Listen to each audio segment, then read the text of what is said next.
Too bad it's not there for you. Rocked in a dream come true for you. Soft in the night perfumed for you. Meow, meow, meow, meow, meow, meow. Woo, woo. Hi, Ria. And Elston and Dia and Cammy and Whimsy and Pooja and Bats and Swordsman and Rahela. Thank you for the 65 months. Holy crap.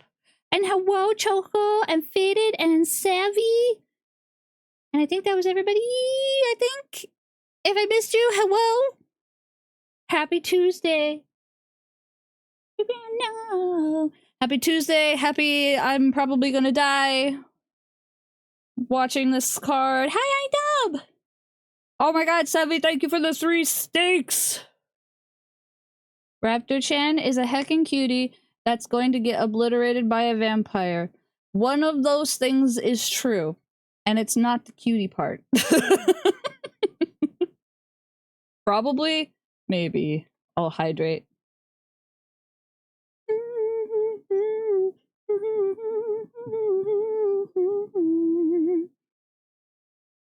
Both are true.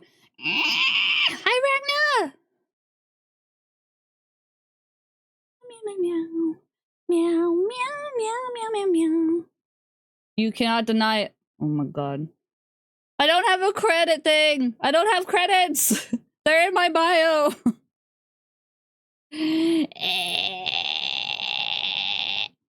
But hello, everybody. Happy Tuesday. As happy as a Tuesday can be because it's Tuesday and we're still not quite at the weekend yet, but still. Yaya-chan made you to be cute. But, yeah, but...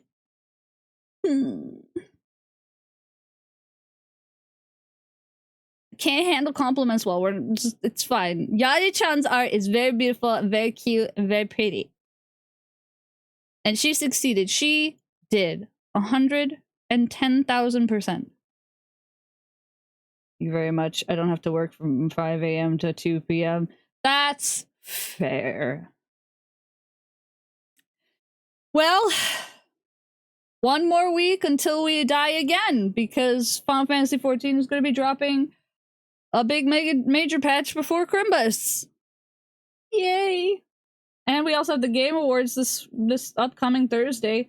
Who knows how crazy that's going to be.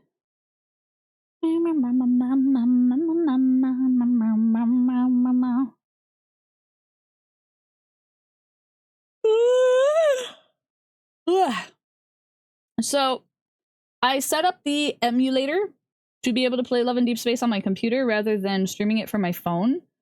But like with all things, when it comes to setting up streamer stuff, I can't fully test it until I'm live. Hi, Kaz! Are we ready to cry? Well, I brought some tissues because everybody kept telling me to bring tissues, so I brought tissues. Got my surprise Pikachu face for no Kingdom Hearts news. You mean your clown makeup?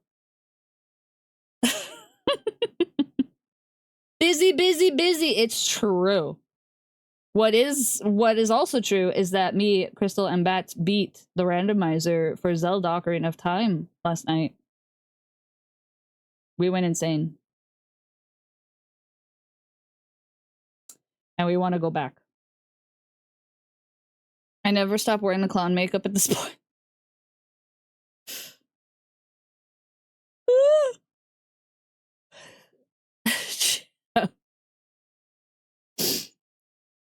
Expect to be blindsided at the weirdest time possible. It's true. Let's go again. Let's go again. Majora's Mask randomizer next. We were talking about doing a Majora's Mask Ocarina of Time randomizer at the same time thingy. Which means both games at once. You booked ticket for Disney? Oh my god, I cannot wait to meet you and Areku at freaking FanFest.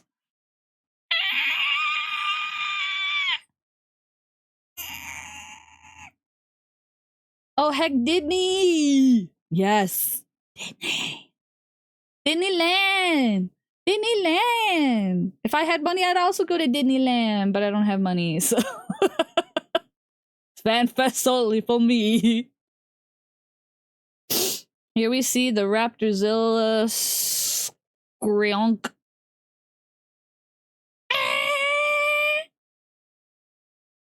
I had to. Star Wars Land is right there. Oh my god. Oh my god. Cass, have you ever been to Batuu?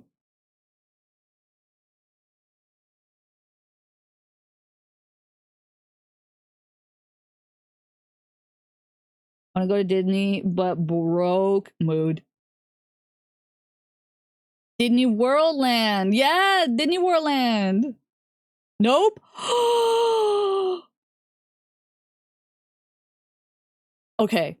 I've only been to the Disney World one, but I have some recommendations. Try the blue milk.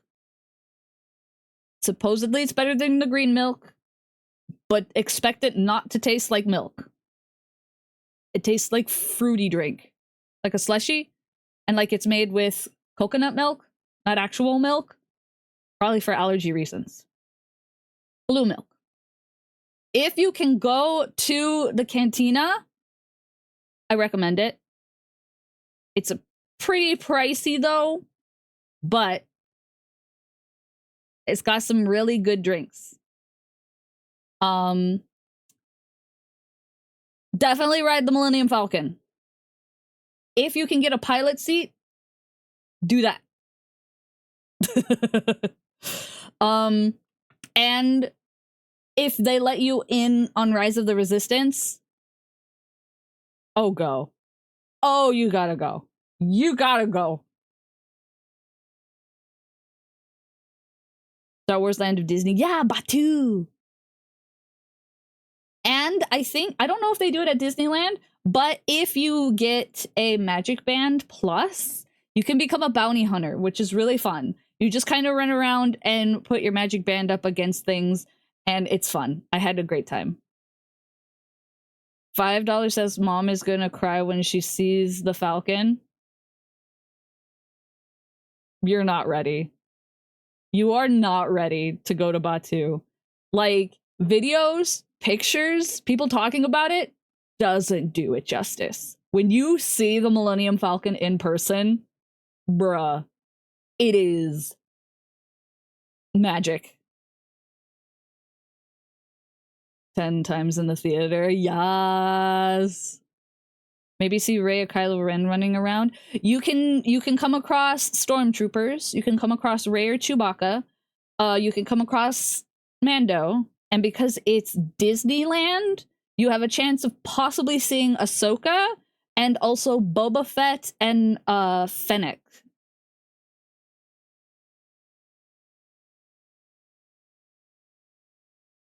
I may have a moment. Oh my god. When I was at Disney World and I was streaming it for my friends, like on my phone, I was doing a blind box and Mando walked right by me and I was just like, oh my god.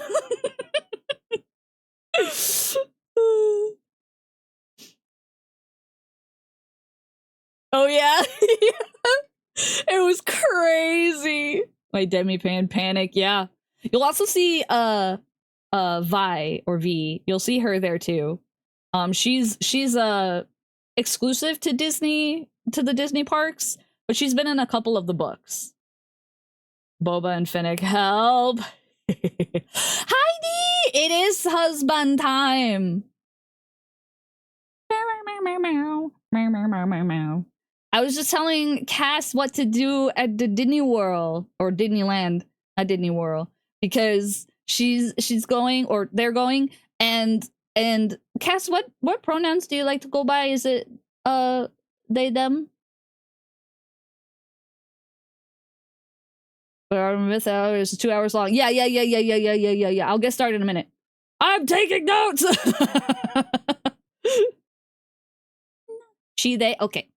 As for food, they say the Ronto wrap is really good, so if you can try the Ronto wrap, I would recommend that. And if you can find the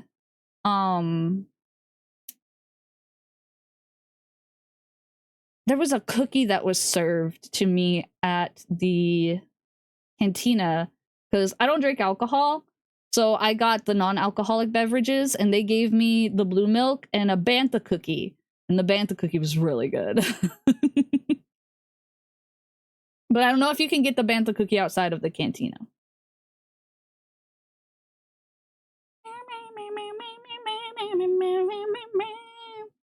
Also, big if you have the money for it, big if, because it is expensive, build a lightsaber. Lightsaber building costs about $200 though. So I'm sleepy. I'll watch VOD. Lol, bye, Pooja. But building a lightsaber is a very, very emotional experience. And if you can do it, do it. I don't remember any advice supplies. And only been to World in my living memory. I wanna so bad. I did it in 2001.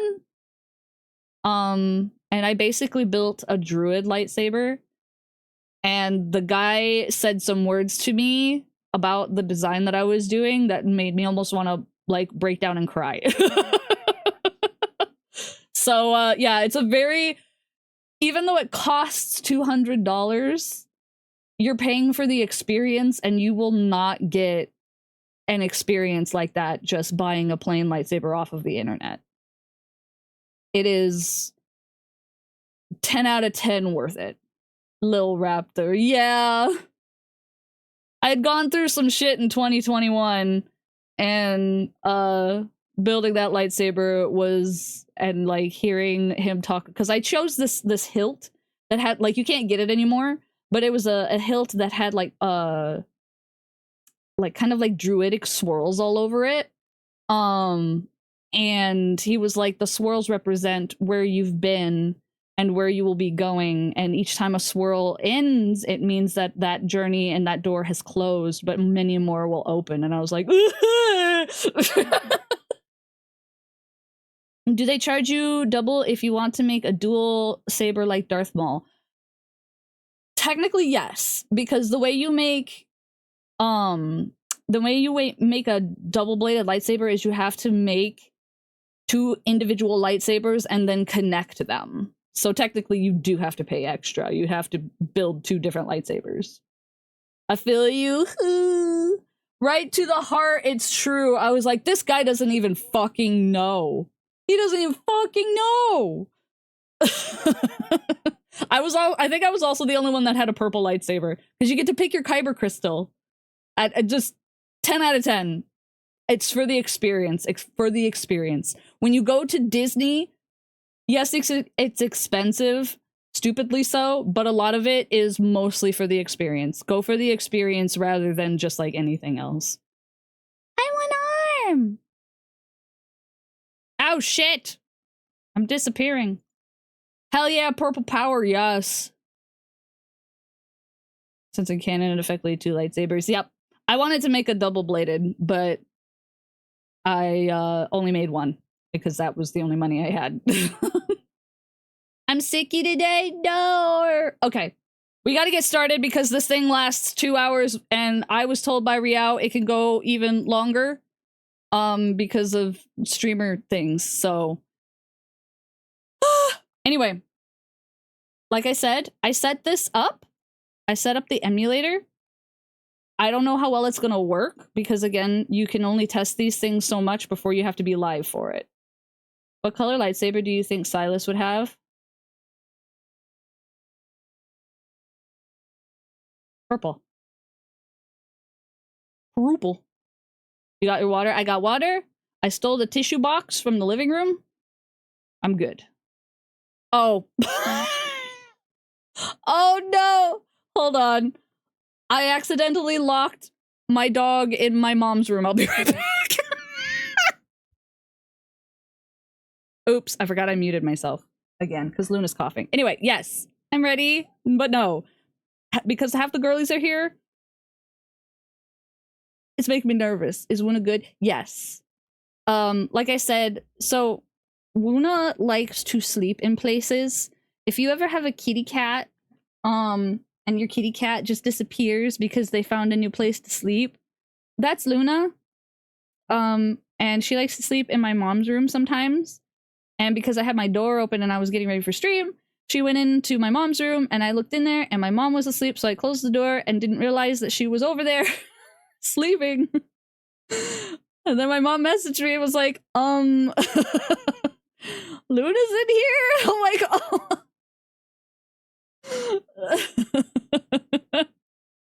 Okay. We want this. Okay. So like I said, there's only so much testing you can do for a emulator for stream related things until, you know, you're live. So I might have to adjust things on the fly. I hope you cry. Is Omnimom awake and watching, by the way? Probably, but I don't know how long she'll be awake. Also, hi KP. And hi Lazy Maisie! Okay, let me do some things real quick. I can get rid of the red dots everywhere. What is this? Oh, right, okay. Okay! Red dots! Okay. So you guys can see this okay and hear it okay? I don't know how the graphics are gonna do. It might lag.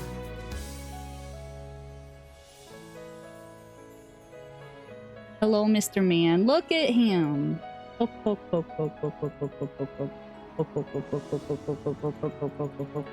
Emotions can easily affect a person's decision making, don't you think? I'm gonna turn this up a little bit more. I see a horny man. Maybe so. A wanderer that attacks while crying. This is the first time I've seen one like it. It's good we weren't deceived by a wanderer's tears.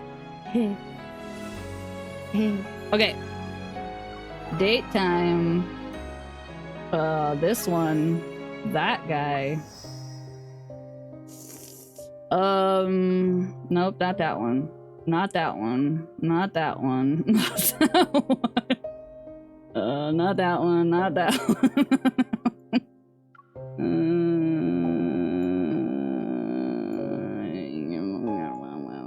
Do I have to, like, super level them to get that? Go to mids? Oh, thank you. Like, going through all of my Sylus cards. This one. To life, to death into life. Okay, well. And nope. Okay, cool. All right, well. Let's see how we do, huh? Game music is down. Do you want me to turn it up?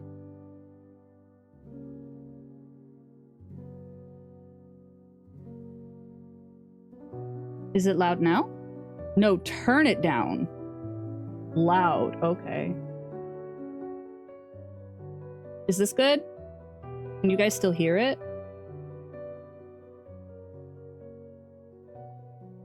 Or do you want me to turn in-game music down? Okay. That is what you are meaning. Okay. Alright, let me boop boop. Boop boop. Boop. Boop. How low do you want me to set the music? Like 5? 4? 1, 2, 3?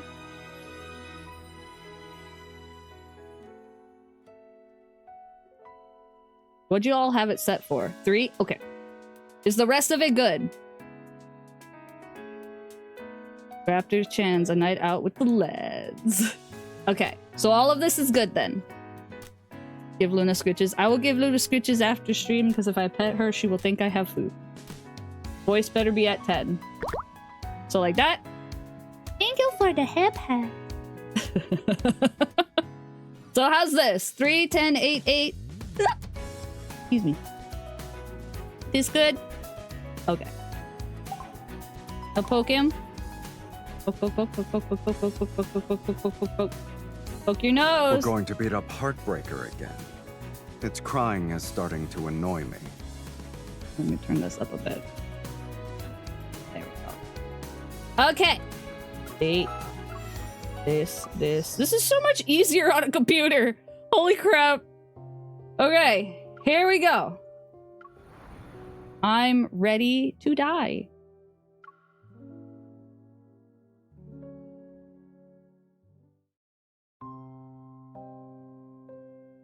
Oh god.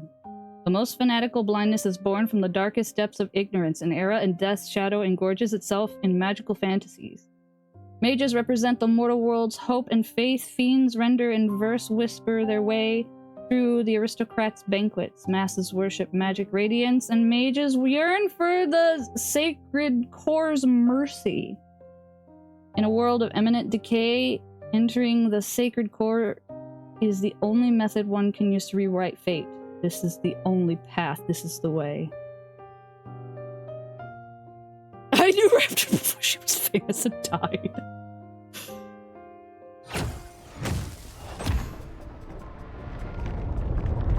Okay. We know what this book can summon. A mere mage shouldn't use it. Point my staff at a book's parchment as it peeks out from beneath his brown robe, its ancient silver markings revealing in its authentic origin. I'm not after that. I'm after my boyfriend that's in the book. What I want is Sylus! Me too. Are you aware of what happens to those who dare to summon the Archfiend Sovereign? I get a kill? I don't care. No matter the cost, I must have him. The gem at the tip of my staff emits a red faint glow, and the book rises into the air. Not thin air, god. Excruciating pain akin to flesh being torn apart devours every part of my being. My curse is revealing itself once more. Why must it happen now? Fire mages notice the falter in my step. A magical glyph appears under his palm, and a creature made from soul fire leaps forth. Fiendish flames! Curse mine enemies! Burn their spirit and bones! Mine enemies. The creature spews out black flames, and thick serpentine smoke slithers toward me. I summoned a defensive glyph under my feet. However, the pain slows me, and the burning claws tear into my shoulder. Achoo! Incinerate their body and obliterate their essence! I can't read, there's fire. He conceals himself in the thick smoke and attacks with his familiar. The black flames engulf me. Who are you? Red crystals rise from the glyphs and pierce the creature. They also impale the fire mage's limbs. Ugh.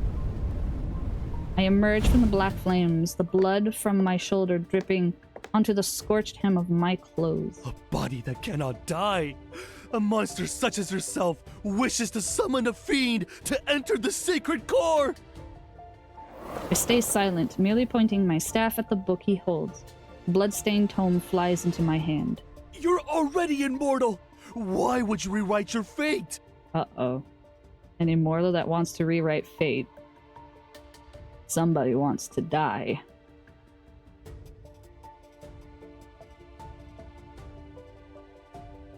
When the intense pain first struck, the agony and suffocation made me believe I would die.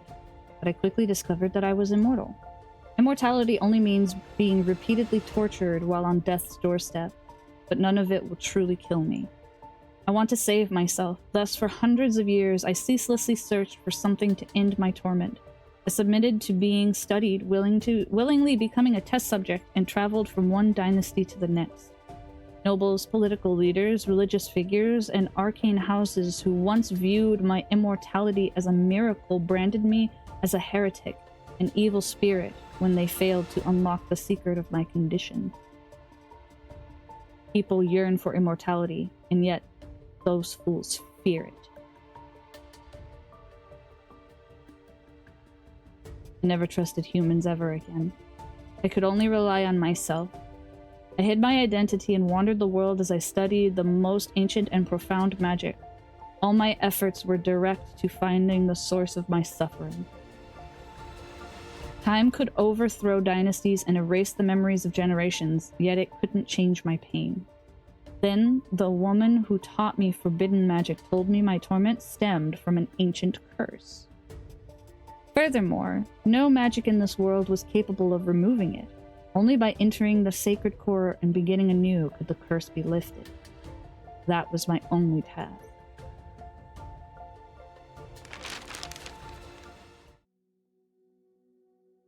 Ready. I exit the tower, the blood-red twilight illuminating the worn text on the parchment, the Fallen's Pact. Akin to a shadow that's always present.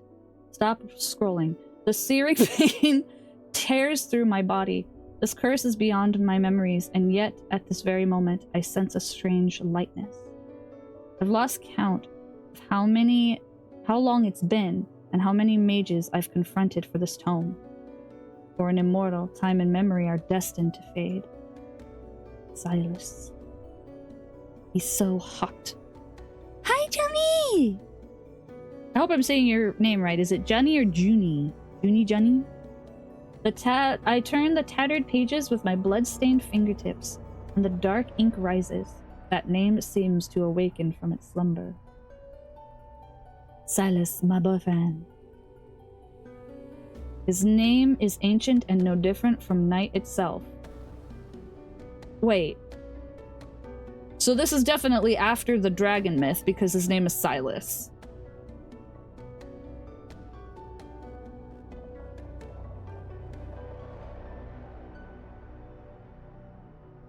Or in another timeline. Oog! His name is ancient and no different from night itself, yet neither a divine whisper nor a simple inscription on stone. Depraved, he descended into 7 shadows.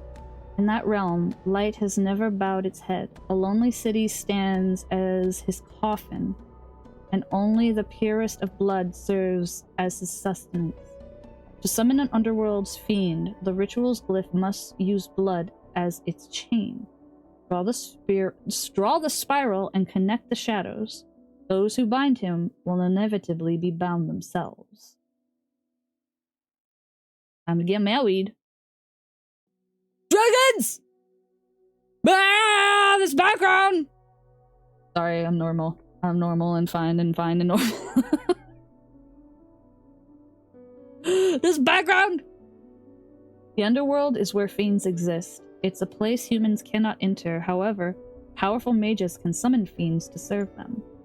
And Sylus, a name whispered among mages for centuries, is the underworld's uncrowned sovereign. I believe you. I don't. Valid. The pain inside my body temporarily subsides. Before the searing agony tears through me again, I must summon Sylus. I can only enter the sacred core with his immense power. I find an abandoned sanctum. Following the book's instructions, I use my energy to draw the summoning glyph. The wind rises as gathering clouds slowly devour the full moon's light. Sylus. Just keep saying his name so she doesn't forget. Okay, that is some lag.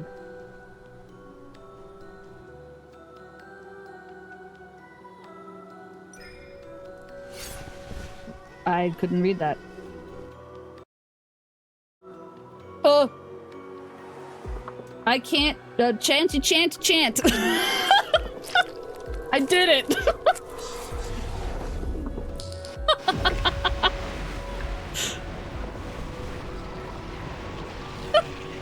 Hey boy, hey, what's up? Good morning. You used your blood as bait. I hope you're prepared to become my feast. Yes. Hello. Ah! Oh, here we go again.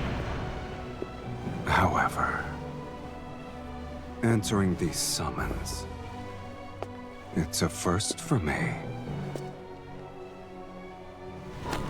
You're the one who awakened me. I...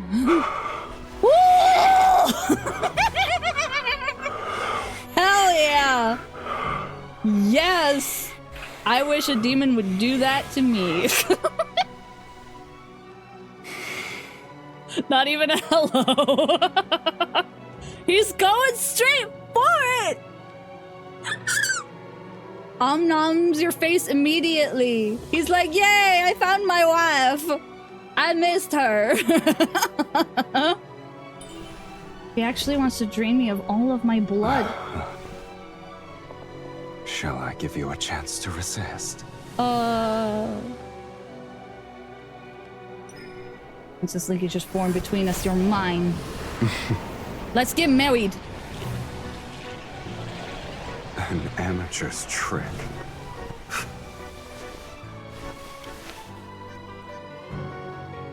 This is how you should do it. Uh-oh.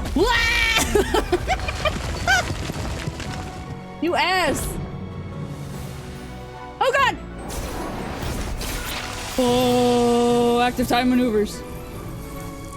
Oh shit, we stabbed each other! An immortal. You have some worth. He's like, oh my god, this is a buffet!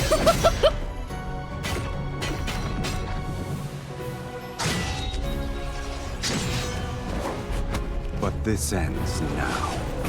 No! Control him! The linkage has been formed. You have to listen to me now. You're my kite! Sylus kite!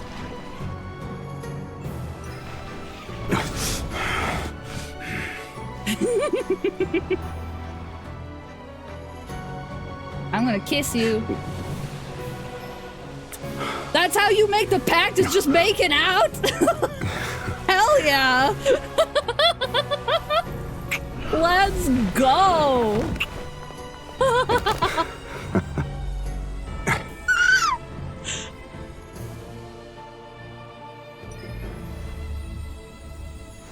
I'm the victor now. Haha.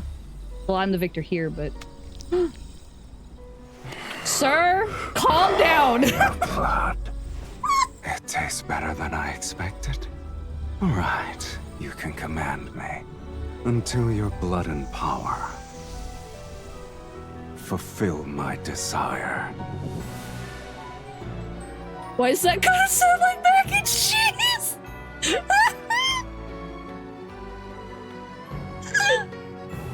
Holy crap.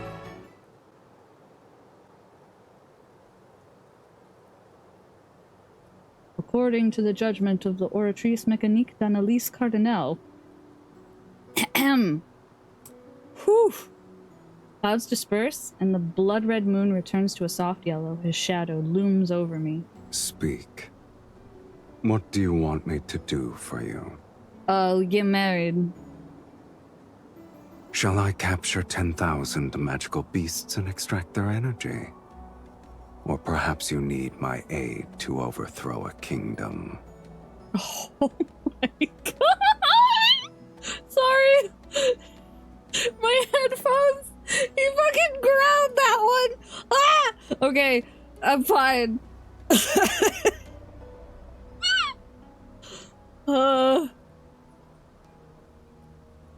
Before I can open my mouth, a subtle, strange ripple materializes in the air. They were quick to find me. This place is so desolate that even ghosts would avoid it. But it seems you have visitors. Are you famous? Yes. Why are you talking about ghosts? Aren't you one yourself? It's not even amusing in the slightest.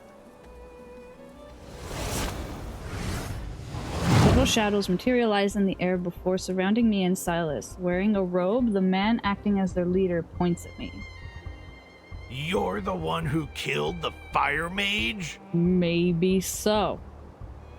I turn to Sylus. Kill them, Sylus. Are you insane?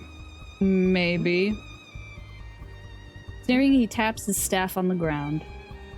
You put on a spectacle to summon me. Also, you could order me to crush some insects. How ridiculous. You said I could command you. Yes, I did. Please allow me to finish that sentence. You can command me, Though, whether or not I obey depends on my mood. You are a little shit. He leans against a stone pillar and idly twirls his staff to amuse himself. I expected Sylus to be more impressive. I guess the Fallen's Pact is nothing more than a nonsensical legend.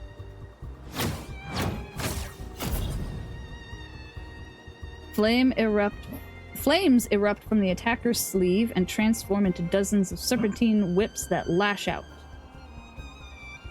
Sylus, you're making me look like a poorly executed joke. The summoner determines one's reputation. You are nothing but a nameless mage.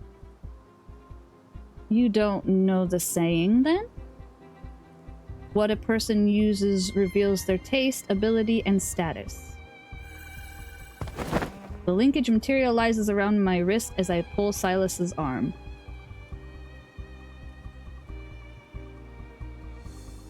No wonder he was so freaking rough with us.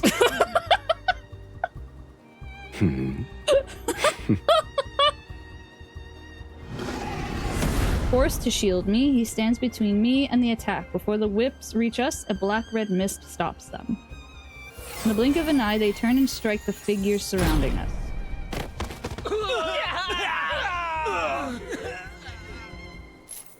I dismiss the linkage and dust off my sleeves in Sylus's direction.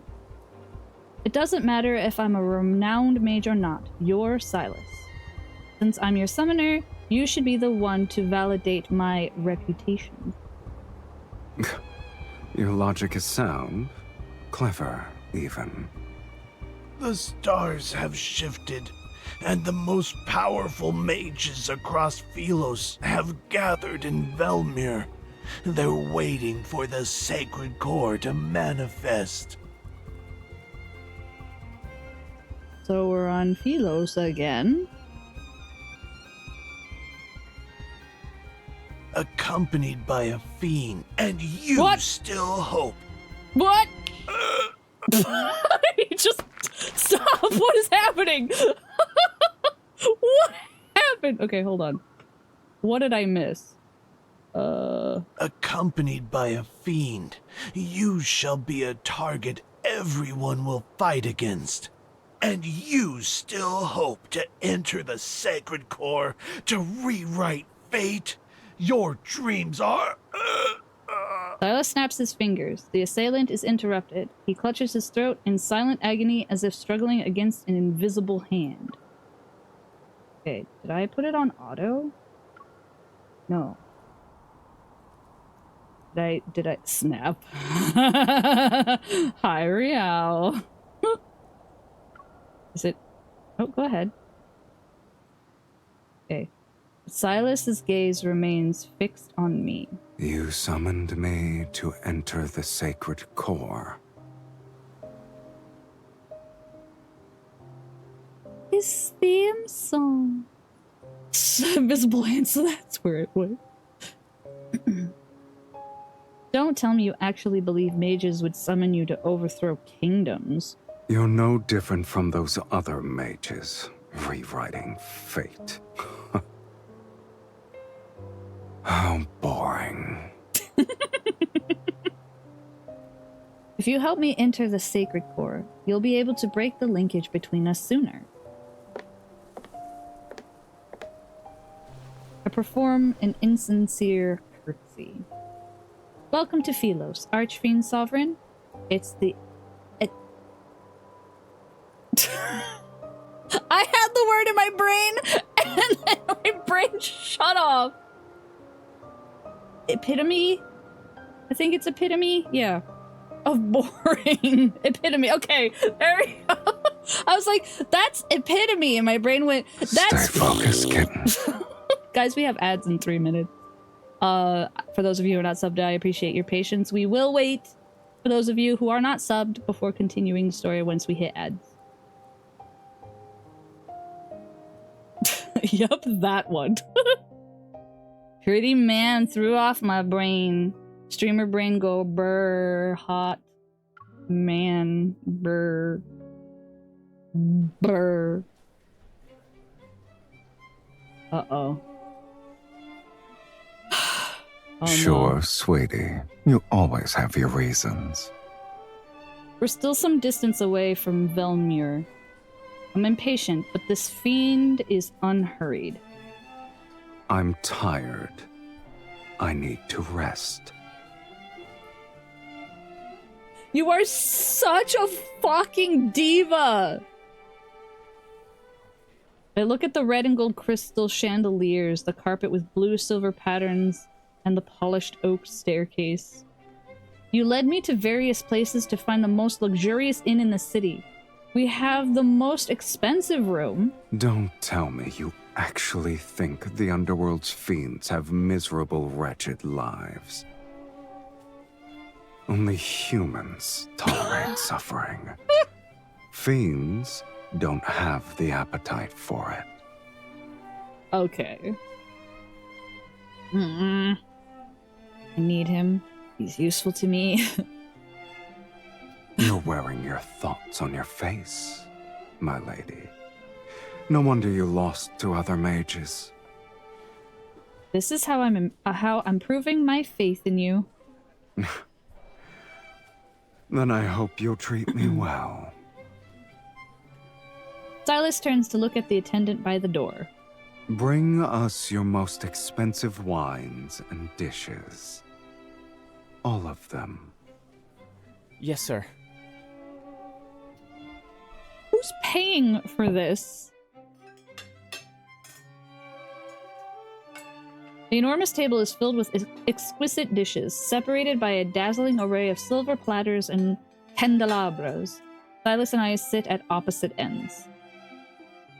I viciously hack at the steak on my plate while staring at him from across the table. He swirls his wine glass. Books say fiends feed on blood. I didn't expect your appetite to be enormous and diverse. Your tomes are correct about the blood part. Then why did you order so much food? I have to make it special. This is our first dinner. Okay, I have to wait here because we're about to enter ads.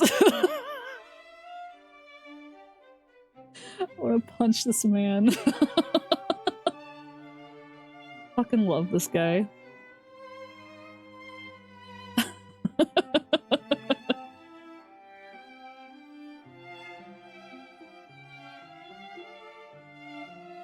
Rage baiter, rage baited. Punch him in the face with your face, correct. Oh my god.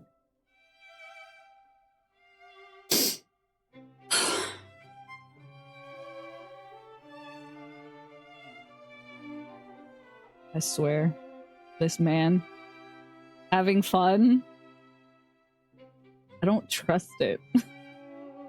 But yes, I always have fun with Sylus. He's so good. Stop smiling at me! He's such a brat. He is such a brat. He is a brat that's dressed like Nouvellette. No! No! I'm scared. Nuvi brat. Oh my god.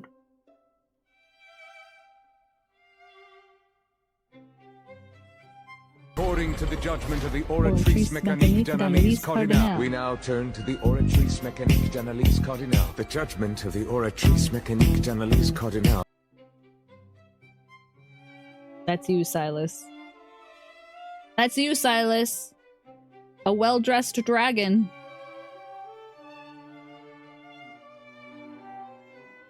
It'll be fine. Everything Daijo... No! No! I've played this game for a year. I don't think it's gonna be Daijobu. I can low-key hear that meme in his voice, not gonna lie. Oh my god.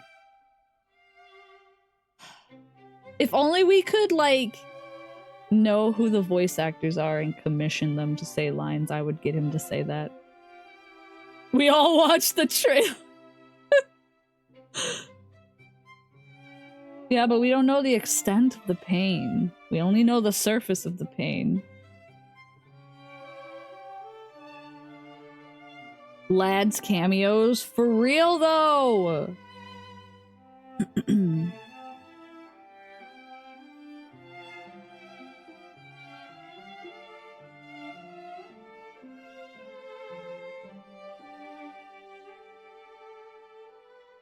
Wait, what was this? Raptor, I found the Catch-22 outfit. Oh god. For 14. Oh my god. Send them to me! They would never have time to do anything ever again. I'd have to give Sylus VAs my... Yeah. Yeah.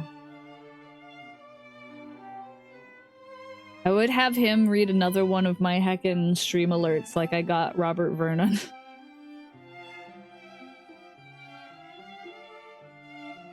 Just get all of the voice actors of all my favorite characters to do my stream alerts.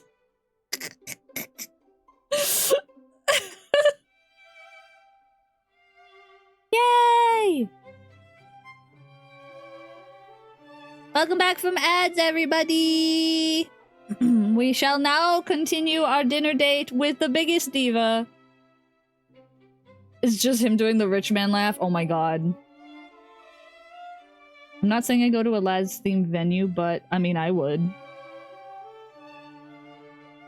He raises his wine glass in a toast. To you, Miss Mage. And to our last dinner. Oh. Huh?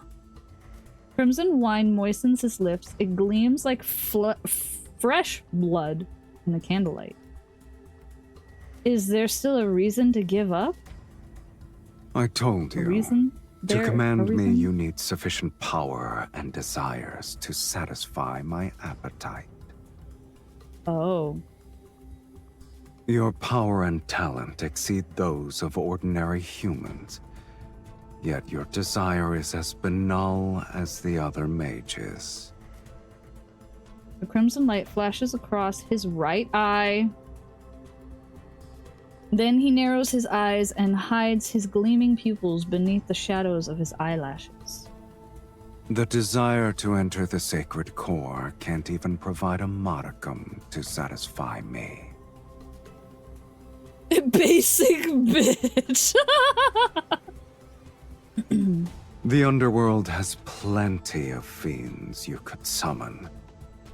I've defeated those weaklings, but they're sufficient for dealing with mages. Shall I create a list for you? I pull the knife from my steak and point it at Sylus. You only took one sip, and yet your words are akin to a drunkard's. Do you need me to use your linkage to pull you here so I can kiss you again? You might become sober. Go ahead. Let us see who's the hooligan here. Do you want me to threaten to kiss you? Because I will kiss you!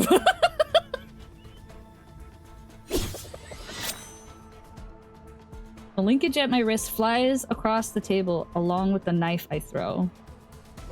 Sylus tilts his head. The knife grazes his hair before it's embedded in the chair behind him. Black-red mist emerges between his palms. Traveling along our linkage, it spreads and approaches me. I concentrate my energy and pull, yet the black-red mist drags me across the table toward him. Blech! Frickin' all that food! His staff is pressed against my throat. I'm pinned down on the table amidst the chaotic mess of dishes. Didn't you want me to be sober? Sir, you just knocked all of the food off the table. One kiss isn't enough. Grab a wine bottle from the table and swing it at him, but he swiftly blocks it. Only wine spills out. Dude, they cannot get enough of each other. He carelessly tosses the bottle aside. Then he touches my face to wipe away the liquid. Since I still have some patience, you have one last chance to make a rational choice. When his fingers move to my lips, I bite them.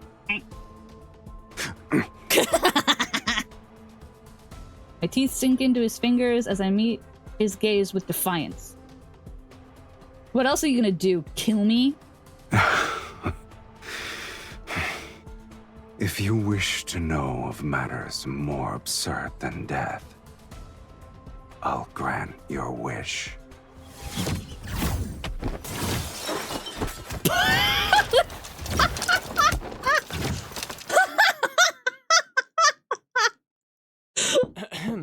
Sir, miss, it's getting late. Other guests need to rest. Of course. We'll finish this quickly. I'm trying to sleep. Oh god. The chaos of the room moves from the dining table to the bedroom.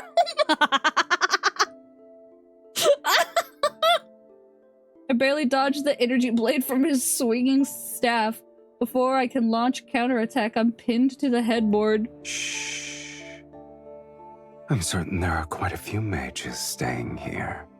I wouldn't be surprised if their destination is Velmure. Unless you want to expose yourself at this very moment. Perfect. It could help me defeat a fiend such as yourself. Also, stop pinning me. Stay focused, kitten. Stop pinning me places.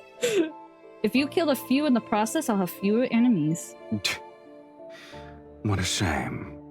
I've already gotten my fill of entertainment. This is entertainment?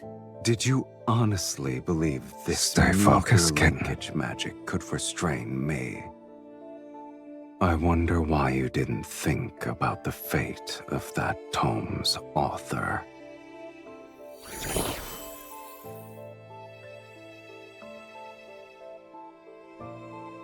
Black-red mist swirls around the bed's curtain ties. It binds my hands to the headboard. Forcibly breaking our linkage will harm us. Do I look like I care? You won't perish before my eyes.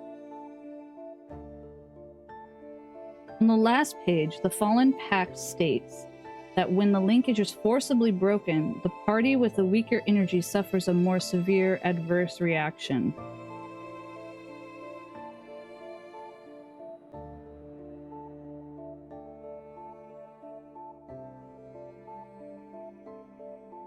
Sylus's energy is greater than mine.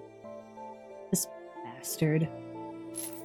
He shakes the linkage on his wrist to taunt me. Then he turns and walks toward the door. At the distance between us, stop! Increases. The linkage connects our wrists, grows increasingly taut, and the force surges up my arm. It overwhelms my body. The linkage light gradually dims as it tightens. It's slowly being extinguished. Sylus! Farewell, Miss Mage. May we never meet again. As the door's about to open, I grit my teeth in defiance. Only the sacred core can free me from this curse and let me begin anew. Countless eons have passed before my eyes, and I missed my chance to enter the sacred core every time. Also, hello, Raku and Drac! Summoning Sylus is my last desperate attempt, for everything to end so pathetically. I refuse to get up. Give up and get up. I'd rather just lay in bed all day, but I refuse to give up. I'll find another way to summon you. A strange yet familiar energy surges from my chest. It roars and travels down my right arm.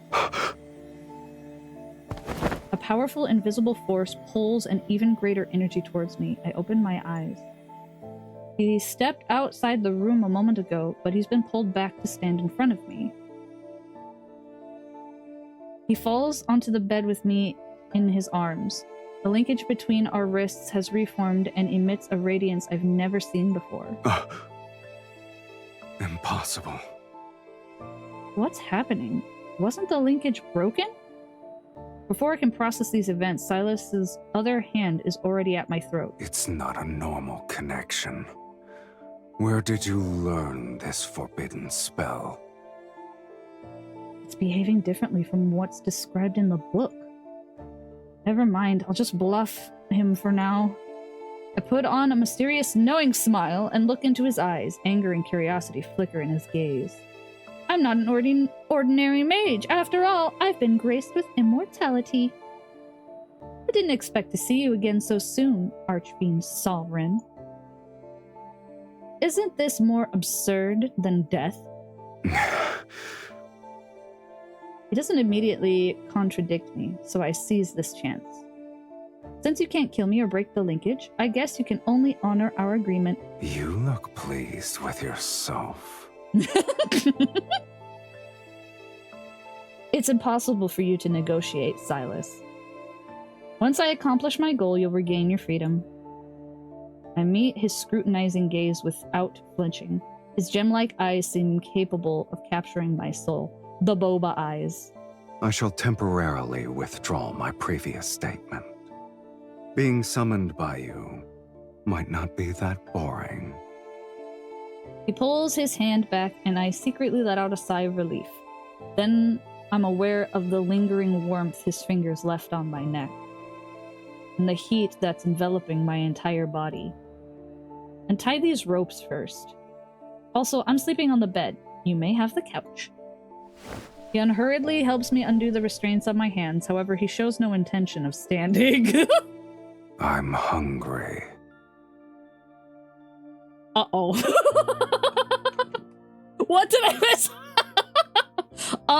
So what you missed is I summoned this demon, and the demon was just like, took me to dinner at a very expensive restaurant so we could beat the shit out of each other. Then we got in trouble with the people that owned the tavern, so we had to come to the bedroom to beat each other up. And then he was like, I'm just gonna break this linkage, and he tied me to the bed, and he was gonna leave, but because of past experiences, dragon things, he came back.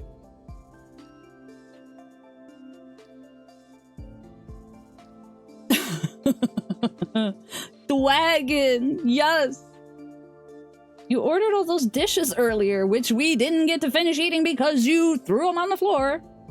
Only then do I realize he needs blood. I haven't been fed since I was summoned, and the energy I've expended is astronomical. I planned to go out to feed. Alas, I can't leave. The restraints are gone, but his warm hand remains where it is. His thumb caresses the inside of my wrist. I doubt you want to command a weakened fiend. He's manipulative, and it's kind of hot. It's already midnight. Letting him feast outside will attract the attention of other mages at the inn. Of course, he knows my concerns. He's simply negotiating. I'll respect your decision, Miss Mage. Stop!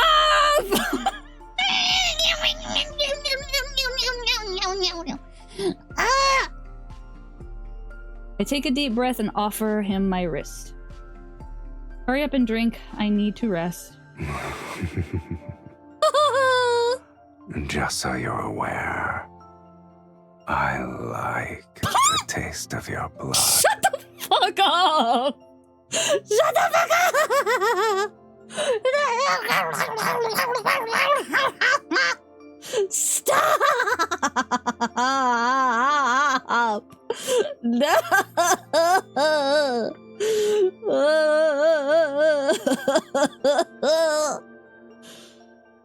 Fingertips brush over my veins. Under flickering candlelight, sharp fangs pierce my skin. They're neither brutal nor gentle. Just feels like getting a shot. The scent of blood fills the air, and I watch him. His eyelashes slightly tremble, and his Adam apple bobs. A crimson hue stains his lips. Drinking a water in the booth.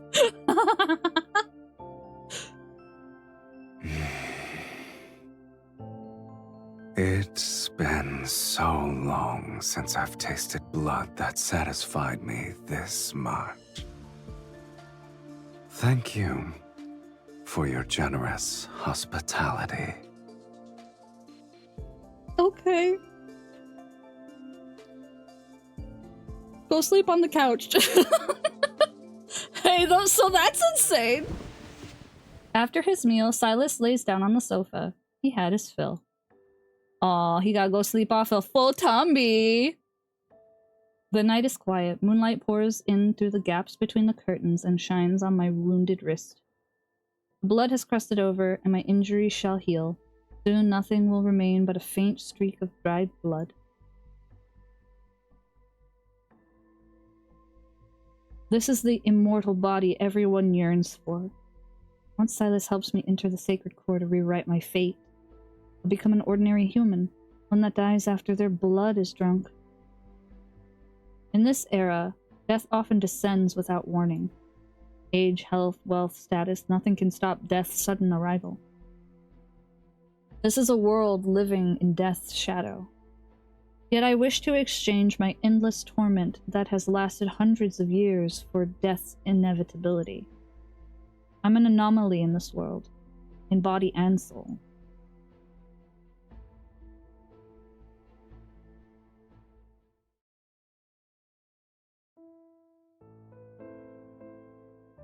Hi, Druid Dude! After that night, Sylus and I agree to a temporary truce. Our long journey ends, and we arrive at Velmir. Worn and weary, I lead him to an estate perched on the city's highlands. At last, I have the honor of meeting you. Welcome home, Countess. Rex? Before departing for Velmir, I hired a reputable housekeeper to prepare the manor for my arrival. As per the instructions in your letter, I hired servants to clean the premises and buy the necessary provisions. It's a shame this magnificent manor was empty for a long time. It's wonderful that you've decided to claim your inheritance, my lady. Portraits displayed generations of refined women hang along one side of the hall. The housekeeper gazes at them with an expression that reveals reverent admiration. This is my great-grandmother, here is my grandmother, and this is my mother. I point to each portrait as I introduce them to the housekeeper. Your lineage is unmistakable, my lady. You're the spitting image of your mother and grandmother.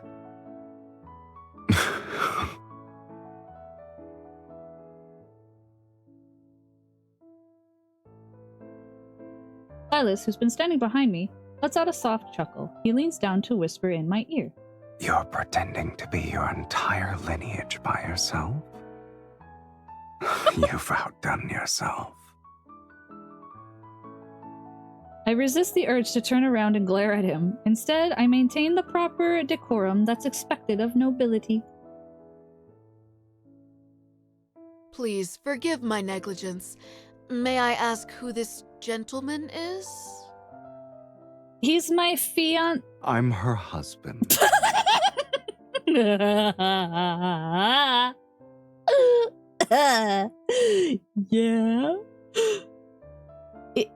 Yes, we're married.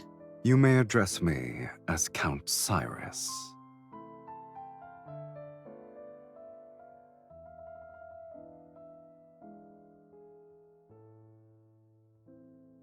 My apologies, my lady. You didn't mention your marriage in your letter.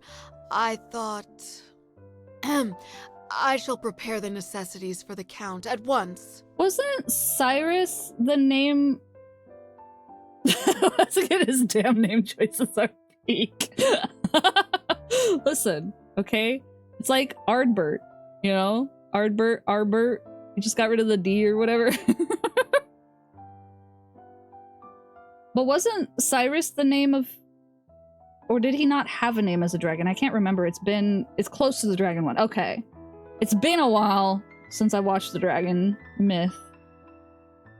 Taking advantage of the housekeeper's departure, I pull Sylus into the bedroom. We keep coming into this place. What are you planning? I only said one sentence. You're supposed to follow my orders. Who gave you permission to define our relationship? You were going to say that I was your fiancé, yes? He did, but MC couldn't technically pronounce it, so she called him Sylus. Right. Welcome back, Choco! Hi, Hana! He raises his staff to point at the bedroom door. Then he lifts his left wrist. What sort of noblewoman allows her fiancé to stay in her bedroom from sunrise to moonset? Velmir won't stop speaking of your name before sundown. But if that's what you want, then it's not too late to change our story. I've been traveling so long, I almost forgot the etiquette established by Philosian nobility. Have you decided? Should I be your fiancé or your husband? Husband, please. The scandal! It matters not.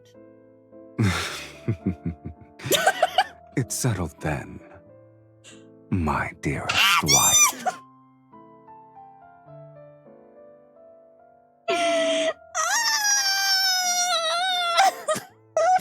It's fine.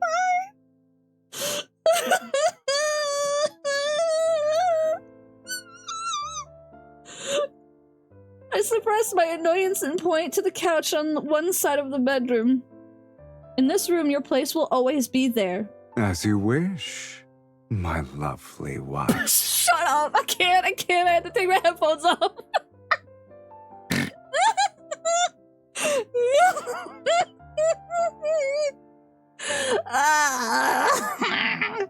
I'm fine. I'm fine. I'm fine. I'm fine. It's fine.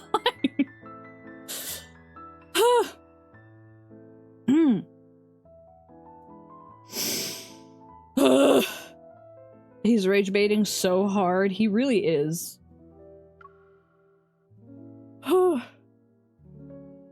You are not fine. I'm really not. Do you like this? Yeah, that's nice. Why are we back here? Okay. The next item in our collection has been salvaged from shipwreck relics. Here is a tortoiseshell incense box with relief carvings. Oh, hi, Kool-Aid! Only if you want to pull for this card. Otherwise, then no, you're not spoiling anything for yourself, really. Hit him with your carriage and kiss him after. Very obvious reuse of a particular set. Causes further pain. Yeah. Based on the engravings at the bottom of the box, this appears to be a precious treasure used by a previous dynasty's empress. Remarkably, it still retains traces of its original fragrance. I have thoughts.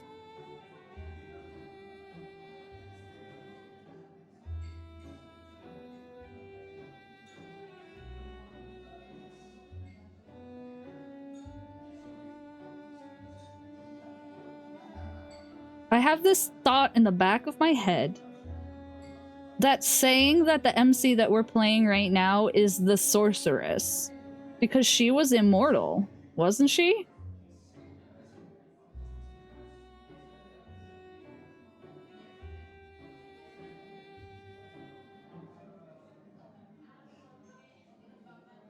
And it would explain why she just knew Sylus's name and repeatedly repeated it.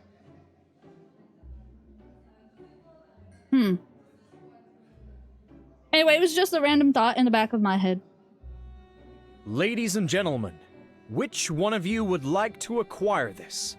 The starting price is 8,000 silver. Please place your bids. His name was in tomes and shit, that's true. It's just a theory. A game theory.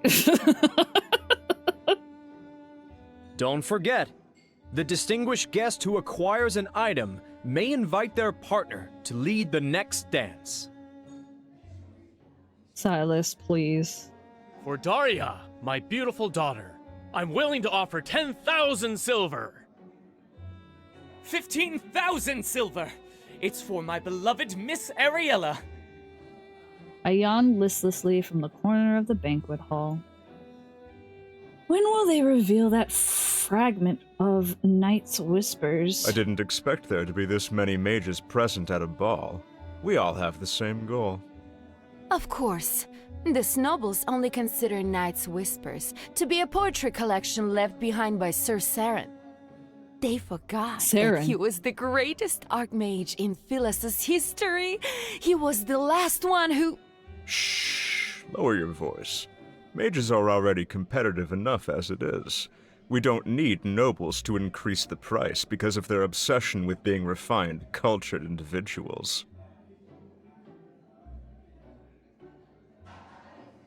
So, that's why you're enduring a boring social gathering. I love it when he sits like this. It's so...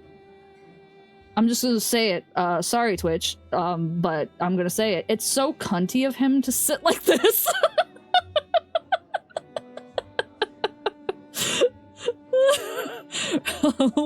Local space dragon gets banned. That's exactly what I said. What does the poetry collection say about the sacred core? You should learn the virtue of silence. It's a shame I'm not a fiend you summon to blindly follow orders. If you won't tell me, I'll find out through socializing. Stop whispering in my ears! Dude, the shit I say, you're not gonna get banned for that. Oh, he's doing the slouch of villainy, and he's so hot for that. Sylus glances meaningfully at the group of nobles whispering around us. Perfect.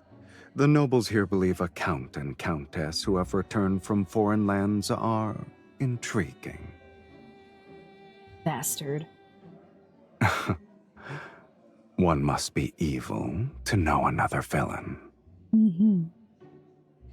Everything about his outfit design for him, it just exudes sex appeal and cuntery. Under the curious glances of those around us, I pretend to affectionately take Sylus's arm, then I lean toward his ear.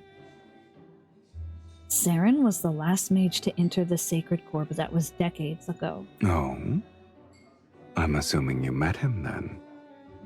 Did you lose to him? Is that why you missed your chance to enter the sacred core?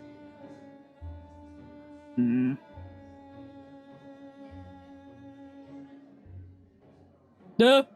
Unhurriedly caressing my cheek, he savors my silence. I guess the mages believe he wrote a prophecy that tells of the sacred core's next appearance. This arrogant fiend must have an exceptionally brilliant mind. Your goals are all so banal. But my curiosity is piqued, I admit. How do you plan to outbid these mages? A noble repeatedly bidding against them would raise suspicion. I'm not that foolish. Besides, who says I have to bid? I see. I've underestimated your intelligence, Countess. Nothing is sluttier than a fully clothed man with gloves and ruffles. Correct? Correct?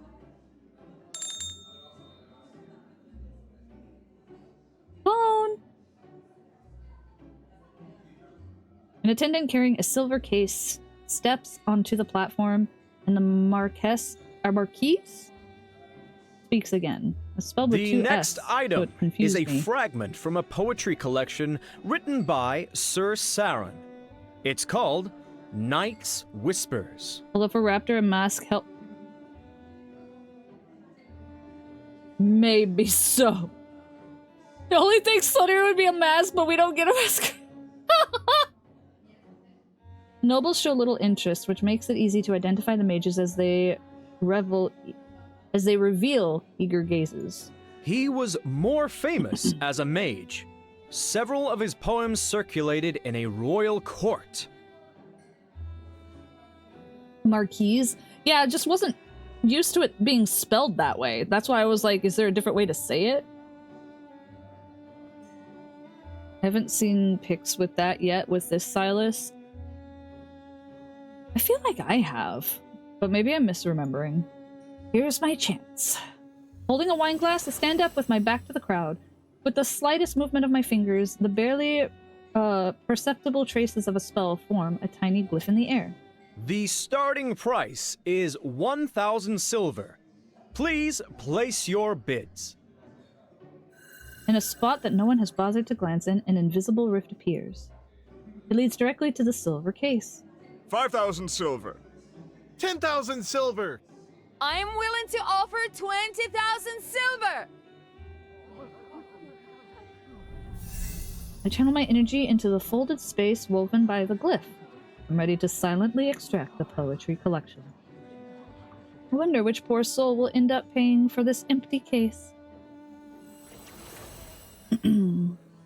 Just as the text is about to pass through the rift, the spatial boundary suddenly falters. Huh? This isn't my spell. Is someone tracing my magics? I hold my breath and add a barrier to the glyph so I can accelerate the flow of energy. If I can complete the transfer before they track me, the rhythmic chorus of competing bids comes to an abrupt halt. Suspicious gazes discreetly fall. Some are directed at me while others observe the subtle ripples in the air. I didn't expect so many to have a great interest in a poetry collection. The latest bid was 60,000 silver. Would anyone like to place a higher bid? A stream of magical power from the center of the hall surges through the rift.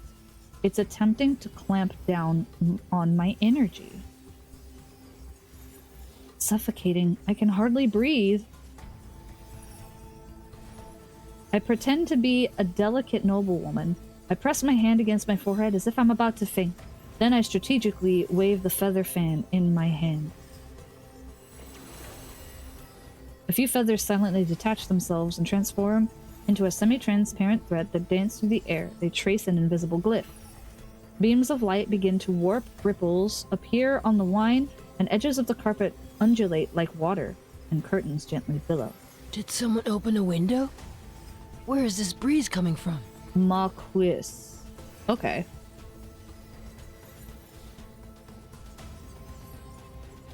I might need to know Raptor's taste in robots and monsters.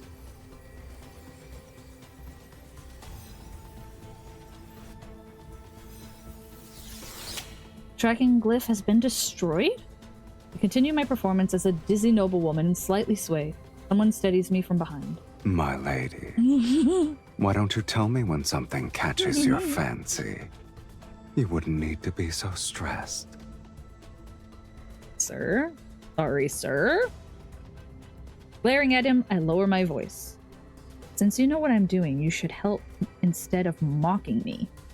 Here's a hint for all of you. The next dance is called Moonshadow Waltz.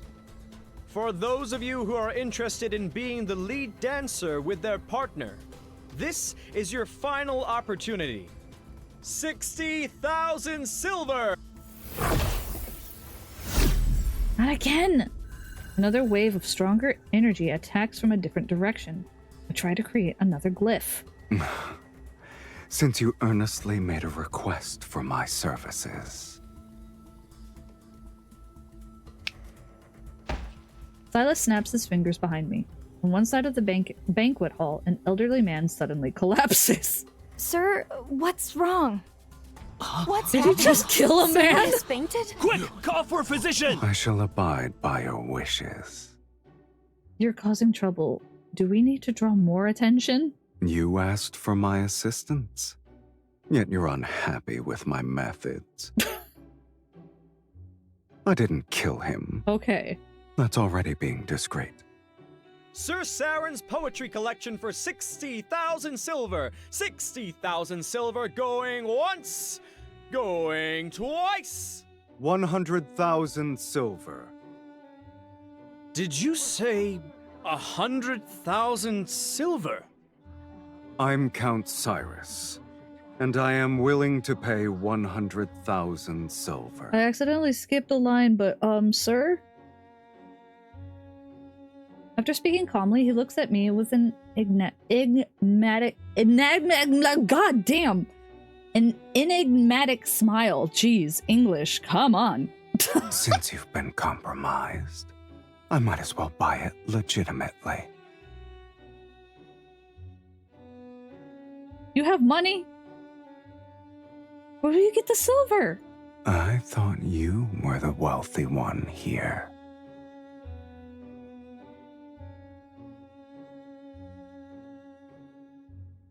As your husband, I need to prove myself worthy.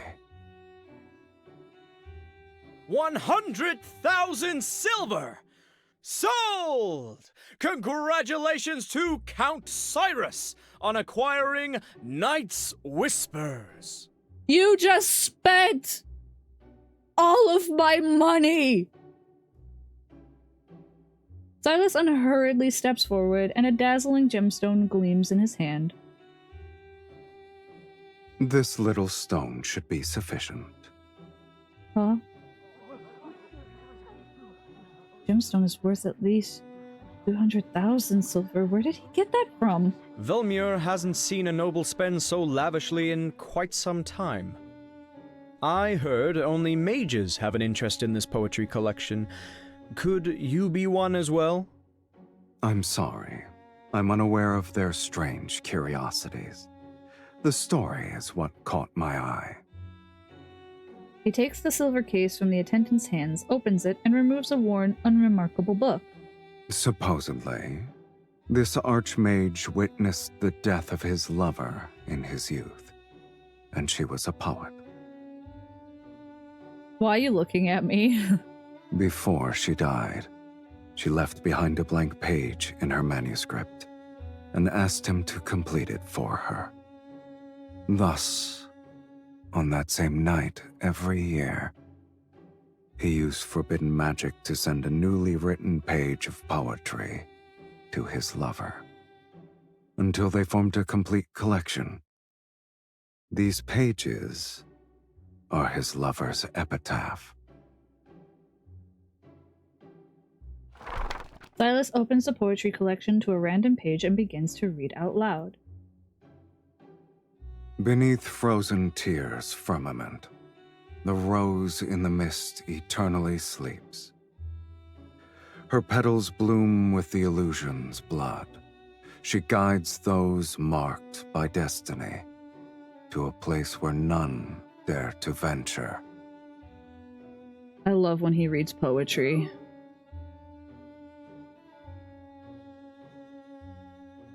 A rose in the mist. I inexplicably react. If you hear coughing in the background, that's Luna. You love when he reads you a grocery receipt? Listen.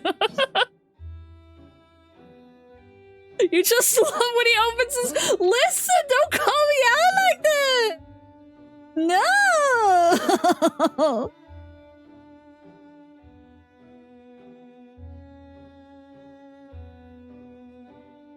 He could stand and do nothing. What do you mean?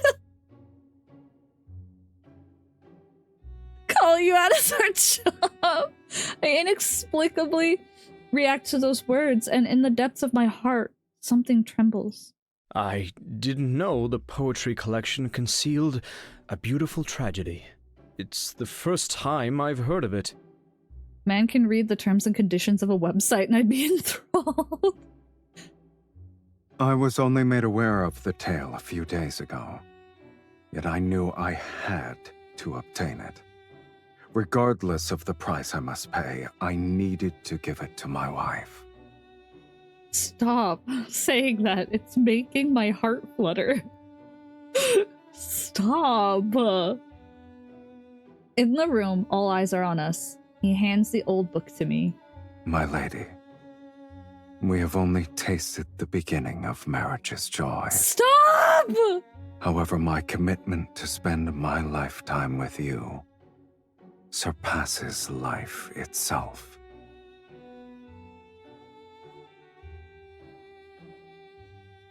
I'm gonna throw up.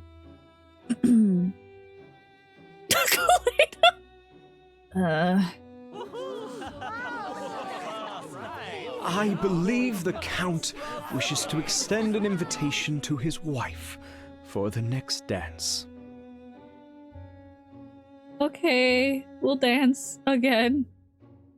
My dearest wife, would you be so kind as to dance with me? Okay. Everyone is watching our every move. I have no choice but to put on a blissful smile and place my hand in his.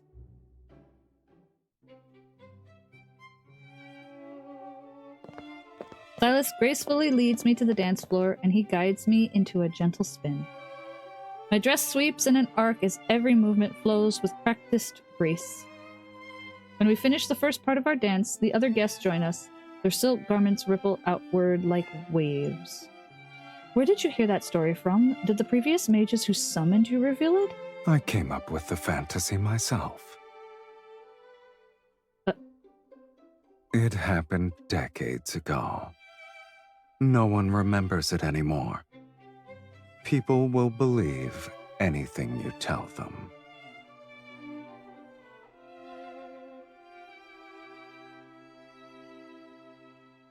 Are you just Twitter.com?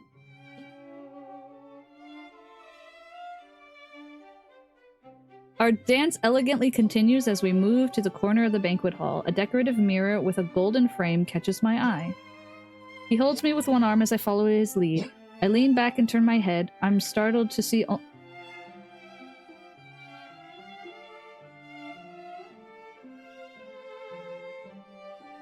in the writing team watched Van Helsing?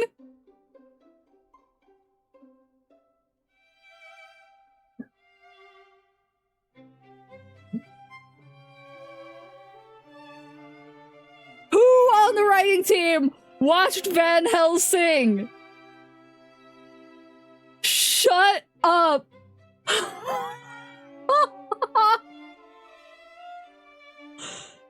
I'm startled to only see myself in the mirror.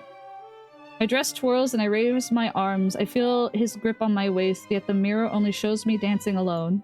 Mirrors in this world cannot reflect beings from the underworld. For some reason, his nonchalant tone stirs a certain emotion. I hesitate before using our dance to lead him elsewhere. Are you afraid they'll discover my existence? To these people, I shouldn't exist. To them, neither of us should exist. So we're the same. Curious. A mage compared herself to a fiend. Stop whispering in my ears! My headphones make him extra bassy, you don't understand! Ah!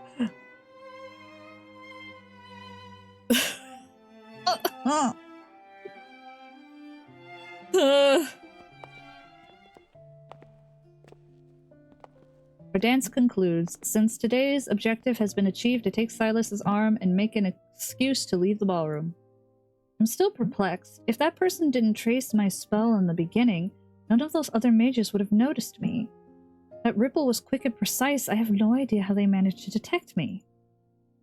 As I speak, I'm recreating the scene in my mind. The first ripple didn't spread from where the mages were gathered. It was within 3 meters of me. Was it you? My heart almost jumps out of my chest as I look at him. Oh, the music changed. I knew it. Was it you? Don't let your mood be so easily affected. Remember, we're still in someone else's mansion. Our actions at this ball will become the gossip passed between guests. Is fighting your husband who gave you a precious item a wise choice? I grit my teeth before forcing myself to smile for the Marquis Swain as he comes to bid us farewell. By tomorrow morning, the tale of your loving devotion will be known throughout Velmure. Today's ball was truly memorable. Once we're home, we'll savor it for a long time. Marquis? Kool-Aid said it was Marquise because it's not spelled like Marquis. So I'm very confused on why they chose the spelling and how you pronounce it. I'm just gonna call him the Marquis. What are we savoring? Yes. You're thinking of Marquis. Yeah, localization issue. Okay. Okay. Wouldn't you agree, my beloved? Oh. Thank you for your hospitality, Marquis. This evening has been delightful.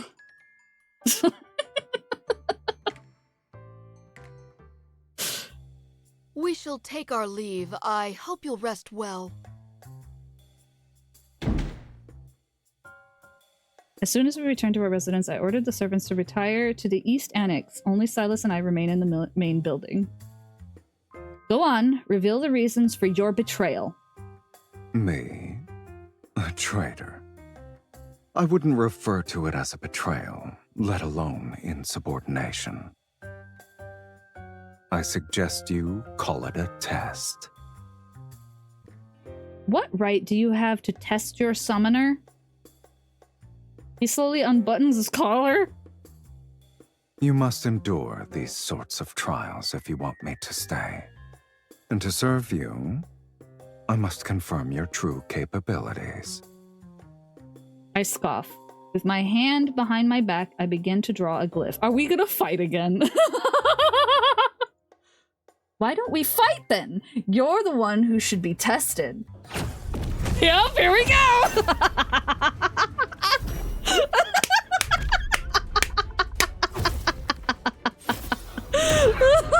We attack almost simultaneously and energy warps the air.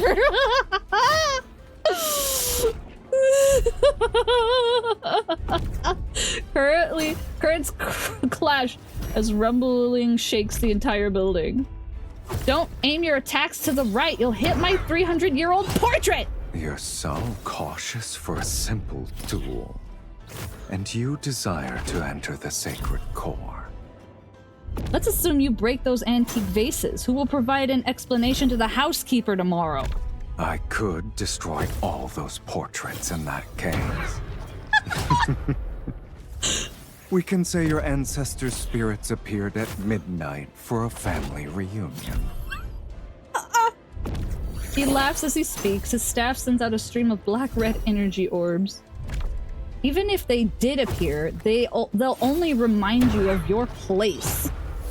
I steady the teetering crystal glass with one hand while releasing a glyph with another. I deflect his attack and force him to retreat to the staircase. Our battle moves beyond the Great Hall as we fight our way upstairs.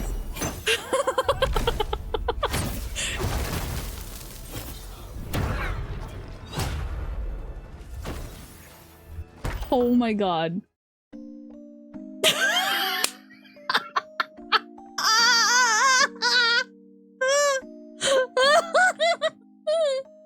When the door to the bedroom is kicked open, we're already disheveled. Our battle has drained our energy. They're probably just all beat up, bloody, their hair is everywhere. They're just like, ugh.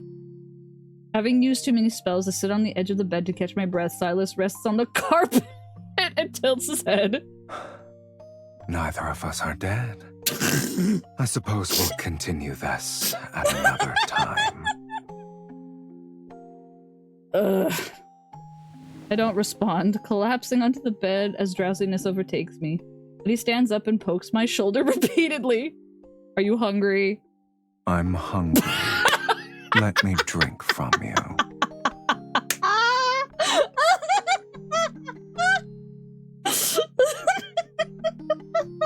He repeatedly pokes her in the shoulder. I'm hungry. I don't even have the strength to glare at him. I roll over instead. Leave me. Yet Sylus lies down next to me on the bed. He leisurely spreads out his limbs. You're not allowed to be here. I turn and try to kick him off, but he lies there with his eyes closed. He refuses to budge. I can't drink blood, and the couch isn't comfortable. You either let me dine, or allow me to rest well tonight. Bastard. Furiously, I gnash my teeth, but I'm too exhausted to keep fighting. All I can do is turn and bury my face into the pillow. The The fatigue from using my energy washes over me. My consciousness quickly blurs into nothing. There was only one bed. Holy fucking shit. That is so fucking funny. I had a dream. Endless rose bushes line a path enshrouded in mist. I walked forward as the mist grows thicker. Taking a breath makes me feel sluggish. Blurry silhouette appears and vanishes in the distance. I can't help but follow it. I don't know how long I've been walking until I reach the end of the path. Intense flames and blood-red mist swirls to create a sight befitting of hell. I see myself. Running between the blood-red mist and raging fire, I run as thick smoke erupts violently from the ground. It pursues me from every direction. Don't look back. A voice that's familiar yet strange falls near my ear, yet it's seemingly from a distant place. I turn my head back. A pair of crimson eyes stare at me. They're so familiar that it makes my heart race with dread. The face in the mist is akin to sunlight shattered by rippling water. It's impossible to focus. The edges of the dream are burning.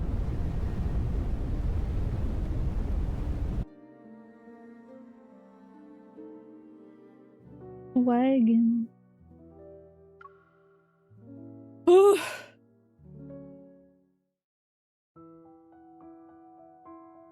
Last night's dream repeats in my mind, especially that familiar yet strange voice and those boba eyes. But I don't want to be preoccupied with such matters unless it concerns clues related to the sacred core. The rose in the mist. The poetry and Night's whispers in my dream direct me to the same image. I don't believe this is a coincidence. When dawn's light begins to touch the world, I'm already at my desk. I carefully examine the fragments of ancient poetry. Spaces between verses are hiding incantations? My fingers trace the faint magical residue hidden within the pages. I follow the pattern of verse breaks, rhyme schemes, and the irregular arrangement of ancient grammar. The fragmented incantations are pieced together to form a map. Saren lived decades ago. This map must be from that era. I stand, approach the bookshelf, and search through my collection of maps depicting, not depicted, the royal capital. I must identify the exact location. You're already awake. I guess yesterday didn't leave you that exhausted. It's playing the fucking trolling music again. God damn it. Watch your tongue. More sarcasm means I'm more likely to let you starve. My lady, may I come in to clean? What kind of threat is that? You're not the only one with flesh and blood. You won't target innocent humans. I warn him with a look as I tell the maid to come in. My lady, when I was arranging the bed before, I was worried you and the Count... I glance at the messy bed, then I force myself to smile as I link arms with Sylus and lead him out of the bedroom. Can you all stop fucking nasty in here?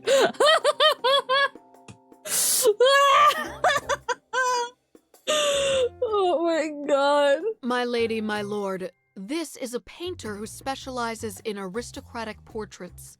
The central part of the Great Hall cannot remain empty. I know this is a tradition for... Oh, there he goes. For Velmuir's noble families. Refusing would only arouse suspicion, so I have no choice but to follow the painter's directions. My lady, please send a loving gaze to the Count. My lord, you may hold the Countess more closely.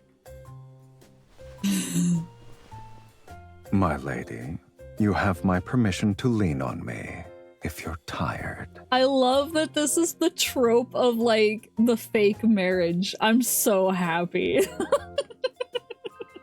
Also, we have ads in 3 minutes. When we get to the ads, I will pause and wait for you. And for those of you who are not subbed, I appreciate your patience because the pre-rolls are stinky. I look at his teasing gaze and force myself to speak with a stiff smile. We should have asked a painter to use a gladiatorial arena as our background. In such a landscape, it's kill or be killed. I don't believe it suits our marriage.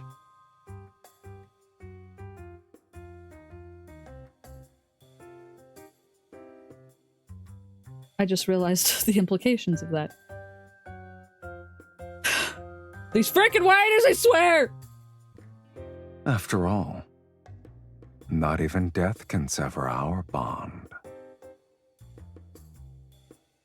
No, it cannot! I can feel the passion in your gaze alone. It's rare to paint a lively couple. I will ensure your portrait captures your essence perfectly. Mm-mm.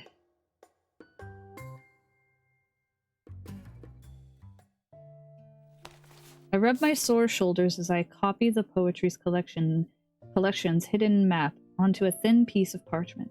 Then I compare each section to old maps. The convergence points is on the outskirts of the former dynasty's royal capital. This is an underground vault in the royal capital. We're leaving tonight. You're well acquainted with it. Living a long life does have its perks, I see.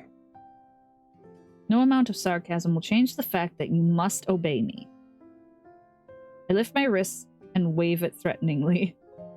Save your strength for when we enter the vault. Remember that your freedom and hunger are in my hands. Oh, your arrogance is second to none. He pulls me to my feet. Let's go. Between freedom and hunger, you'll have to satisfy at least one. Hi, Lenny! First thing I hear when joining. Oh, I'm having a good time over here. Oh my god, the combat sexuality is just the best. Oh my god. Okay, they're just fighting, I guess. I was like, they're not fighting again, are they? The entrance to the ancient royal capital's vault has been sealed. The wards are stacked upon another to serve as an impenetrable barrier. Need to fight him and bite him. Alright, we're hitting into ads now, so I'm gonna go ahead and take a BRB to refill my water because I'm laughing too fucking hard. So I will be right back while we wait for ads. So yes, everybody grab some snacks, grab some drinks, grab all the things that you might need. Be right back. I am back. Also, what is this? What is this thing, Areku, that you're talking about? The Tim Hortons hot cocoa with peppermint? Hello?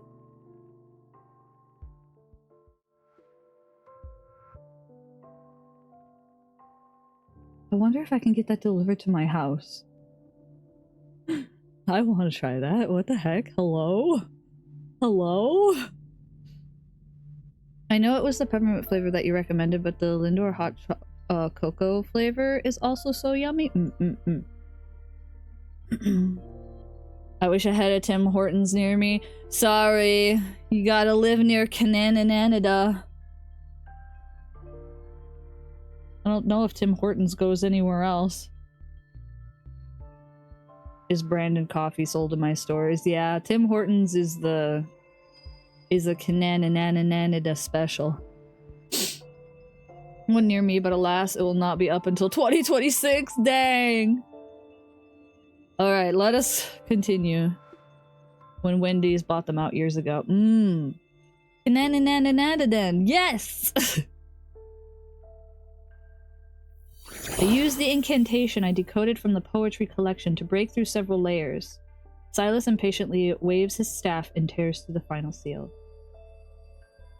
They have Oreo peppermint bark drink right now. I have tried to pick it up with an online order with peppermint syrup and they wouldn't let me, so if you're not fond of Oreo, just remove that bit in the order. They're slowly coming down to the Midwest. Let's go! Tim Hortons is pretty good, I hear. What do you mean, Canananada? They're everywhere here. I mean, you gotta live closer to Canada. Apparently, if you go further south and further, like, away from Canada, you don't see a lot of Tim Hortons.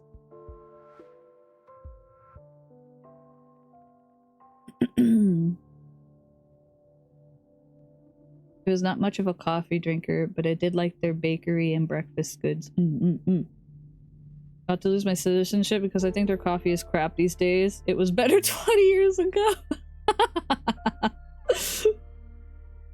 Understandable. That's fine. I still want to try this mint chocolate drink thing that Areku was talking about. But I like peppermint, so. A hidden stone door slowly opens. Behind it is a painting lying on the ground. At its center is a small path entwined with wild grass and overgrown with roses. In the depths of the mist, a lone figure walks in the distance. Matches my dream. The painting and images from my dream come to life as if flames wrapped in the thick smoke might erupt from the ground at any moment. Don't let it affect you. Sylus taps on the canvas with his staff. It's been infused with energy and appears to contain a seal. If it's a glyph, we should be able to decode it.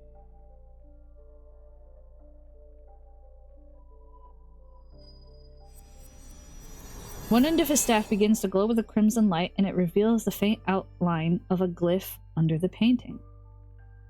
Layer by layer, the glyphs appear in sequence. But just as they're about to connect, they stop.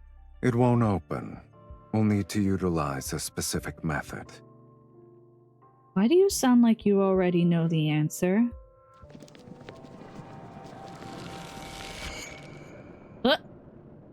Fluctuating energy in a place like this? Subtle ripples put me on alert as several figures burst through the stone doorway. I can sense their murderous intent before they cast their spells. You won't escape this time! It's freaking mages, bro! Several lightning bolts fall. The cracks on the ground are reminiscent of a spider web, and dust fills the underground vault. Strange, I made sure to cover my trail. How did they find me so quickly? I thought you'd be more secretive after succeeding at the auction. I didn't think you'd be so proud that you couldn't hide yourself properly. Recall the tracking spell Sylus secretly cast at the auction. You again!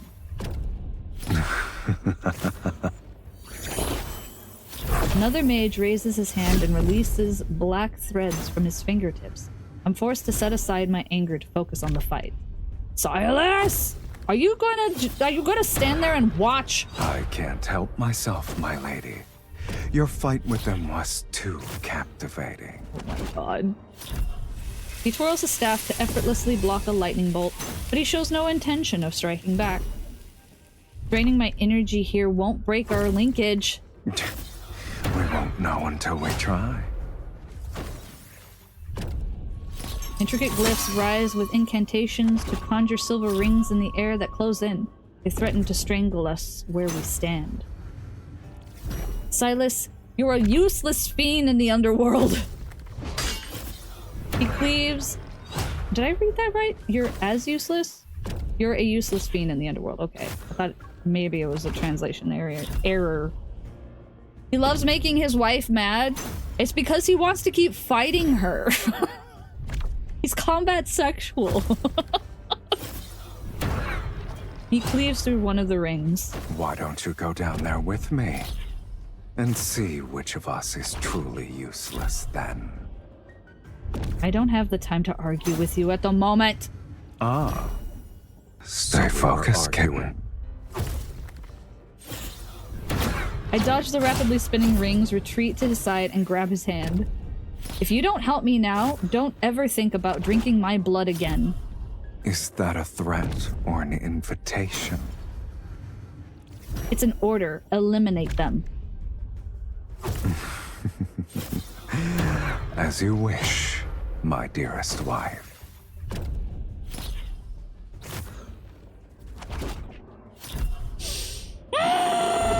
I swear! I hate how obvious for it. No, why are you clipping? I'm so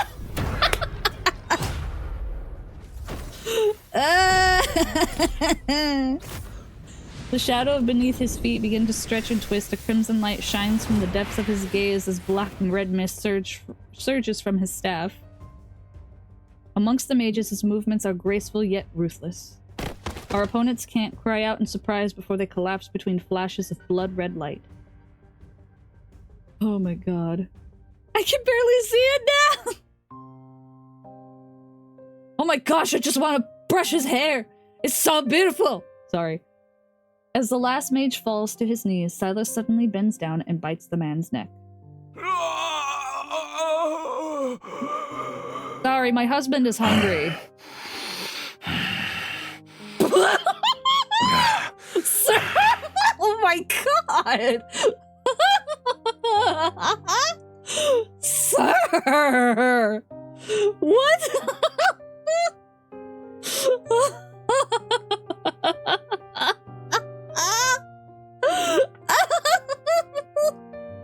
Now you know why we said voice level 10! Save the line? Why did I say the line?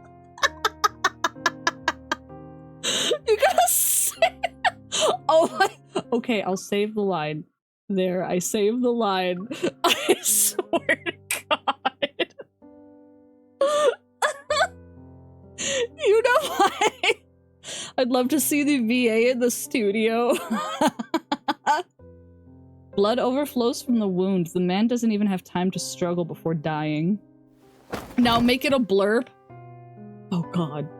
Noticing my frown, he wipes the blood from the corner of his mouth with a silk handkerchief and calmly walks to the next mage. Your furrowed brow reminds me of an intricate glyph. Can you blame me, though? I haven't eaten in days. If this continued, the Archfiend Sovereign would have become the Sovereign of Hunger. God, he's such a fucking brat. Make it a bits reward. Oh my god. Don't worry, I'll be recording a bunch for folks.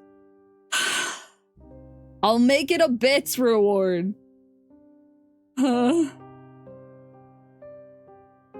hangy.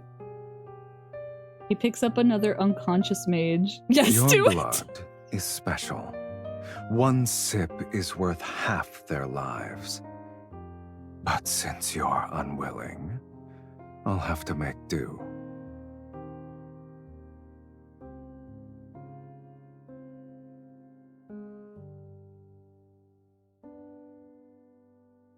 That's the king of consent, baby!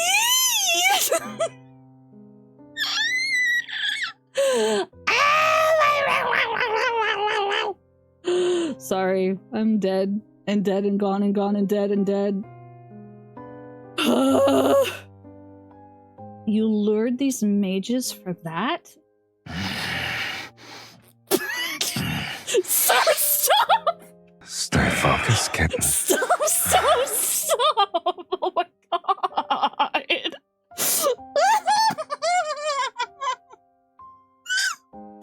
Oh my god! Okay. Save! Stay focused, kitten.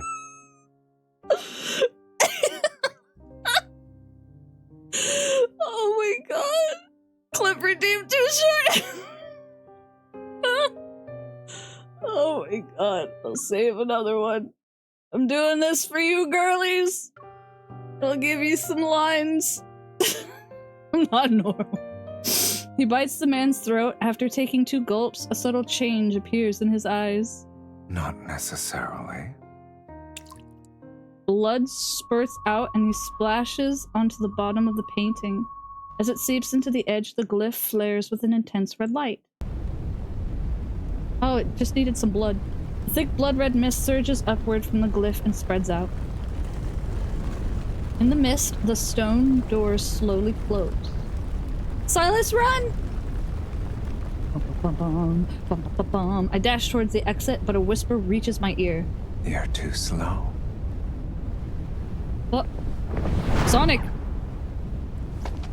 Embracing me from behind, he unfurls his silver wings and flies away. He breaks through the ceiling to reach the night sky. Ah, the wingies. I can show you the world. At night, Velmure sits under a cold silver, its tilted rooftops reflecting the waning moon's light. He loves carrying us with his wings. Blood-red mist silently encroaches through the streets and alleys and rises toward the sky. The cold moonlight is slowly stained.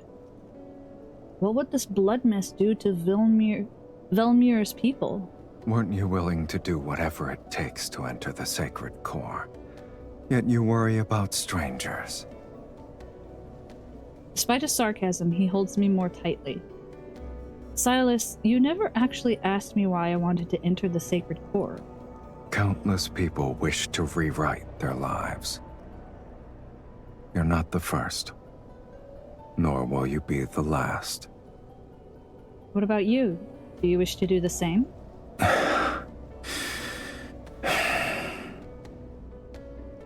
The blood mist churns in the wind. No longer a mere shadow encompasses the streets. It's an omen unfurling across the sky.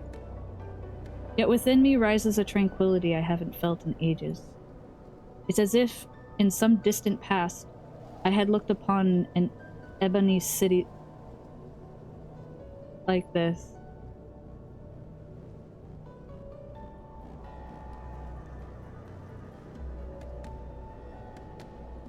In the future, I'll give you my blood.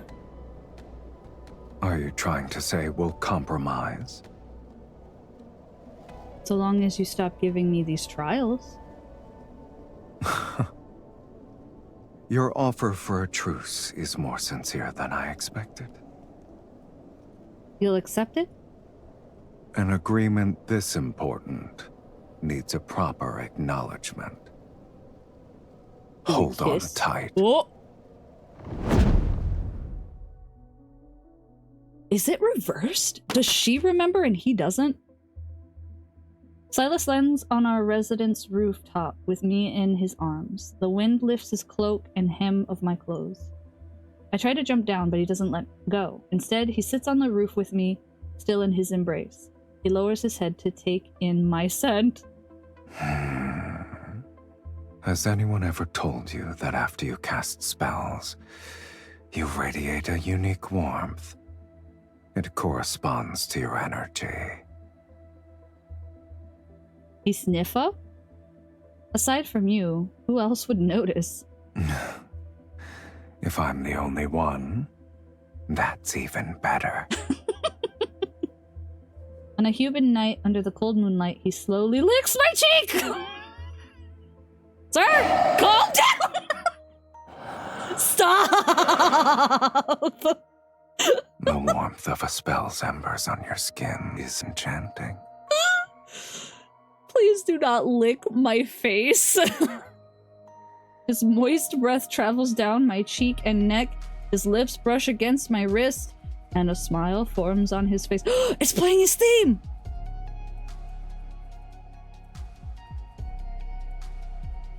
Didn't you already... I flew across half the city while carrying you. Even fiends know what exhaustion is. As we've discussed before, formal agreements require a proper acknowledgement to be finalized. What kind of acknowledgement is this supposed to be? Despite my internal skepticism, I don't pull away. Since you've agreed, let's sign it. Okay. With my power, you shall tear open fate's gates. And with your blood, I'll maintain my invincible form. His warm lips gently press against my wrist. The moonlight will be our witness on this night, at this hour. Oh! Sir, calm down! The world is gonna hear you drinking. Pain courses through me as his sharp teeth pierce my skin. I shudder as a strange tingling sensation spreads from the wound to my fingertips. I'm offense! Smooshed is signed, I'ma throw up! His fingers graze my palm. They move in tandem with his lips and teeth as he sucks my blood. They're doing the sexy animation, and with the wind he looks so pretty. It's meticulous and slow, as if he's savoring a rich, exquisite elixir. Sir, calm down! Can you take a pic?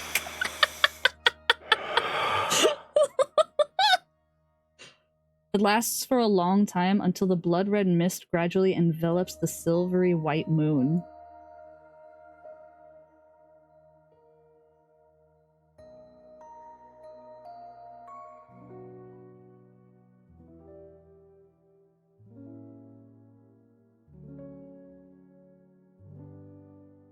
So it's bite and lick up the blood and not sucking blood through his teeth.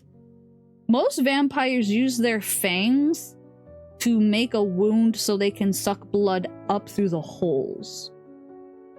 Are you okay? No.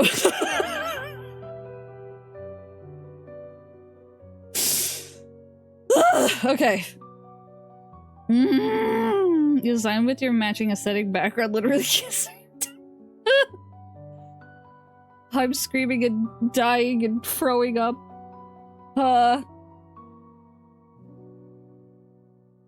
Oh my god.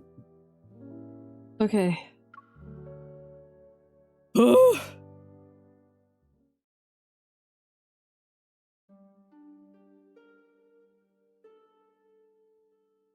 I once again find myself walking along that misty path of roses in my dream.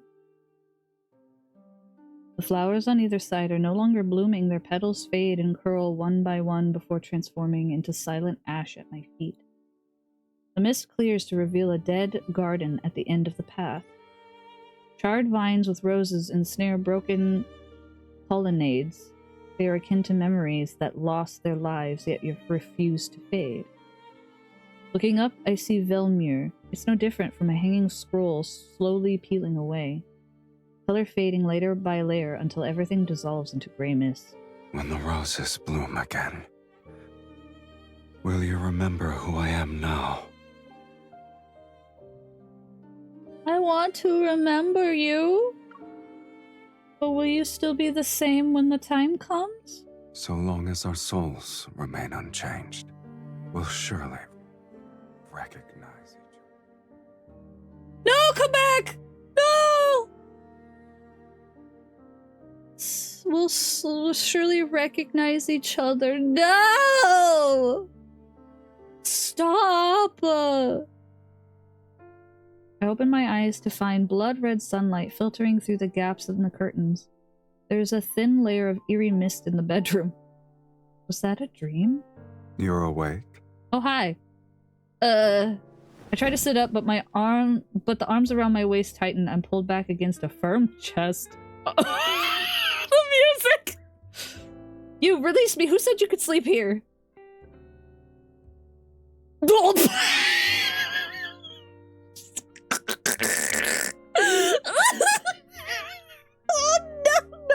Oh no. Excuse me! Where did you get that outfit from? Excuse me! What the fuck? His annoying arms ignore me and make me face him. You slept so soundly last night that I couldn't wake you up. If I wasn't a kind gentleman who carried you back to your room, you'd be sunbathing on the roof. Worry not. When I walked in, I told the housekeeper that you were exhausted from dancing. No one will suspect anything. I don't think they were gonna suspect you of drinking my blood, sir. Are you saying I should be thanking you for your thoughtfulness? I'm honored. Oh my... Oh no. Room service. Housekeeping. Maid enters with a tray that has my breakfast. When she sets it down, she helps me bathe. Did you have any strange dreams last night, my lady? I dreamed of a path covered in roses, and when I woke up, I held a rose petal in my hand. Why is this similar to my dream? What else did you see? I can't remember. The path was hidden in a heavy mist, and everything was blurry. Oh my god. Sour solid now. I question all the servants, and they say they experience similar dreams. By evening, the entire city is talking about this strange dream.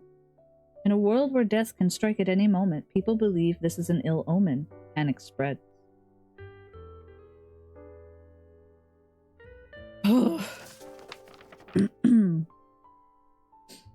In the flickering candlelight, I once again open Night's Whispers and search for the fragmented text for blood mist. When the mist kisses the rose and its petals fall, the Supreme shall awaken from its eternal slumber. Do you believe this refers to the sacred core? In a book I once read, there was a record of a powerful magic spell. Considered forbidden, it's called the Rose Dream Plague. It can force an entire city to witness the same dream. In other words, it's a disease that infects one's dreams. Only Saren would have the power to seal forbidden magics within a painting from decades ago.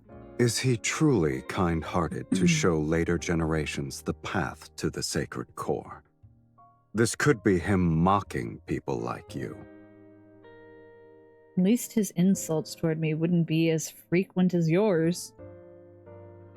Congrats, you released the plague! Oh gosh, Black Rose, no! What about you, Count? Did you dream last night? Are your dreams the same as a human's? Or do fiends have no dreams?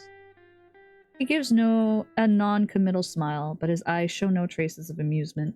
Rather than concern yourself with whether or not I'm like you, you should focus on searching for the clues about the sacred core. He doesn't answer my question. For some reason, I'm certain his dream had something he didn't want to see. Uh-oh. Uh-oh. That night, Sylus had a dream. In it, Ayla died in blossoming roses. When he woke up, he thought it was ridiculous. Dreaming of an immortal's death was a cruel, ill-timed joke. The lingering remnants of the dream prevented him from showing his usual mocking smile. He still remembered the complex emotion from the dream. Chaotic, melancholic, and a pain tearing his soul apart. She is a mage who summoned him, and this is a game to pass the time in his long existence. How could your death cause me so much agony? Whoa, what is happening? Stop it! There we go. Sylus realized that although he was no longer dreaming, he was still affected by the emotions from his dream. Did I lose my mind after drinking your blood? He laughed at himself, his knuckles gently brushing over the girl next to him. Her skin was smooth, warm. He held this bundle of warmth in his arms as if to dispel the vivid despair from his dream. He thought it was just a dream. Yes, it was just a dream.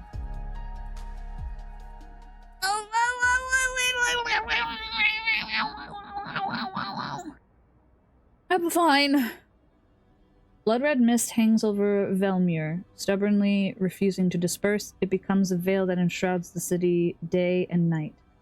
After the initial panic, people grew accustomed to the sky's disturbing color.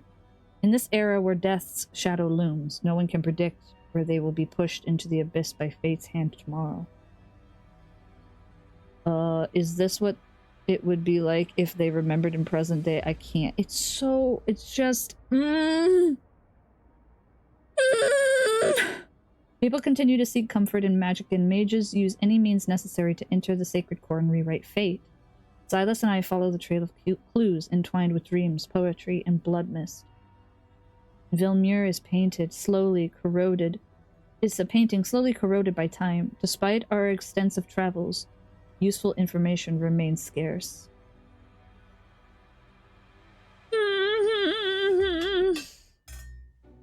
Uh-oh.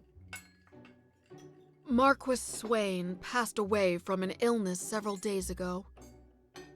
My lady, my lord, you attended a ball he hosted when you first arrived in Belmure. Do you remember? At the dining table, Sylus and I exchange glances, but the housekeeper's expression remains as calm as ever. He looked hale back then. They say his heart stopped beating. Such tragedies aren't uncommon, yet everyone believes it's connected to the ominous mist. All the nobles are desperately inviting mages to divine their fate and extend their lifespans. If my lady and my lord wish it, I can arrange for one to visit you. My lady, my lord, today's steak is selected from the healthiest calves raised on farms outside the city. It's been seared at a low temperature with herb butter. I want it. I'm hungry. The elderly chef anxiously watches as the maid serves the dishes. He casts uneasy glances at Sylus while his voice unconsciously drops to a whisper. If the Count doesn't find it beneath him, please, do try it. I glance at the untouched dish in front of Sylus and can't help but pity the dejected chef. Oh. I wish I could tell the chef that the Count is only interested in blood. To my surprise, Sylus picks up his knife and fork, cuts a small piece of steak, and places it into his mouth to chew. It's not bad. Thank you. I'll go ahead and prepare the dessert. The housekeeper and maid are also visibly relaxed, and the atmosphere in the dining room seems to improve by a considerable amount. So Sylus can be like this too. What is it? It's nothing. I saw a hint of humanity in the Count, and I'm not used to it. Perhaps. I've been drinking too much of my wife's blood, and was infected with the consumption.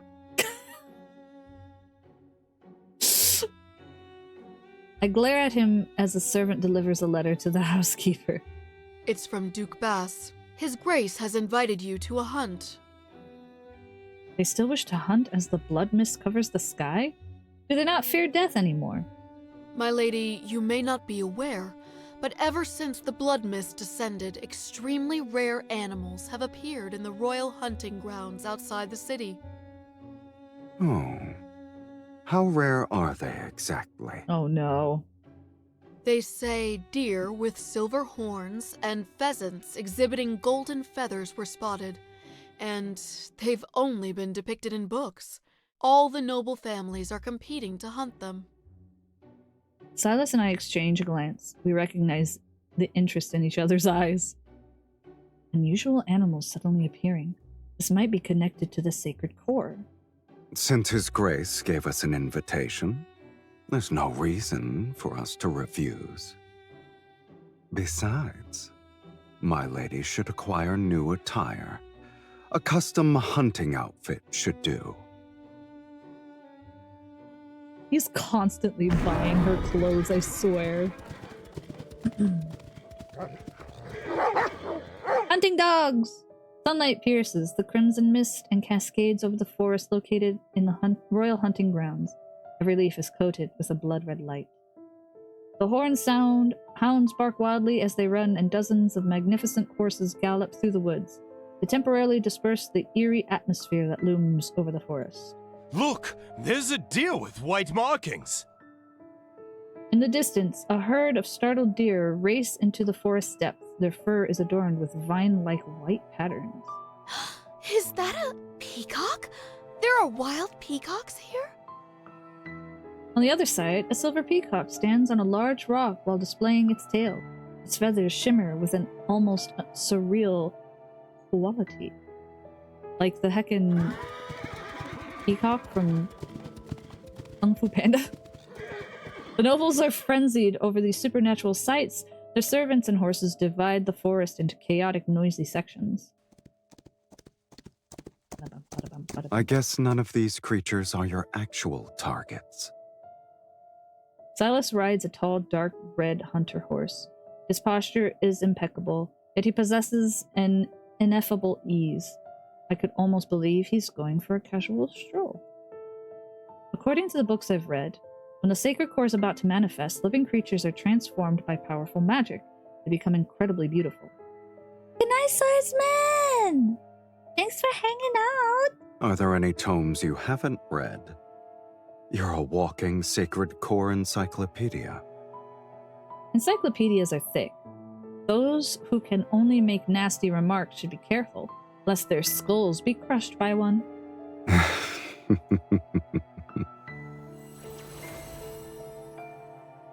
An unusual magical force slowly reaches out from the depths of the forest. It's akin to slender, cold tentacles. Slenderman! Sylus. I sense it. Let's follow it. Gotta go beat up Slenderman.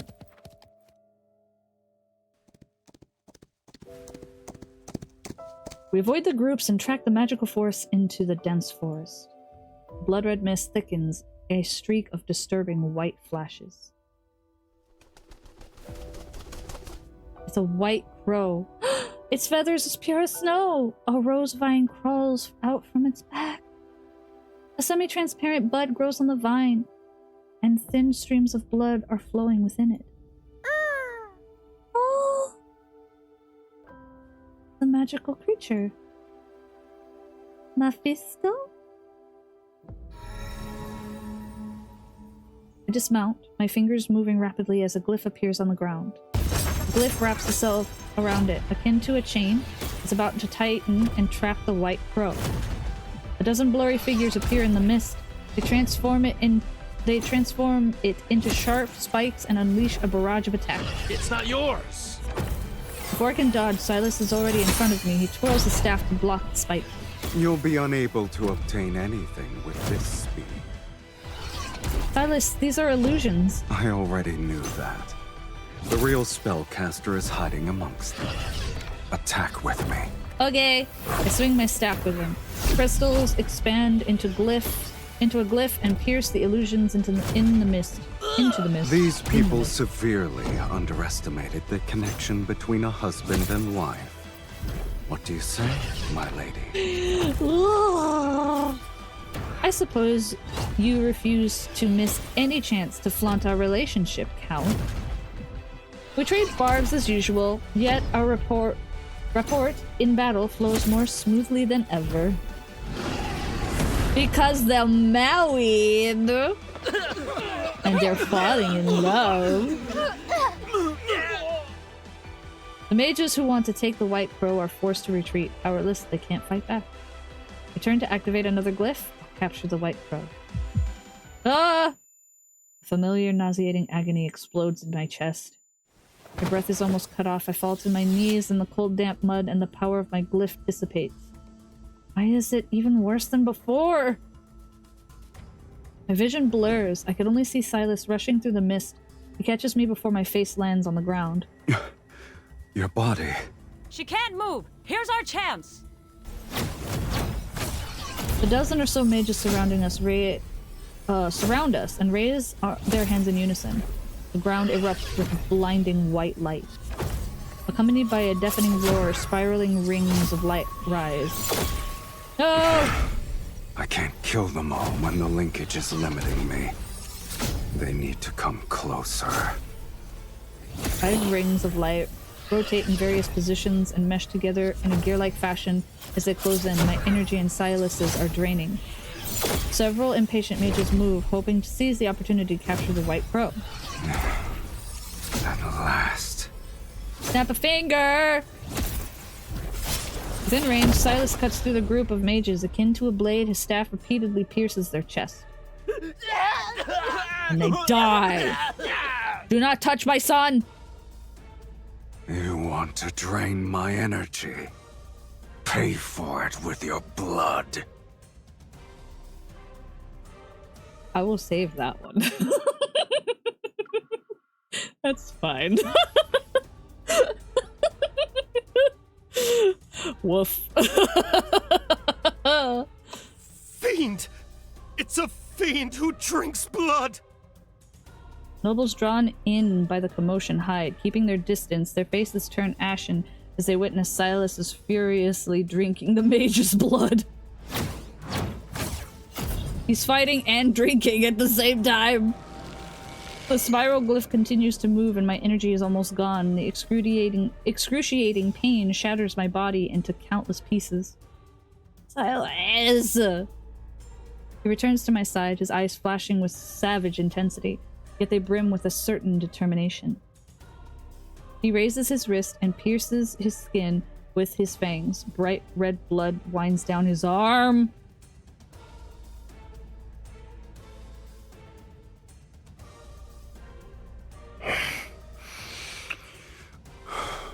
Drink.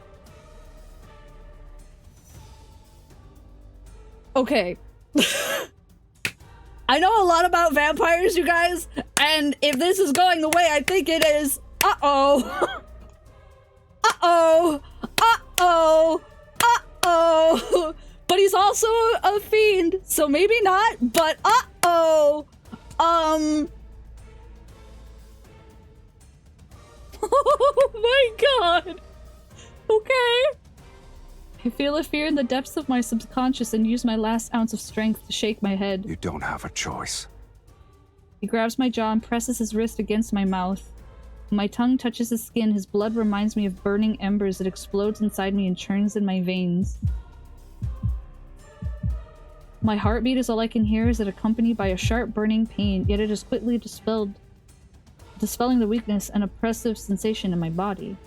The mist around us suddenly churns and swirls as if countless hidden eyes are opening within it.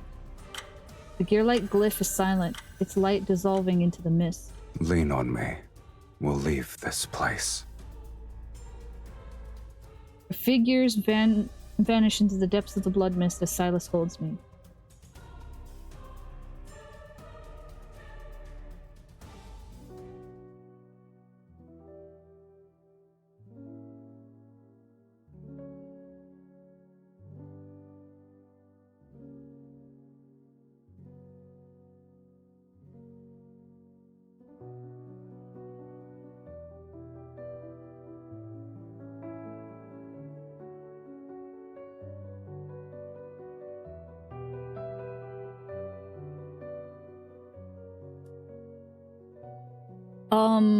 Well, I think we just became a vampire thrall.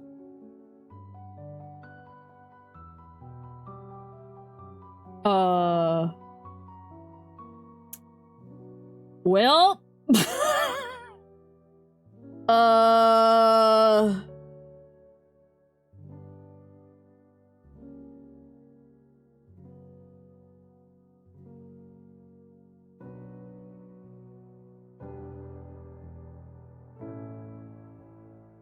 And, like, the thing about that is she was about to die. Her body was being pretty much torn apart by the other mages, and he already made it clear at the very beginning that, like, if she dies, he'll probably be fine. But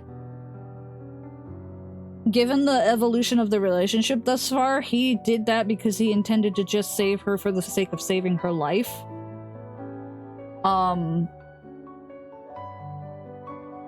But, what do you do when your vampire summon turns you into a vampire? So she commands him, and he technically can now command her. Hello, Marina!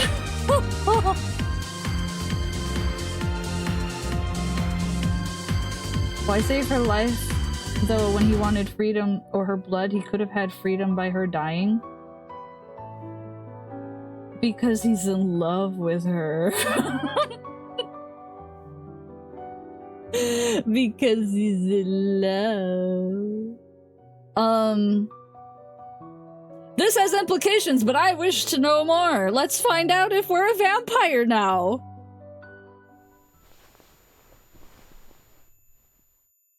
In my hazy consciousness, I can only feel a warm, thick, strange yet intoxicating liquid between my lips.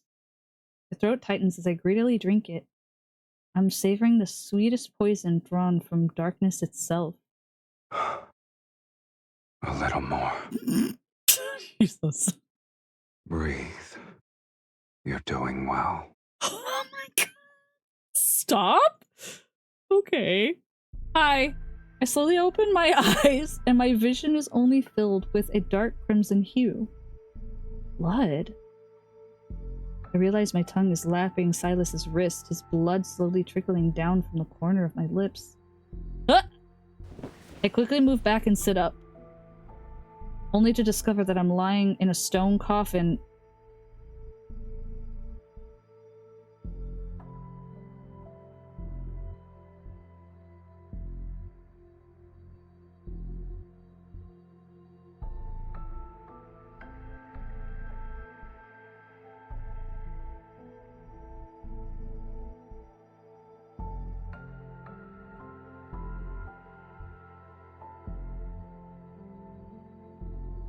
Well, we're a vampire, guys. Welp. It's adorned with intricate carvings. Welcome home, Countess.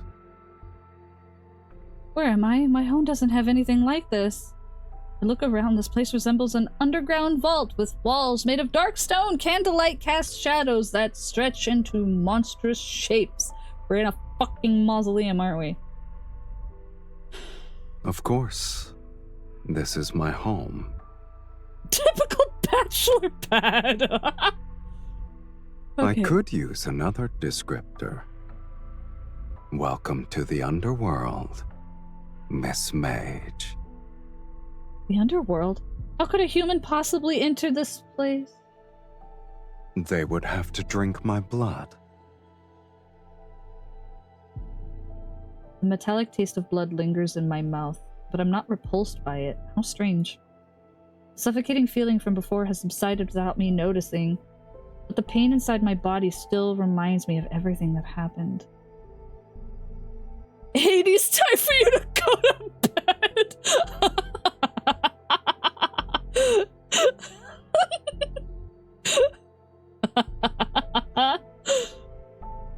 The white crow. The clues to the sacred core must be on it. I forced myself to climb out of the stone coffin, but when my feet touched the ground, I collapsed from excruciating agony. Mephisto? The white feathery figure flies across the underground chamber and lands gracefully on Sylus's shoulder. Here's your clue. In your current pitiful state, you shouldn't be running around willy-nilly. This magical creature can enter the underworld too? Since it was prey that caught your interest, my lady, I naturally couldn't let it escape. Did you turn I'll it into a admit, vampire too? It's peculiar. I've never seen a magical creature that can freely travel between the human world and the underworld before. Sylus helps me stand. The white crow shows no intention of flying away. Instead, it tilts its head as it watches me. The vine on its back sways gently with each breath, its bud remaining tightly closed as if it's hiding secrets. Excuse me. Whoa. I wonder how long it will take for the flower to bloom. When it happens, what you're looking for might reveal itself.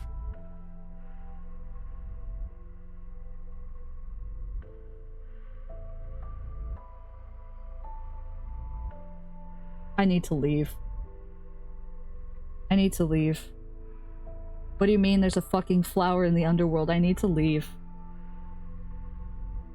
I need to leave. Also, hi Nova, welcome in to this nonsense. But your weakness has been exposed. Those mages won't give you a moment to breathe anymore. If you leave now, you'll be walking into death's sweet embrace. His eyes reveal their typical mocking gleam, but there's a hint of genuine concern. I remain silent for a moment. The intense anguish coursing through my body forces me to lean on him for support. If you don't mind me staying here, then I'll wait for the rose to bloom, Count. I have welcomed you from the very beginning.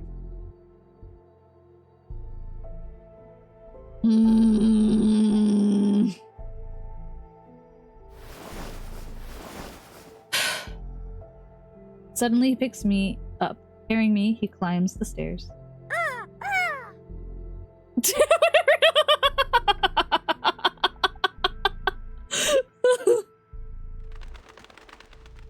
Now that you're staying, let's help you become acquainted with our home, my lady. Stop it.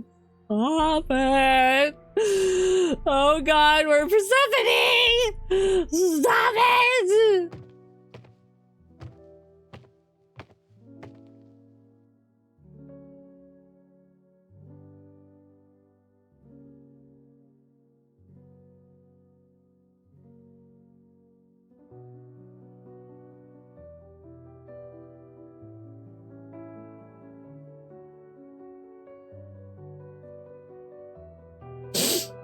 Okay. Thanks. Sylus and I reach the top of the staircase. The scenery greeting my eyes is so breathtaking that I almost forget my pain. Inside the massive castle with its vaulted ceiling, bright candlelight reflects off countless treasures.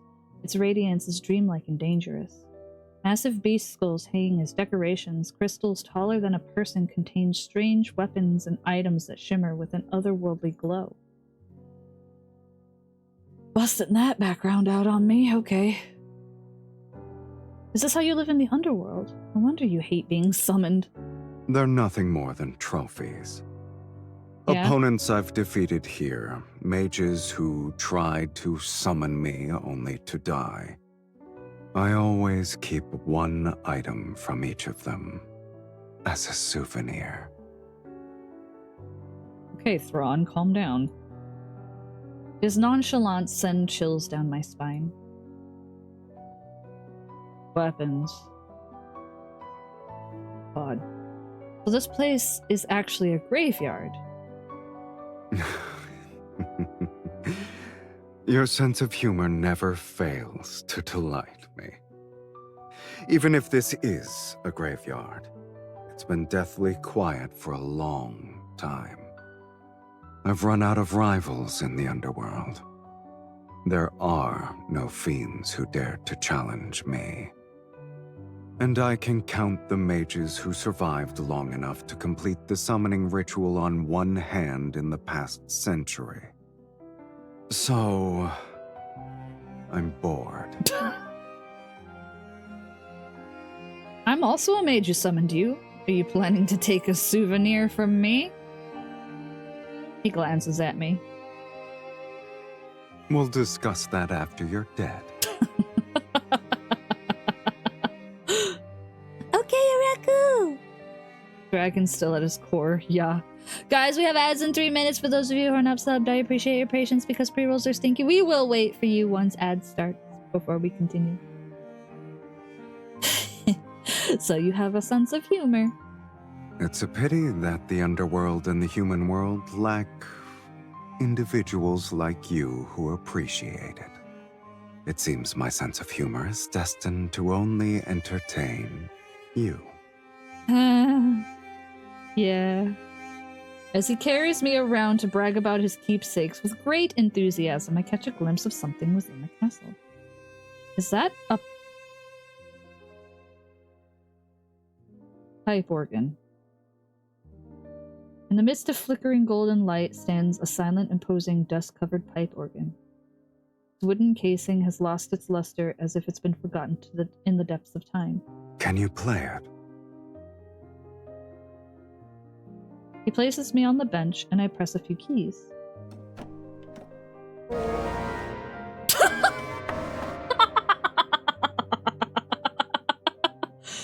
Surprisingly, some are out of tune. Others don't produce any sound. That's normal. No one has ever played it. And you consider it normal, a room of treasures arranged around a broken pipe organ? Is it special to you? Sylus doesn't answer. He picks me up again and carries me. I'm about to ask more questions, but the sight before me makes me forget my curiosity.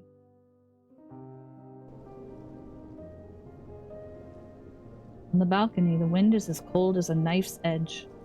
The underworld sky doesn't resemble daytime or nighttime. It remains an unchanging gray.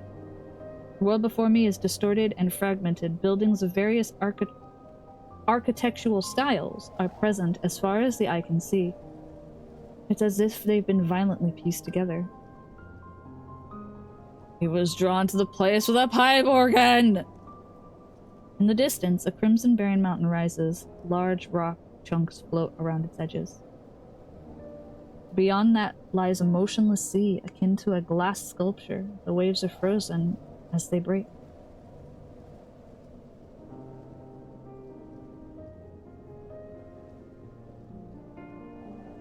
The underworld described in various books is nothing like this. You should read less nonsense. These structures seem to be from different worlds. What exactly is this realm? A graveyard. An indescribable shudder spreads from the depths of my heart. I don't understand. He slightly turns his head, his gaze passing me like the wind. You're not the only one who wants to rewrite fate. And there are other timelines with people such as yourself.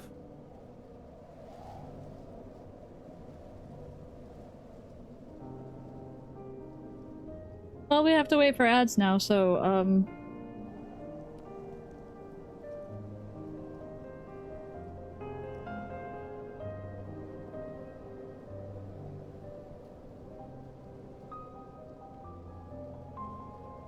I'm taking a book out of Deja Vu D and laying on the floor.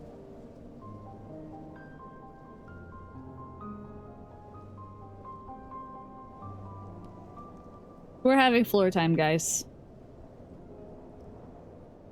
We're having floor time. Don't poke my belly!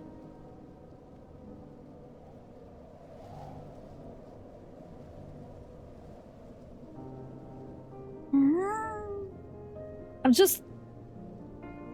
like, this is gonna... it's gonna... I'm gonna have to think about this a lot.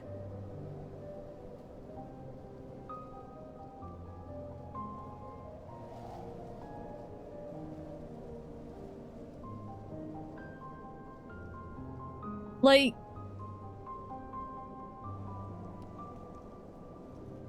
the crow can go between the underworld and the human world, kind of like how Mephisto is the...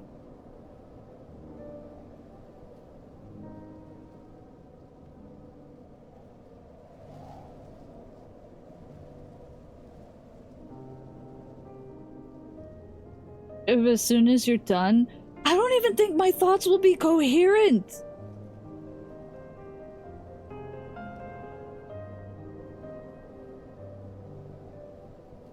While you're thinking? Okay.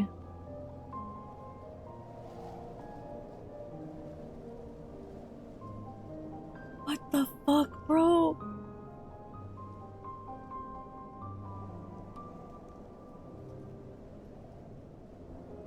I already just hydrated, I'll hydrate again.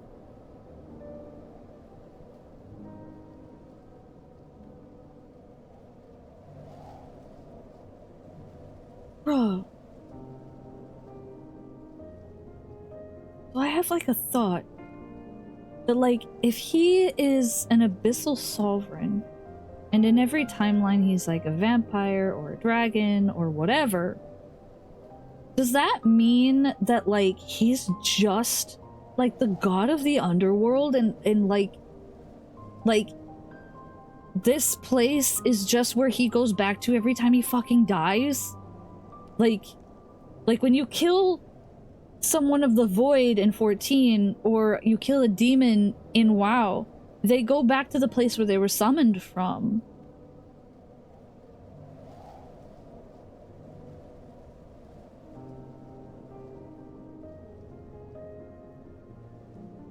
So he's just found us in every single timeline and watches us. Oh.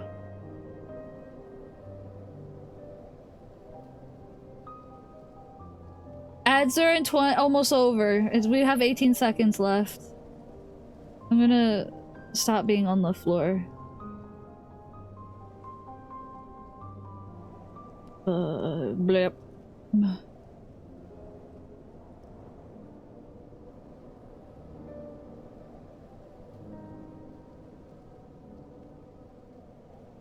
I'm back to find Raptor at this guy's feet. Did you fall over? I was having floor time. Because the lore of this game is fucking wild, dude.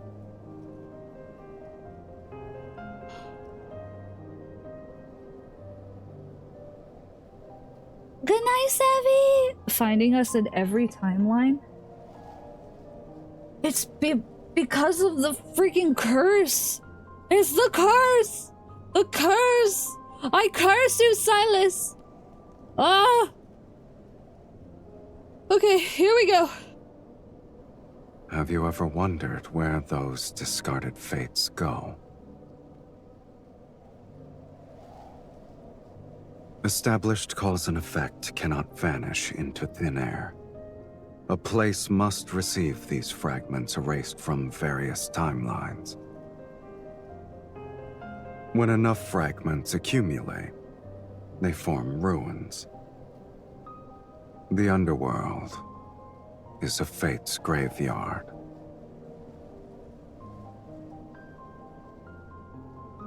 So he's Hades. The Hades of time. Are you fucking serious? He is the Hades of time!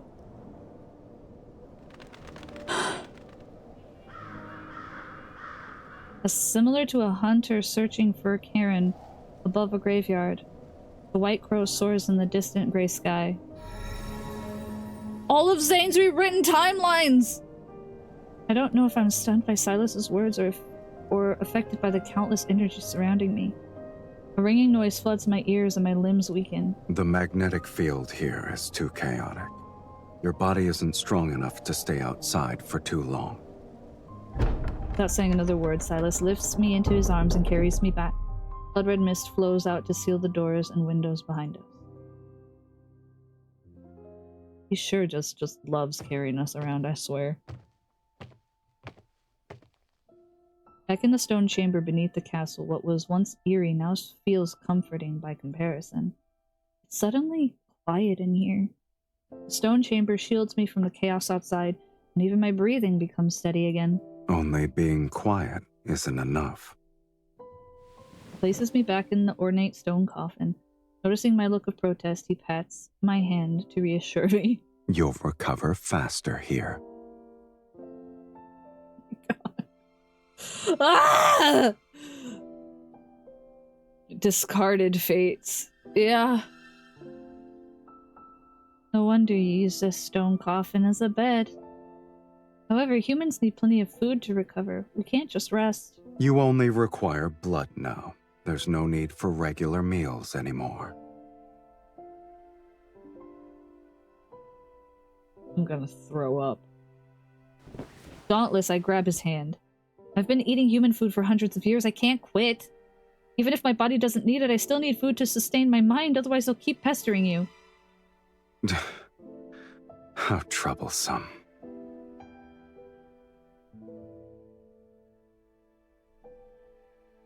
Is that why he let us starve for 3 days?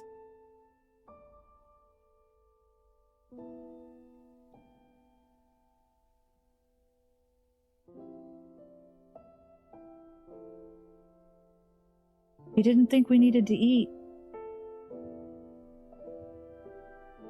Oh my god. I'm gonna throw up.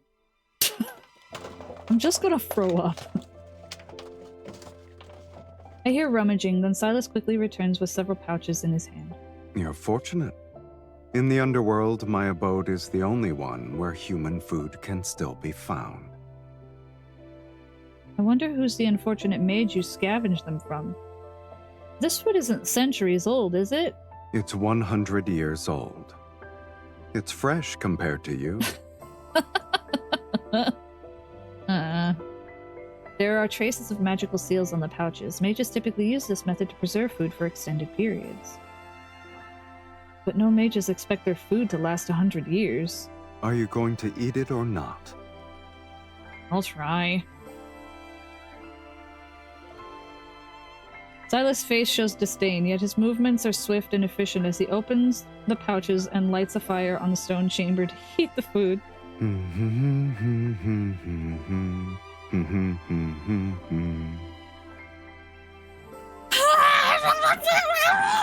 I'm fine. I look at the cold, gloomy stone chamber and coffin I'm lying in, and my gaze lands on his busy, happy figure. Sylus, were you this elated when you were alone here? He pours the heated, sticky mass of food into a metal plate and hands it to me. No. It's because I'm giving you this meal, so I can feast properly later.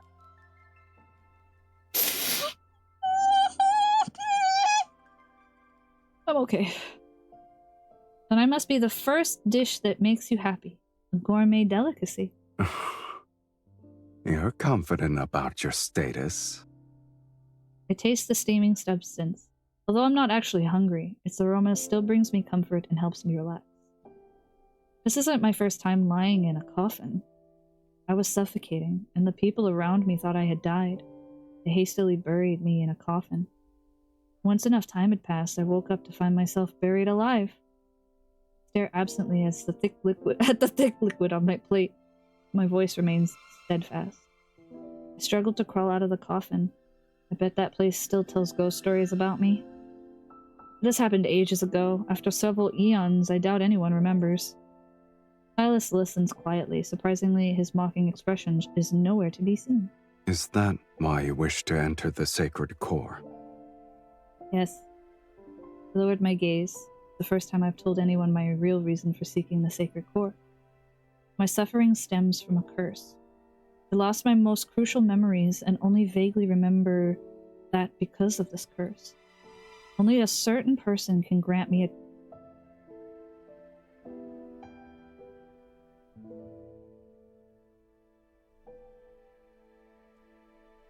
a true death. He quietly observes me as if he's looking at a reflection below a lake's surface. You want to rewrite your fate to escape eternal torment. Correct. Eternity for me is a nightmare I can never wake from. The flickering candlelight in the stone chamber casts a gentle glow on his face. It encourages me to ask the question that has lingered in my heart for so long. Do you remember why you're here? That's one more thing we share. For better or worse. Oh my god. He sits down and leans against the stone coffin. I don't remember how I arrived here. Sometimes, I think the underworld's fiends are simply people abandoned by fate. Since they're not embraced by it, they're free from the mortal world's moral constraints. They only live for their desires. But you said you weren't happy before. I suppose when I defeated a fiend, I'd momentarily feel the zenith of pleasure. That's why I spent most of my time becoming the ruler of the underworld. Sure thing, Hades. But pleasure has always been fleeting. After the rapture passes, all that remains is longer periods of emptiness. He speaks of his distant past in a detached tone, with time melting bloodshed and brutality. Only drifting ashes are left. I understand him, though there's no reason for it. Perhaps it's because I also experienced the passage of time. Maybe my life only has one sensation left. Or to put simply, we're like kindred spirits.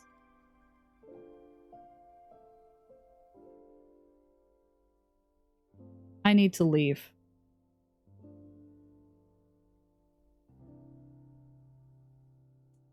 Goodbye.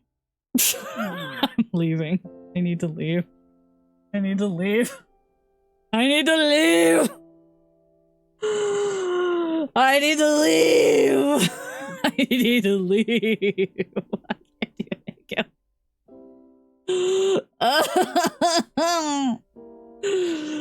Why?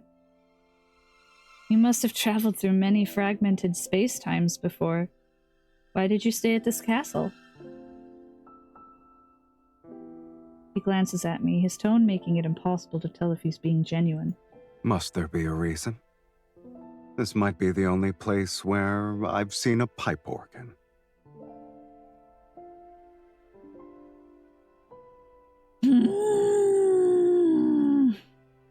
Is that so? It's the only object that feels familiar to me. I'm leaving. I'm leaving! I'm leaving! I'm leaving! I'm leaving! I am leaving! I'm leaving! I can't do it! No! Nope! No! Nope! Nope! Nope! Why is this game like this? Why did I make everyone play this game? My heart races for no apparent reason. An inexplicable thought appears in my mind. This castle doesn't have to be so deathly silent. After all, its owner isn't cold-hearted. Oh my god. Oh my god. What do you even mean? What do you even mean? Why are the writers like this?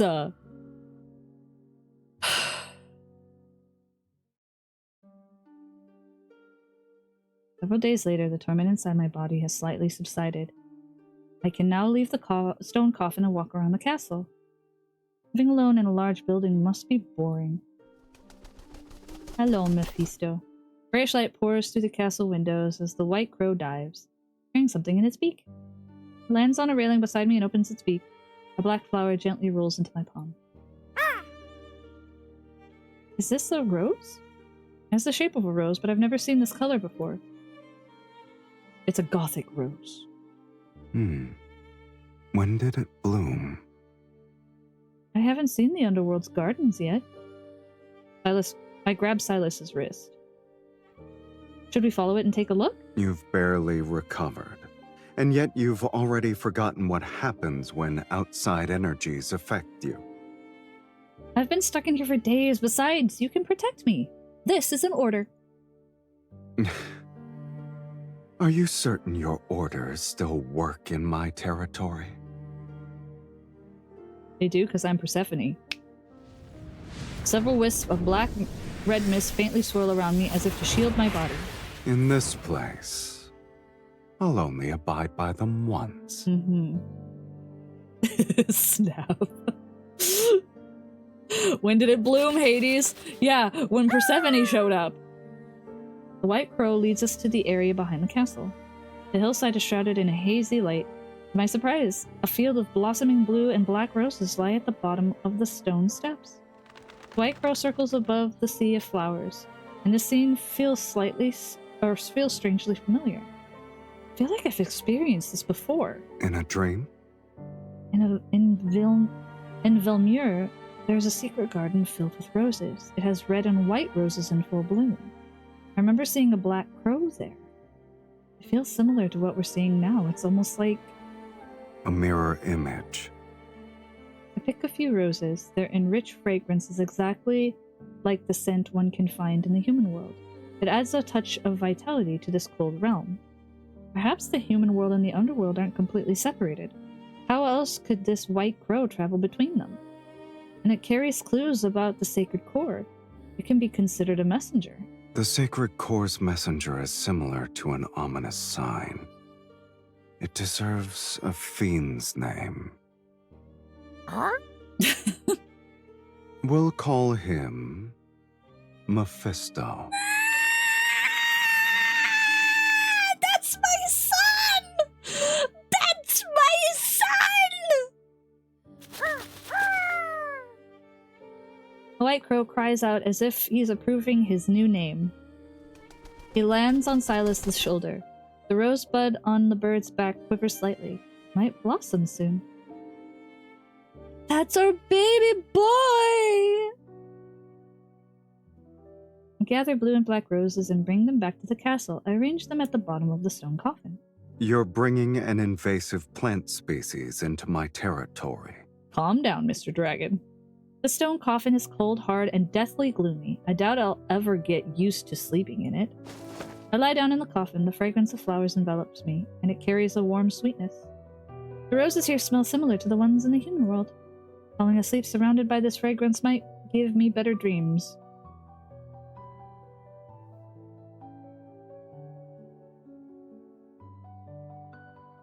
Okay.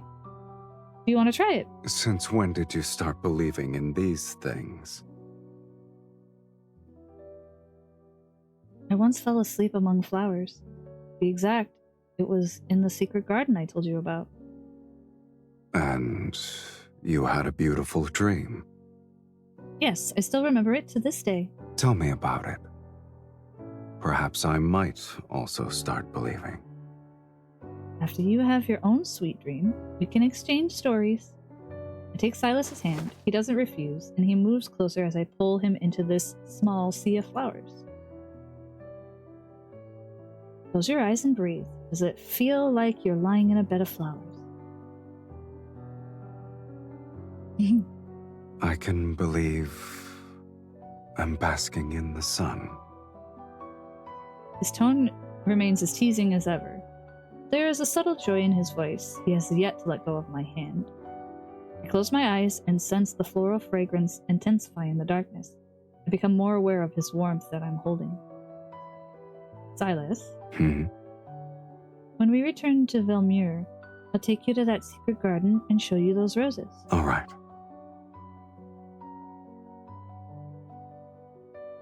Holding hands, we sleep while surrounded by the fragrance of roses.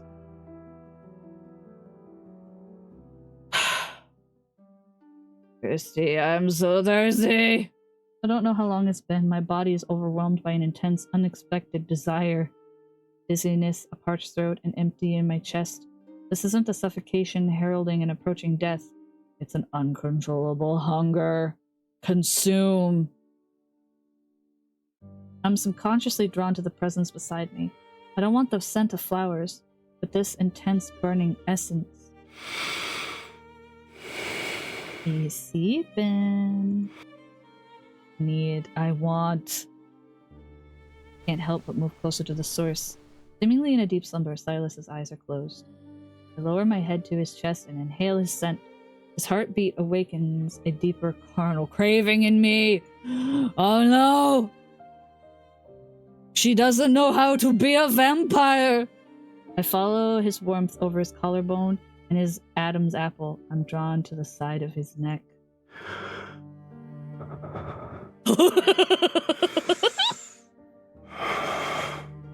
I think he's well aware of what's happening. The essence is more evident. It's warm, pulsating against the tip of my nose and lips. I want Sylus.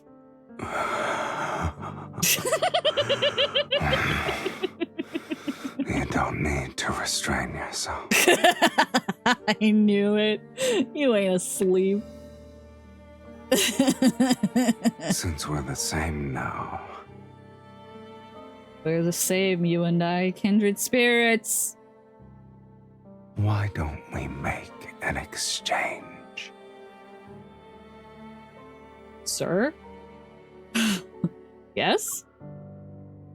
The wild growing hunger inside me doesn't let me hesitate. I agree instantly.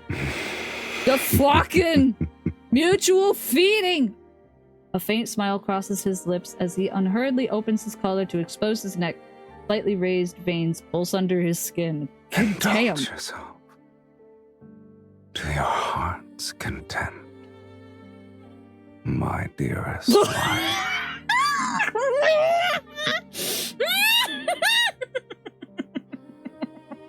Fine. Okay. I'm fine. Save that. Okay, I'm sure. That's fine, I guess. Okay. I lean forward, my fangs piercing the skin. Warm, thick liquid floods my mouth. His ears are pink! The taste in my mouth is rich, cloying. It carries an intoxicating power that makes me dizzy. I feel as though I'm drinking the night's darkness that has been brought to a boil.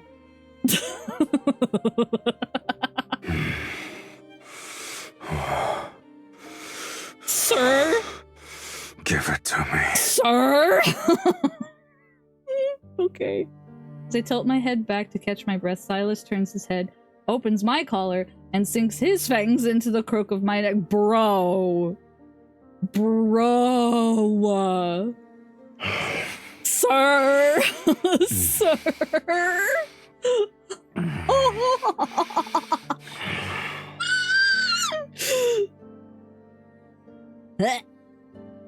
Sylus, it hurts. Stop. Pain and pleasure overlap and surge as our breasts quicken and entwine. Blood and skin press against lips and teeth. The scent of flowers and blood merge, and our heartbeats gradually synchronize beneath our skin. Bruh. Bludge. Blurred. Dude, calm down. Oh my god. Dark red blood drips from my pierced neck, soaking my disheveled collar. It soon falls onto the roses under us. They are not mac and cheesing. Petals greedily drink the drops of blood, and the dark crimson seeps into those blue and black roses. Bruh, we made the roses red. I don't know how long I've been asleep. In a realm between dreams and wakefulness, a slight pull on my skin makes me regain consciousness. Hello. Next to me, Sylus lies on his side. He holds a soft handkerchief and unhurriedly wipes away traces of blood from the corner of my... Oh, he's so sweet. His touch is gentle, and his fingertips occasionally brush against my skin. They leave behind a subtle yet unmistakable warmth. Did I wake you? You can sleep some more. God, he's so just... I lower my gaze. The edges of the rose petals beneath me are still stained with dark red blood that's partially dried. They're seemingly whispering to me. I recall the burning roses from my previous dream. Their color was the same. And the person beside me in that dream had the same warmth. Dreams and reality overlap, and I can't tell which one is more real.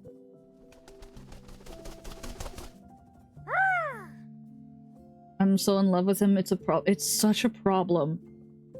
Ugh. Mephisto perches on the edge of the stone coffin, rosebud on his back so large that it's starting to unfurl. We should be able to return soon. Indeed. Sylus's answer betrays no emotion, and my heart, which should be rejoicing, isn't as thrilled as I expected. I'm one step closer to entering the sacred core. I should be happy. My gaze remains captivated by the hand still wiping away blood. His fingertips graze my lips, and his lingering warmth secretly infiltrates my heart to embrace every fiber of my being. I enter the sacred core. This curse's shackles will no longer bind me. Doubt lurks, its rusty blade silently embedding itself into my heart. You could just stay here. Like, you both are immortal. Just stay here. Isn't this what I've always wanted? Why am I hesitating?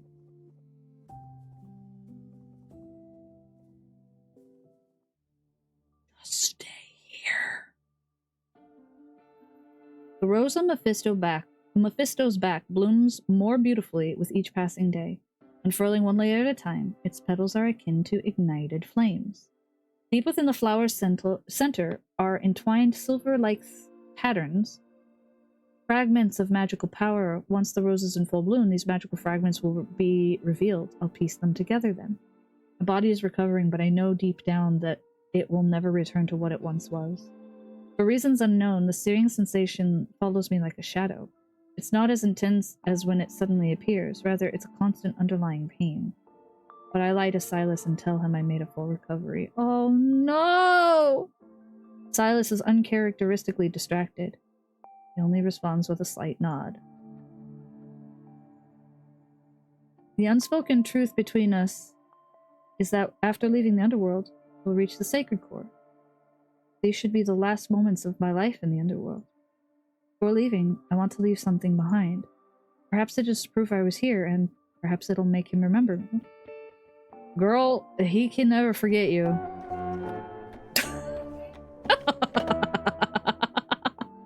I wipe down the neglected pipe organ deep within the castle, open its cover, and clean the pipes. You're already bored of this place? Or you have a rare hobby for repairing pipe organs? Not necessarily. In the past, I disguised myself as a devout choir member to find a book containing forbidden magics that was sealed in a chapel. Ah, yes. You do something of that nature.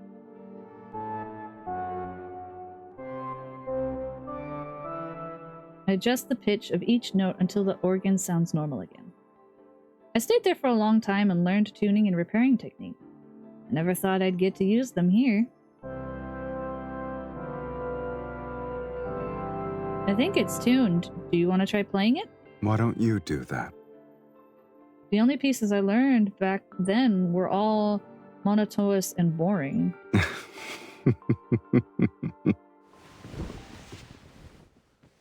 Chuckling softly, he sits down. His slender fingers rest on the instrument's key.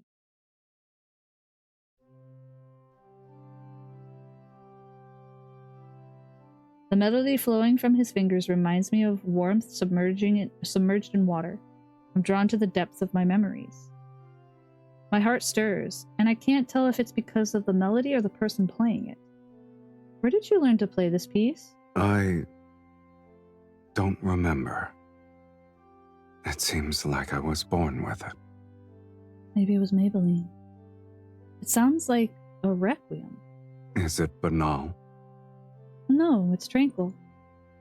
Entranced, I watch his fingers dance. Sylus, when I die, will you play it for me again? How can you hear it if you're dead? I'll hear it. He doesn't say anything and continues playing. The ancient castle's vast corridors and walls reflect the music back again and again, as if they're trying to crystallize this moment in time. This is our last night in the underworld.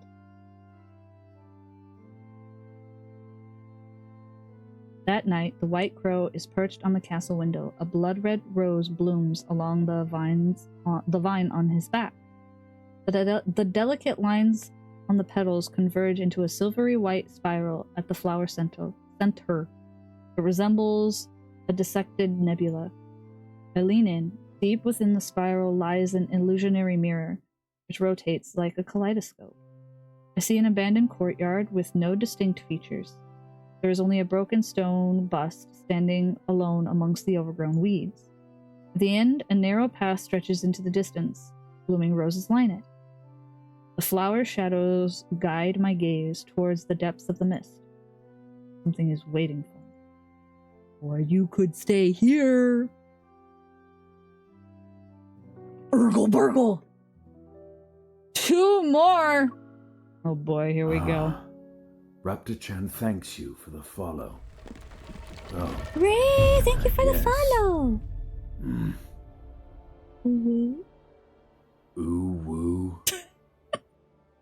After leaving the underworld and returning to Velmure, we find the estate completely abandoned. All the dazzling treasures have vanished. Even the modest silverware is gone. In the center of the great hall, a large portrait of me and Sylus have been splattered with crimson paint. It's a bloody, grotesque sight. Our faces have been erased, and only crimson words are smeared on them. Fiend and evil mage.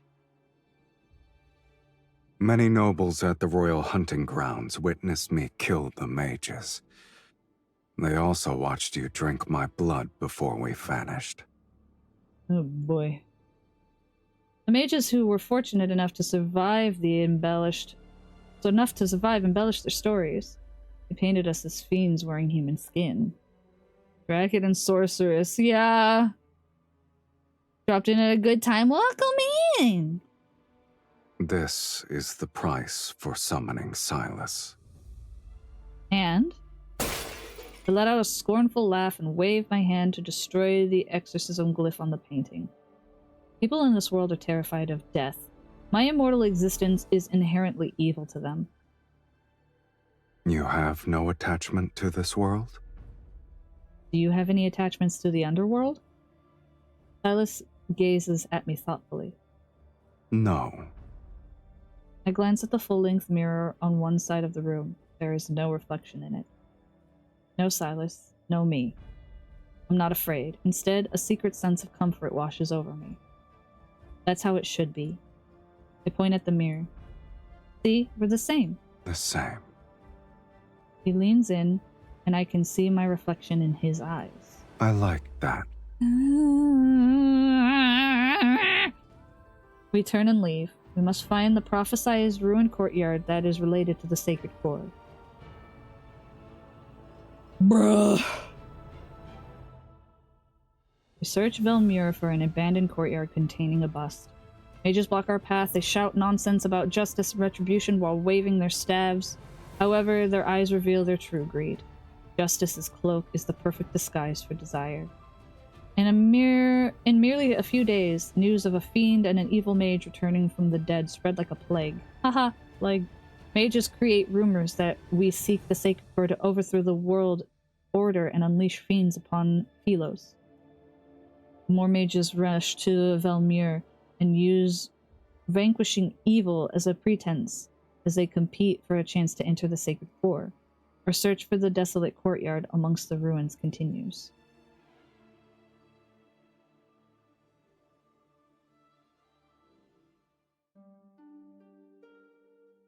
What? Why are we in modern day? The night deepens. After another day of constantly moving and fighting, several mages were taken shelter in an empty house on the city outskirts. The ceaseless searing pain in my body grows stronger with each passing day. Maybe it's because we're getting closer to the sacred core. Our cute New York apartment! Sylus offers his wrist to my lips. You've used most of your energy. Do you want a sip? Oh, you've also expended most of your energy. So many mages are handing themselves over on a silver platter. I get to enjoy a feast every day. I firmly turn his face toward mine and look in his eyes. You liar. You haven't been honest with me either.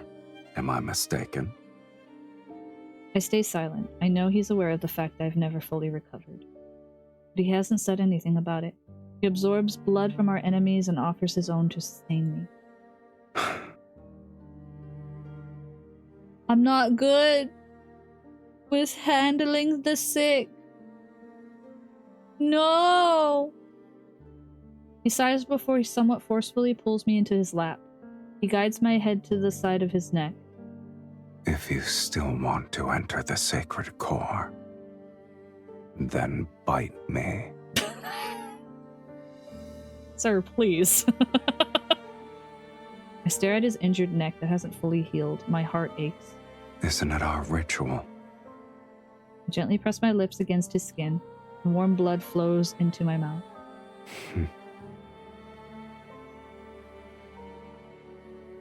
Moonlight veiled in blood mist shines through the window.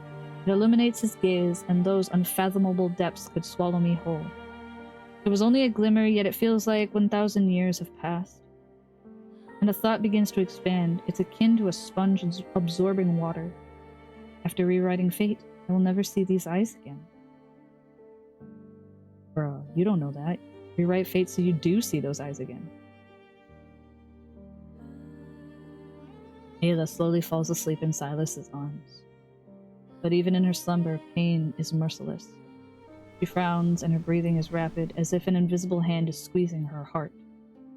Ha ha! Squeezing her heart! Subconsciously, she grasps his fingers before reluctantly releasing them. Sylus pauses, Pauses. Then he holds her hand again. Their wrists touch, and the chain binding them flickers with every breath. Somehow, he no longer resents the linkage he wanted to get rid of. English! Somehow, he no longer resents the linkage he wanted to rid himself of. In fact, he wishes it could bind them more tightly together. Meh! Supposedly, it's been a long time since he thought about returning to the underworld alone. In his eyes, his dreams, his imagination, her presence exists in his everything. But if their circumstances never change, the one who's staying by his side will continue to endure endless torment. If bearing a curse is your fate, then rewriting that is part of your destiny. Fate isn't the only answer. After all, I never believed in it. If fate demands your suffering, then I will destroy it. Get you a man that will destroy fate for you. No matter the cost. This shall be the price I pay. Woof! Bruh. I'm fucking trying! Where are they? Sylus, get out of my phone! After searching through most of Velmuir's courtyards without any success, we arrive at an abandoned churchyard. The stone sculptures are here intact. Not all of them match the text and the prophecy. Isn't it odd? The buildings are weathered and old, yet the sculptures appear as though they were crafted days ago. An illusion?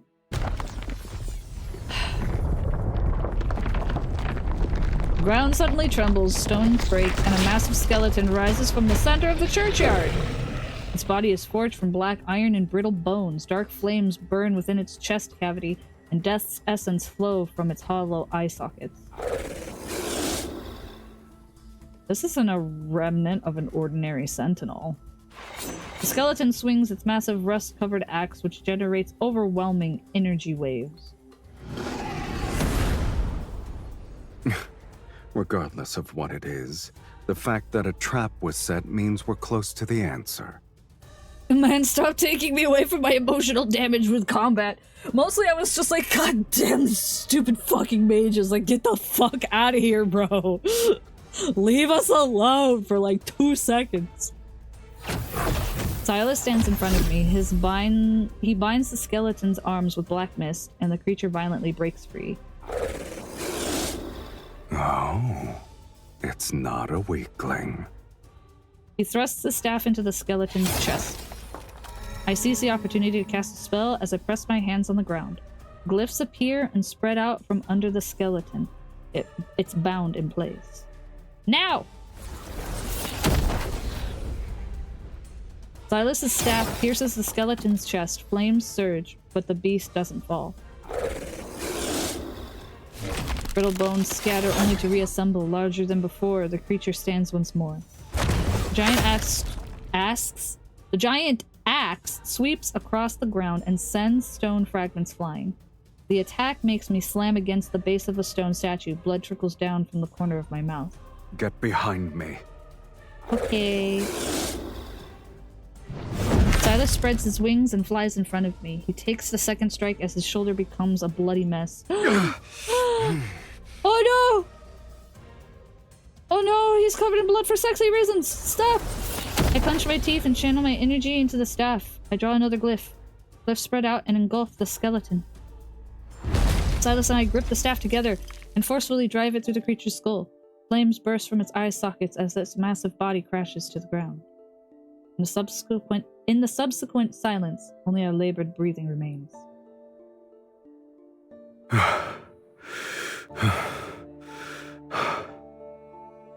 I fall to my knees, my palms covered in blood. I gasp for air as the searing pain inside my body intensifies. Sylus folds his wings and drags his injured body over to me. He supports me as I stand. What a shame. We almost died. Yes, we barely avoided that opportunity. In spite of our pain, we weakly smile at each other. Amongst the broken stones, a half-destroyed statue emerges. It matches the one in the prophecy.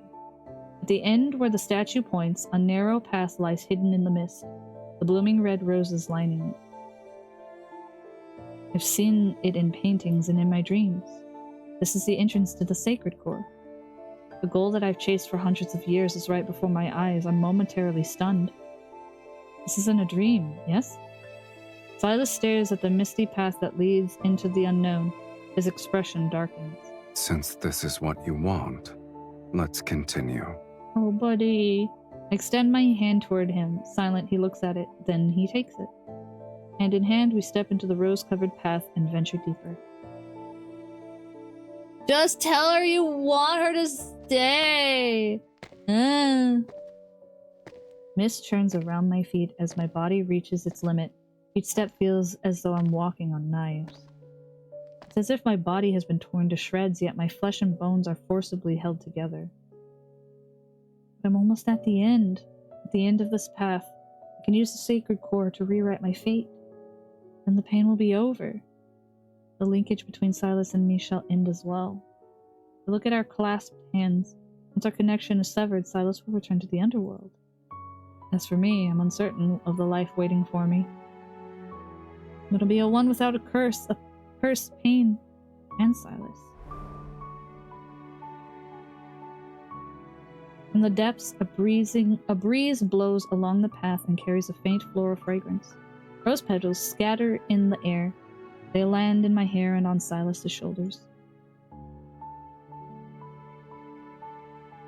He doesn't want her to be in pain. I know! My gaze shifts from our clasped hands to his face. I realize he's looking at me. What is it? The entrance is beyond the mist. I know. I stop in my tracks. Hmm? Once I enter it, we might not have the chance to say goodbye. You're eager to bid farewell. I want to do it properly. It's similar to a proper acknowledgement. You don't want me to see the sacred core? All right, then. I wasn't even the slightest bit interested. Okay, Tsundere. His tone carries its usual sarcasm, but there's no trace of amusement in his eyes. Should I offer my blessings for your inevitable death? I wish that you'll be free from curses and live an ordinary life without any sort of suffering. Or should I wish for us to never meet again? No! Unkiss him! I take a step, pull his arms, and stand on my tiptoes to kiss his lips. Oh. Our lips have left wounds on each other's bodies, and we have felt each other's warmth and blood. But this kiss is different. I still want to leave something behind in Sylus' life, even if it's a mere moment. I should let him forget me just as I would forget him. But why would I selfishly want him to remember? But why do I selfishly want him to remember? Let's sever our linkage. The path ahead is one I must walk alone. Without waiting for his response, I silently recite the spell. The linkage at my wrist begins to glow. With a lingering, gentle vibration, it stretches like a silk thread being pulled apart. No, he doesn't want that though. The thread of light breaks, its fragments turning into tiny motes of light that float away with the wind. They disappear into the mist. This is what you consider a proper farewell. Sylus, you're free now. As I say these words, I feel an unfamiliar emptiness around my wrist. The emotion welling up inside me. Is it reluctance? It won't be long before I'm forgotten. No. But what makes you think I'll forget you? No.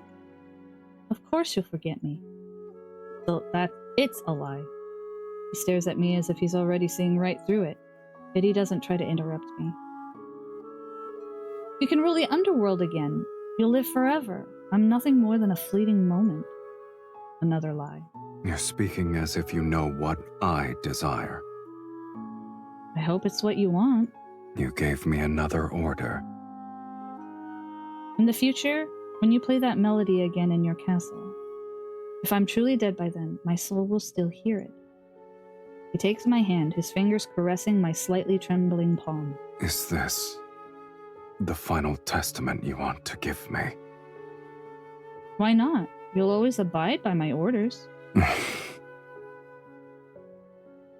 With countless unspoken feelings buried in my heart, I look at Sylus and force myself to smile. Farewell, Sylus. As if he would leave you. As the mist dissipates, my senses vanish. I can't tell where I am. When I open my eyes again, I find myself in an incredibly otherworldly place. The place has no sky and no earth. There is only endless white sand that is constantly flowing. Sand cascades from an indeterminable height. Layers upon layers of it almost fill my vision. I struggle to move I'm like a prisoner trapped inside an enormous hourglass. Please listen to my wishes, Sacred Core. The fate I wish to rewrite is one without any curse. The energy within my body is ripped away by an invisible hand. It transforms into grains of white sand that fall into the flowing sea beneath my feet. The sea of sand churns as a human skeleton slowly rises to the surface. Tattered old clothes still cling to it. I can faintly make out an embroidered badge among the rags. The name on it is Saren. Raptor-chan thanks you for the follow. Oh, and I guess... Jing, thank you for the follow! My pupils constrict as my breathing becomes rapid. Sir Saren, the last Archmage to enter the Sacred Core, the one who left clues about its manifestation for future generations. At long last, a prisoner of the Sacred Core has arrived. The skeleton's jaw moves slowly as it begins to speak. You've discovered that this is a lie. The Sacred Core could never rewrite fate. It's merely a vessel that devours the strongest souls. All mages who enter the Sacred Core sacrifice their souls. Now it's your turn. Fear surges wildly in my chest. I struggle to stay calm as I create a glyph to slow the process of my energy being drained. Akin to a waterfall, sand pours down from above. Cracks begin to appear in my glyph as my scorching energy continues to disappear. I can accept death, but I refuse to be manipulated. A crystalline fragment detaches itself from my chest. It emits a dazzling light. My body feels weightless. The excruciating, searing pain vanishes, and centuries of torment fade away as if I woke up from a bad dream. Is this the source of my suffering? My curse is from a fragment of an incomplete soul.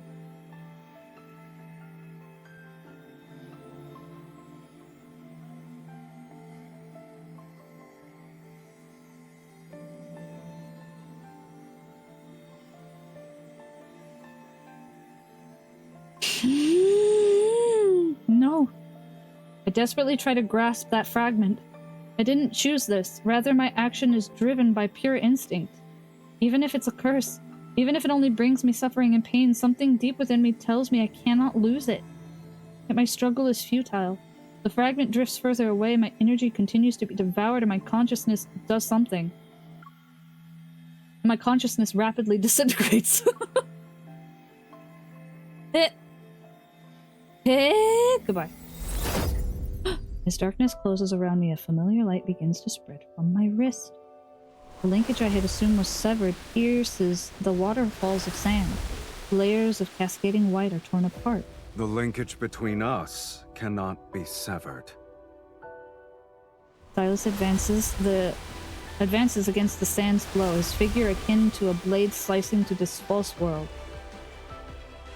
Let's freaking go. Oh my gosh, he is so beautiful! Don't come any closer. The Sacred Core will devour your soul. You can't stay here. What about you? Have you resigned yourself to your fate? Didn't you say you'd rewrite it? Yet as we speak, you're willing to become a sacrifice? It's too powerful. A mage's power simply can't. Oh, it's too powerful? He grips my hand and pulls me out of the sand. His intense gaze meets mine. Have you forgotten? You're not an ordinary mage. You're the mage who summoned Sylus. If you're willing to pay the price, then nothing is immovable. Not even fate. God, this acting is so good. Intense dread washes over me as I desperately try to stop him. Sylus, no, no! Yet he only responds with a gentle smile. What? This matter is merely more absurd than death. Massive energy erupts from his body, waves intertwined, black and red, crash against the realm around us. Sand flows upward, everything trembles, and white sand transforms into a violent storm that engulfs everything. I use every ounce of my strength to hold on to him. Yet in the depths of this raging whirlwind, I see a crystalline fragment of his soul float out from his chest. It's swallowed by the sacred core. No, Sylus! His light explodes between our tightly grasped hands as the space around us collapses with a thunderous roar. We fall endlessly into chaotic void as he spreads his wings and holds me in his arms. No! Our souls! Oh. Hello. The world peels away and vanishes behind us.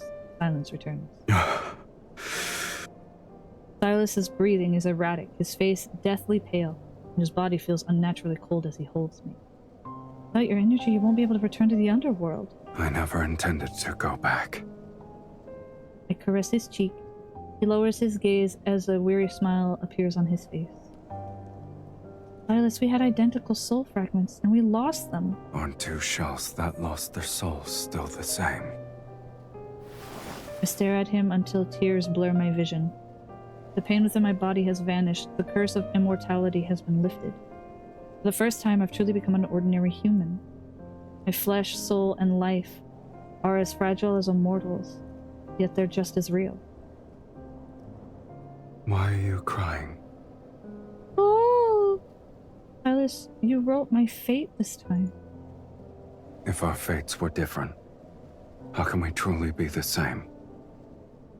But you paid the price of sacrificing every path that would let you return. You'll never be as powerful as you once were. You've chosen the most difficult future for yourself. I have no regrets. Oh! Crosses his arms and observes me for what feels like an eternity. Your past self died as your pain disappeared. Starting from this day, everything that happens will be our shared fate. All the places we'll visit, the sights we'll see, the enemies we'll face, and... We'll spend the rest of our lives together. Are you afraid? We destroyed the sacred core, so we made an enemy out of everyone on Sylus. And we're no longer invincible. There's only one thing I fear. I found the person whom I want to spend the rest of my life with. Yet, I'm afraid our life together has started too late. Oog! Oog! Why is he so freaking romantic? Guys, we have ads in 3 minutes. Oog! Never mind, they're snoozed. Moonlight descends as the blood mist dissipates with the sacred core. Beneath the heavens, Velmir falls into a brief, peaceful slumber. We welcome the rest of our lives with open arms. That's how they became human! So she was the sorceress and she just didn't remember! Ah!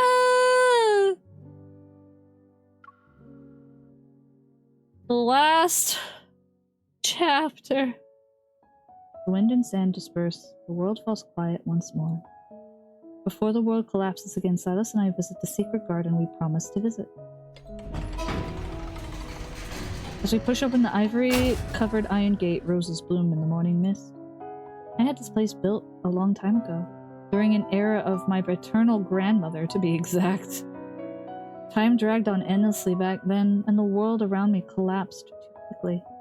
I wanted something I could watch. It had to change slowly, like a flourishing garden. But you didn't stay.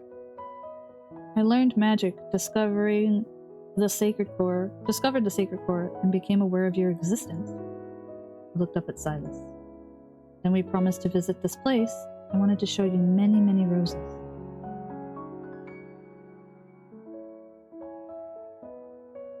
Head pat. Sylus picks a rose and tucks it in my hair. You kept your promise. It's the perfect place to mark the beginning of our life together. The very start of the rest of our lives. Don't you think the rest of our lives is a new concept for us? Indeed. Our lives now have a beginning and an end. The boundaries are distinct.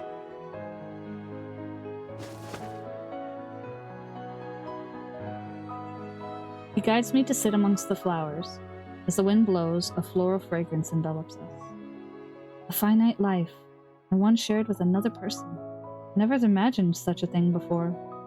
I imagine we'll travel to many places, mostly remote ones where few people visit. And we'll renovate an abandoned fortress and turn it into a temporary home.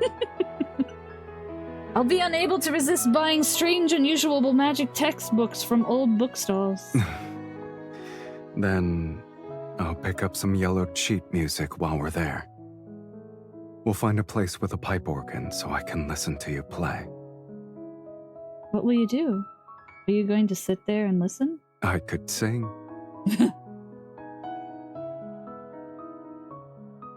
When the weather is warmer, I want to find a ship and go out to sea. Then we'll need to buy one that's sturdy enough to sail to the ends of the planet.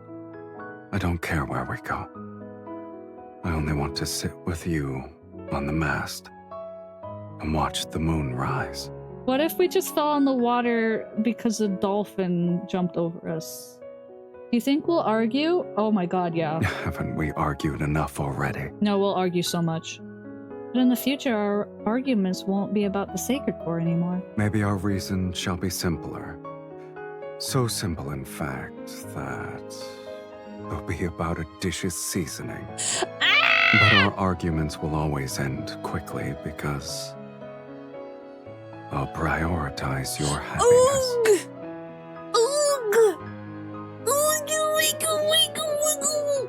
I'm fine. You sound confident. Tell me more.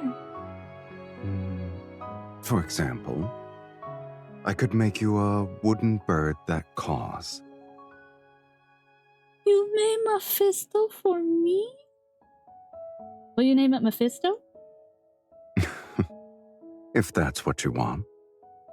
Maybe we'll come back to Velmure every now and then. We'll visit this garden and see roses bloom in another year. Perhaps we'll be old when we return. I rest my head on his shoulder. That means we have truly spent a long time together. It could be considered one way to rewrite fate. We only need to choose each other to rewrite fate. It's a simple matter. We continue to imagine our future together becomes lighter, richer with every detailed daydream. It's like the rose petals brushing between our palms as they sway in the breeze. Their scent and touch gradually lull me to a sweet dream. Everything is peaceful and gentle before the world's collapse. He birthed our bird son! For me!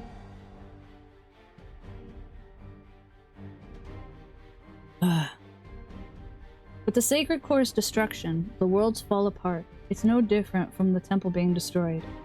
The false world order peels away from its foundation. Across the continent that shrouded in death's shadow, people's hope of rewriting fate dissolves into oblivion. Pillars of faith crumble. Barefoot fanatics fill the streets. They burn ritualistic objects and wail as they try to summon their lost god. Terrified of being overwhelmed by riots, the nobility retreat underground shelters. A power vacuum formed, and several religious organizations tried to establish a new faith and overthrow the old dynasty. Oh god, it's the final days! This continent's history revisits reoccurring themes again and again. Perhaps it's the world that remains trapped in an inescapable cycle of fate. The Sacred Core's demise isn't the end of the world, but the shattering of its illusion left people's fears with nowhere to hide. And we, the ones who destroyed the sacred core and explode the illusions, are the targets of everyone's hunts. Battle after battle, blood and fire become our shadows. To kill us, these fools sacrifice countless innocent lives to activate the most evil forbidden magic. To try to control us and force us to turn our weapons against each other. Yet after every wound and instance of bloodshed, our invisible linkage continues to connect us again and again. We spend a long time together and endure those countless hunts. Until one day, we both stop in our tracks. We're surrounded by blood and ruins. Perhaps we've grown weary of the endless strife. We're tired of this ignorant, cowardly world. On this planet heading towards doomsday, it's possible that weariness is the true awakening. And then our dream ended. Doomsday and all that jazz.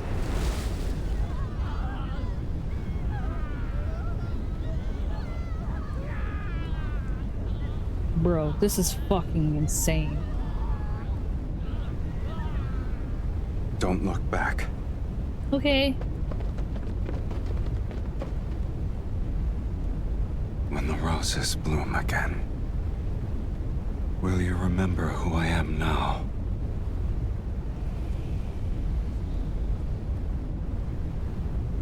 So long as our souls remain unchanged, we'll surely wreck. No! Intermittent gusts reach my ears. Well, here, let me just do this again. Oh no, it won't let me! Oh, there we go, yeah. So long as our souls remain unchanged, we'll surely recognize. No. Intermittent gusts reach my ears. The air is tinged with metallic smell of rust scorched by flames. In the distance, there's a deep rumbling. Perhaps it's the lingering aftermath of endless battles with the approaching legion. Are you awake? Night has fallen. Moonlight bathes the abandoned garden as charged rose petals drift away in the wind. No! Sylus sits next to me. Blood from his wounded shoulder congeals into dark crimson in the night. Was I asleep for a long time? Some time has passed, yes. However, those people haven't found this place yet. I didn't want to wake you. Were you dreaming? Yes, I dreamed about matters from long ago. Starting from when our paths first became linked. No wonder you wouldn't wake up. He relaxes and pulls me into his embrace. Looking back, it has been a long time. I also dreamed about the future we once imagined. Finding a temporary home, hunting for old sheet music, going out to sea, making a wooden bird named Mephisto. I just realized the castle reference.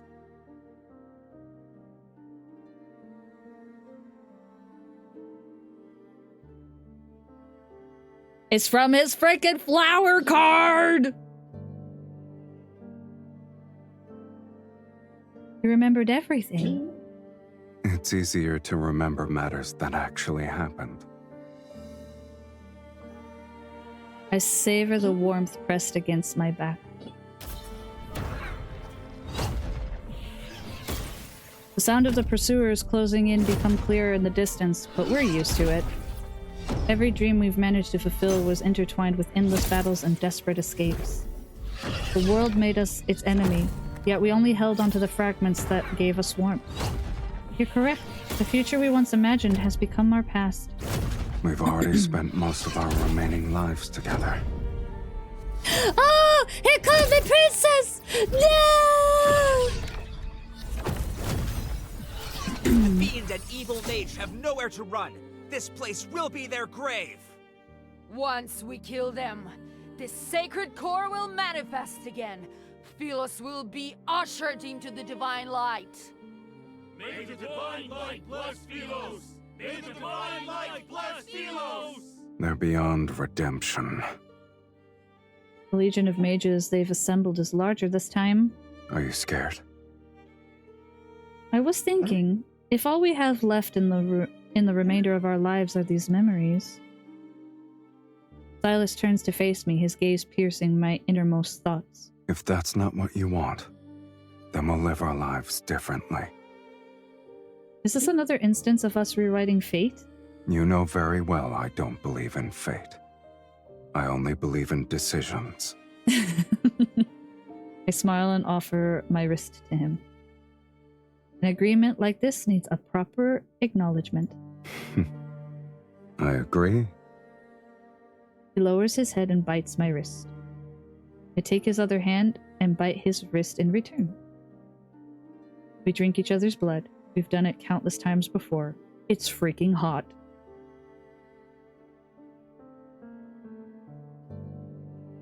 The ritual is complete. Are you ready to partake in the final feast, my dearest wife? Yeah, I gotta save that one. Yeah.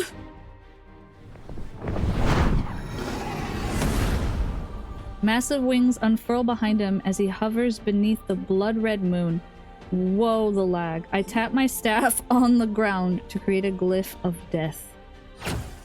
His wagony wings. The encircling armies surge from the mist, flames and lightning rain down. The earth trembles from incantations, ruins on the brink of collapse sway, and the darkness is torn asunder. Is that right, Luna? Oh my gosh, she's just chewing her feet and coughing. I could almost believe Doomsday had arrived. And so we marched toward our Doomsday, as if we were welcoming a celebration that has descended solely for us.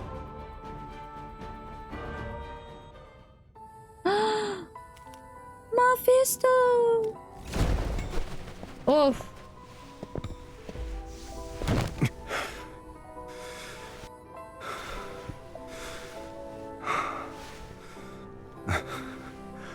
I suppose this is the end.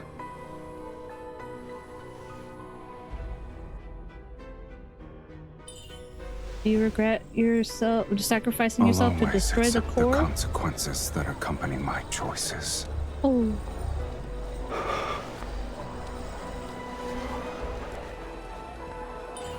Even though we can't return to the underworld, I can't read What that about too you? fast. Do you regret rewriting your fate so you could live as a mortal? Absolutely not. Of course not. Don't listen to them. All right then. Whoa.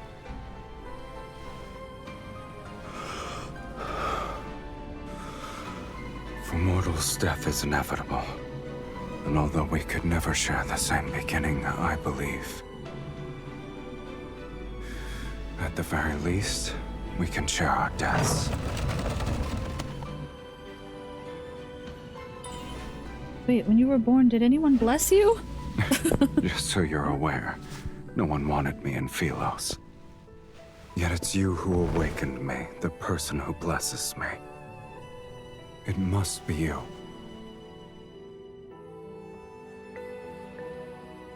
Ah! Sylus, I should give you a blessing. Did you lose your magic and voice already?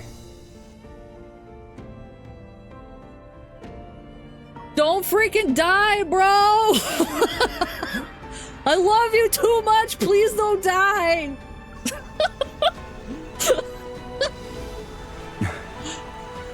Now I have truly been born into this world, with you in it. I have to bless you with my sword. Sylus, you are no longer in existence that no one wants. I want you. Oh no, her vision. I'll remember that.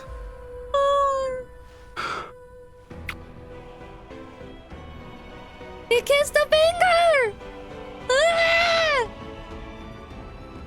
Oh, shut the fuck up. Place the flower.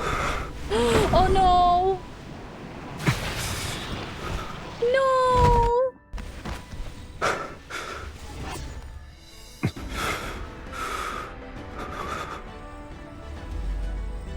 You truly have have no regrets.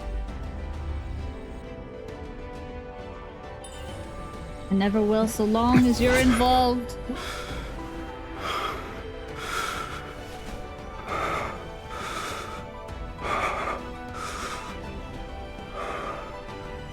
From the moment we're born to when we breathe our last, we shall inevitably walk the same path.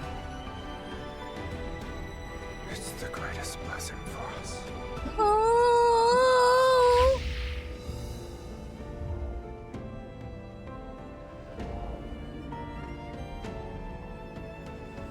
And the flowers wrap around their hands like when they were in the marriage thing!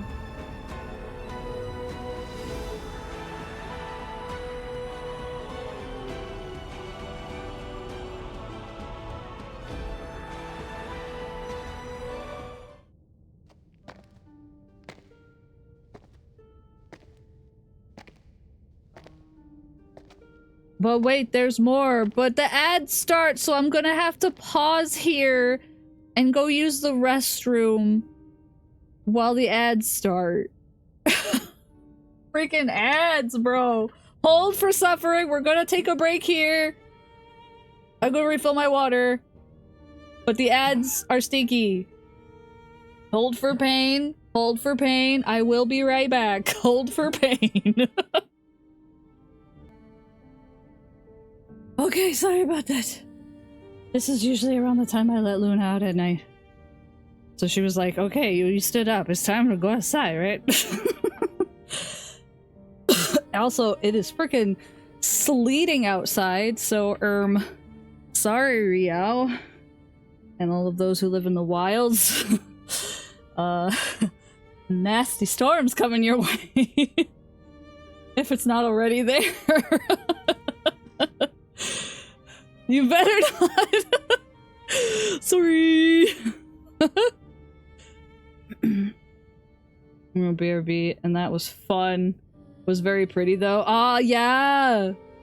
You're getting hit with it. Oh yeah, because how big is it? Hold on, let me check the weather and then we'll go back to pain. I would eat your space tail back into space. Let me look at the radar. Let me look at the radar.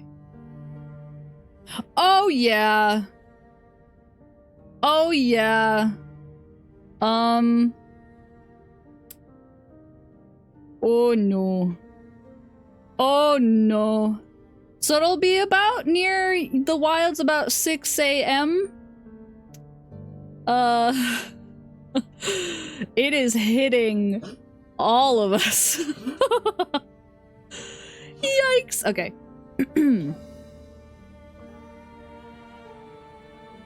Okay.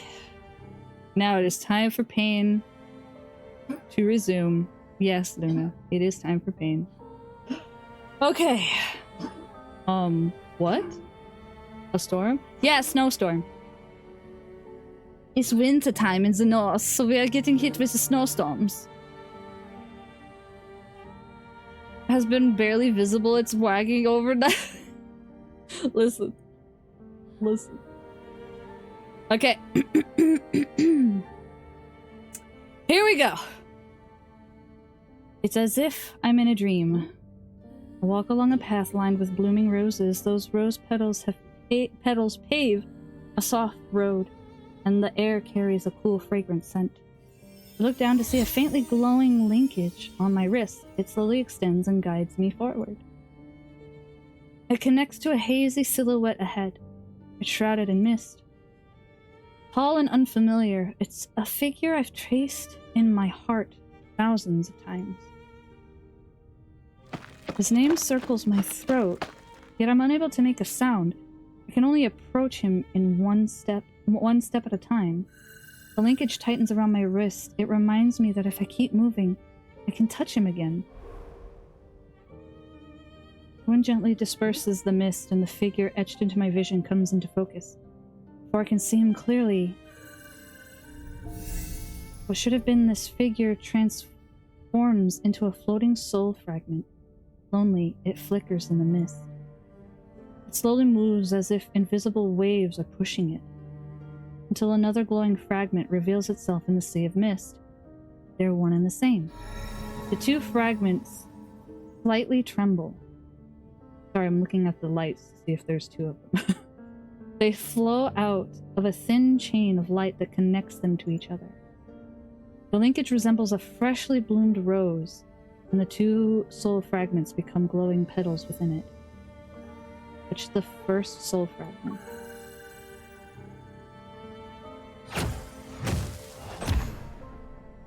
Hello? Underworld long ago. Beneath the boundless gray sky, countless fractured worlds' fragments are akin to enormous mouths devouring space and time. Sylus stands atop of a mound of broken bones. Black-red mist has entwined his staff.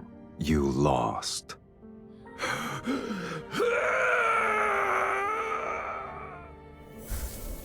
The defeated fiend gradually crumbles to ash amidst agonized howls, yet before he disappears, a deep voice reverberates. It doesn't matter if you've defeated the fiends here. This place is Fate's graveyard where only incomplete souls can exist. No matter how powerful you are, you're still no different from us. My soul was plundered long ago. I only had the instinct to kill. And you, Sylus, where is the other half of your soul? The other half.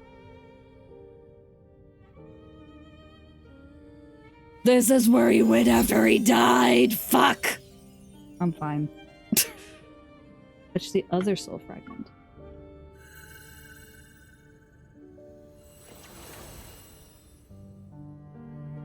Velmure, long ago. Candles sway in the corner of a hall. A mage's hunched shadow is cast on the wall.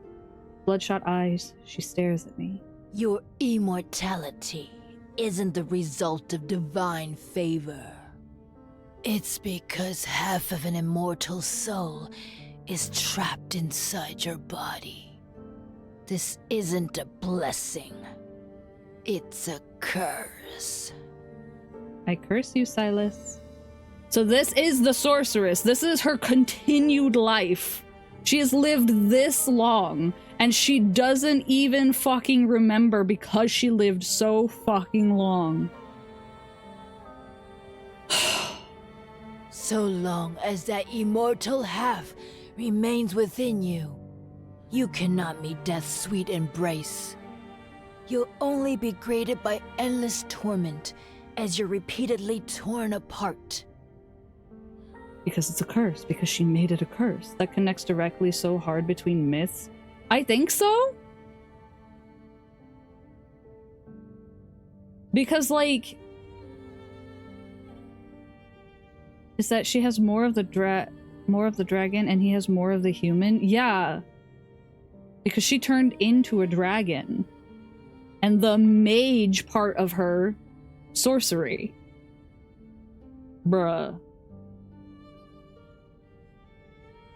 And the fact that it's all on Sylus was what, like, at the very beginning when I said I think this is just the sorceress's continued storyline, was because this is all taking part on Sylus, which is where Sylus's dragon myth took place.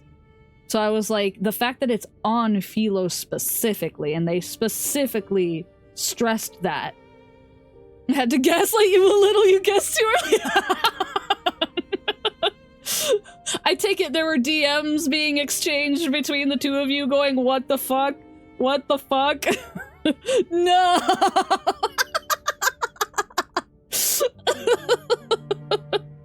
Yeah, but when they were like, this is Sylus, I was like, okay. And the fact that she kept going, Sylus, Sylus, Sylus, Sylus, even though she read the name in the book, she was chanting it like she was just being driven forward to find Sylus. And then he's like, you could have summoned any demon. Why'd you have to summon me? Because Sylus. It's Sylus. She's like, I need Sylus. I'm like, oh! Okay, I'm fine. What do you mean? Clip me! I'm just normal about this. I'm not normal. I'm not fine. Oh my god, my brain is exploding. Oh wait, it gets better. Oh god. I hold my breath, my body trembling slightly as vague memories unexpectedly surface. This is my curse. Only I can grant you a true death. Oh my god. A severe headache strikes me and cuts the paths that lead to my emerging memories. How can I break this curse? I'm willing to do anything. The teacher remains silent for a moment as if reciting a prayer to me. For me, then she speaks. The only method. You must enter the sacred core and rewrite your fate. Because her soul is looking for the other half. She's looking for Sylus. Oh, the soulmates trope.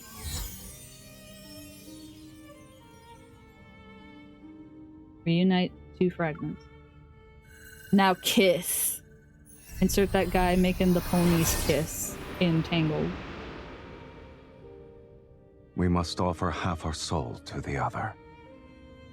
They'll be merged to forge an unbreakable bond.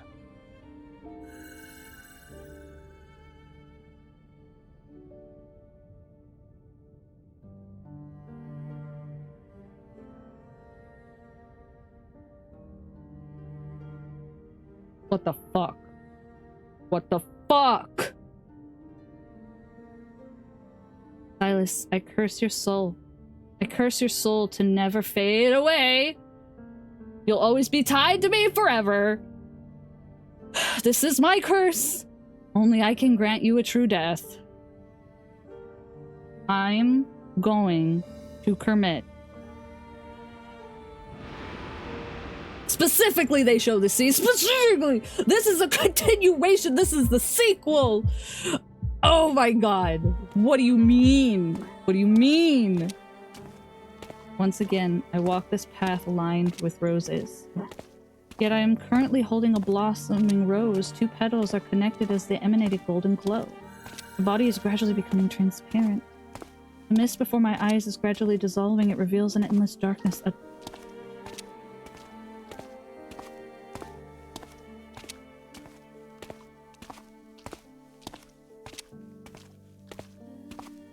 I can't believe this is happening to me right now. What do you fucking mean? We are actually living where she fucking reincarnates? Are you fucking serious right now?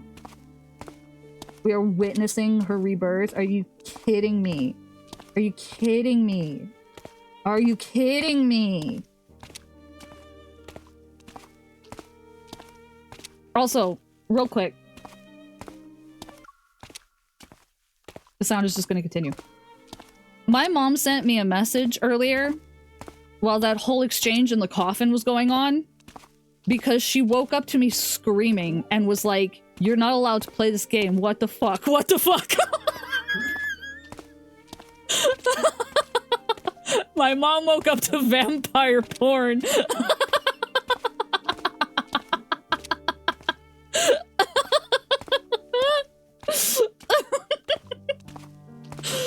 Omnimom, please. It was really funny. I looked at it right before I went to use the restroom. You guys are being too loud in the comments. Okay, sorry. I'm going to leave this world behind. No, I don't want to forget again. You don't need to be afraid of anything. Tell me your voice resounds next to my ear. I turn only to find wilting rose bushes around me. I hear the footsteps of 2 people. I will find you, and we shall inevitably walk the same path. The world we find ourselves in doesn't matter. Oh! The rose in my hand scatters because of the wind, and 2 glowing fragments separate. Old one! I run and grasp one of the fragments before the wind carries them away. If I hold onto the soul fragment, it will keep us from being separated? Are you willing to let it become your eternal curse? I place the fragment into my body and it overlaps with my heart. This is the first and last ritual. At the end of the path, the mist disappears and white light is poured into me. New life, eternal curse, immortality, rebirth, rebirth. And the freaking eye! I'm gonna... I'm fine. I float through time and space. It's so bright and yet so dark. I can only feel that fragment's warmth in my heart. Are you sure? Like the writers must really love Sylus. Why is his stories like this? I swear to God. I can only feel that fragment's warmth in my heart. Sylus, what if I forget you again when we meet once more? It doesn't matter. I will recognize you, and we'll be the same. Two kindred spirits. Shut the fuck up. And then, we'll begin our new life together. In a castle, we'll go on a boat, you'll make me a bird, we'll have 2 kids. I'm not alone. Within my soul, I carry my beloved. With the organ! What do you mean? What do you mean? And we get a freak. Are you kidding me? Instead of fading, their entwined souls transform into an immortal rose rooted in the heart and nourished by lifeblood. It awaits silently to bloom on the day of their reunion. Shut up. I can't believe this. The fucking Beauty and the Beast ass shit is Beauty and the Beast, eternal soulmates, tragic love, vampires, dragons, space. What do you mean? What do you mean? Check your DMs.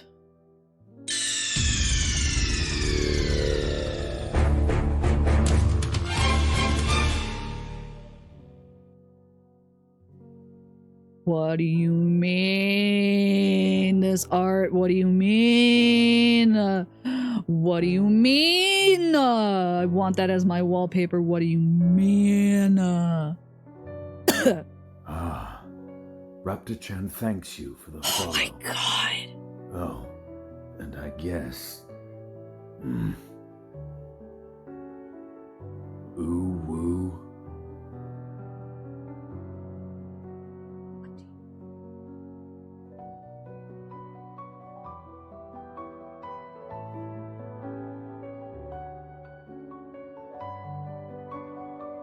You guys can't see it, but my face is in my hands right now.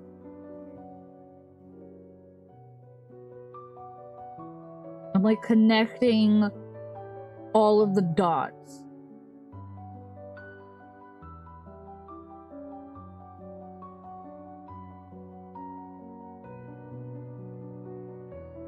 This is technically, yeah, like the only time I got really close to possibly crying was talking about Mephisto.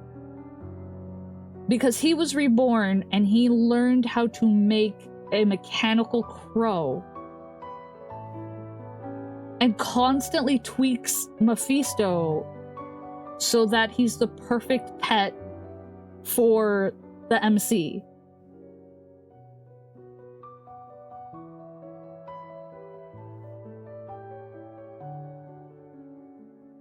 Like, what the fuck, bro? How do you be this romantic? How do you be this romantic?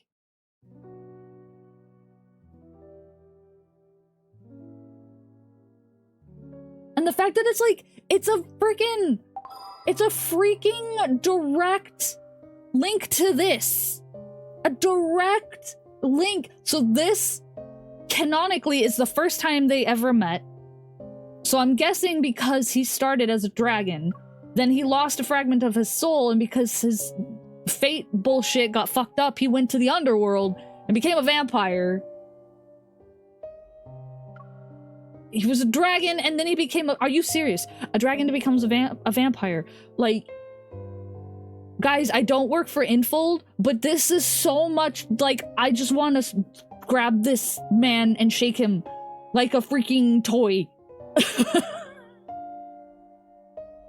A call forward to the silly salad dressing argument. Bro. She chose potential eternal torment over a peaceful— bruh. And in today's life, he's sun adverse. Yeah! Remember the sun— save this VOD. I'm gonna upload it to my VOD channel. So don't worry about that. Hello, VOD channel from people from the future watching. Hi! I'm going insane. People that don't play Love in Deepspace are probably really lost, but don't worry.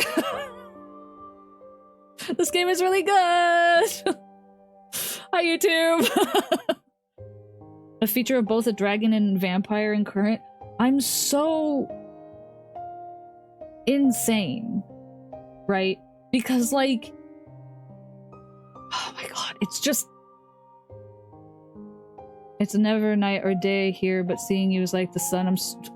I'm so sick. Like, bro.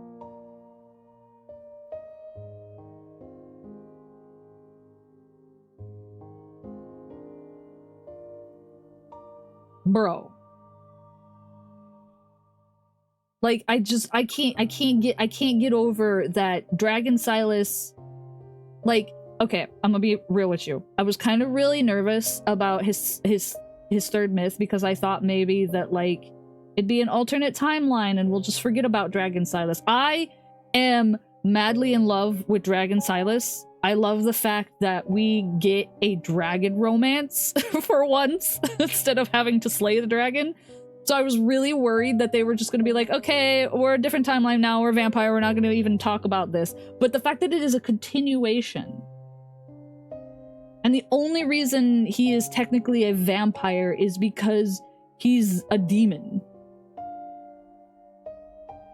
They're all Sylus channel already, but listen, I scrolled through the backlog for you. Send away in my DMs. Send away. This is crazy. Crazy. I freaking love Sylus. This is such a good character. I'm mad about it. He's so well written. Sylus is so well written. He's like one of the most well written characters in any video game, and it's a mobile game where you date people. Like Sylus and Garrus and freaking Emmett Selk or Grahatia, or in my case, Sidian. Pick your husbando from 14. He is up there. 5 years of writing. Bro. And technically, Sylus has only existed in our lives for a year. 1 year. I've only listened to this one stream and I already like it. He's so good! He is so good! And the fact now, it makes freaking— hold on. Hi, boo. Don't talk to me. I know you're gonna be perverted. Don't do it. Okay, sorry. I'm still working on the Caleb stuff. Okay. The fact that now the freaking lore for this, because, like, one of the problems that, like, people had was, like, why is he starving, you know, his wife? Why is he being that way? Because he thought she didn't eat food. This whole time he's just like, fuck, she eats food again. What do I do?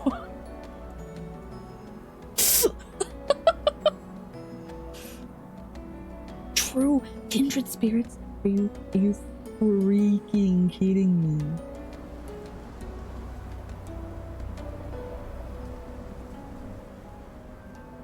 MRE slept. Yeah. We thought she'd remember. We thought he thought she'd remember, but he knew we wouldn't. He didn't care. She was like, what if I forget you? And he's like, I won't.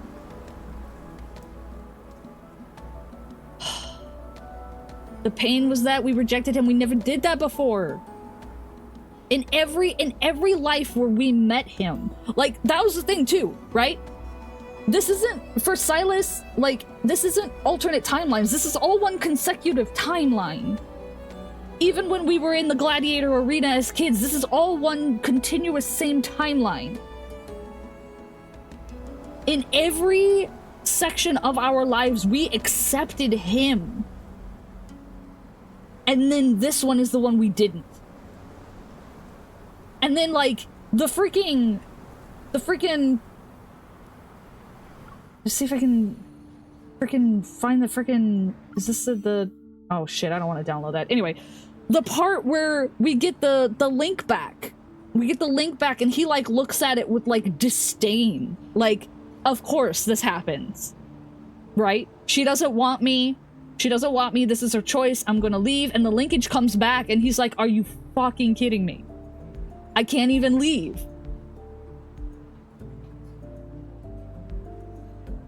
The testing of our strength and resolve. It all makes sense.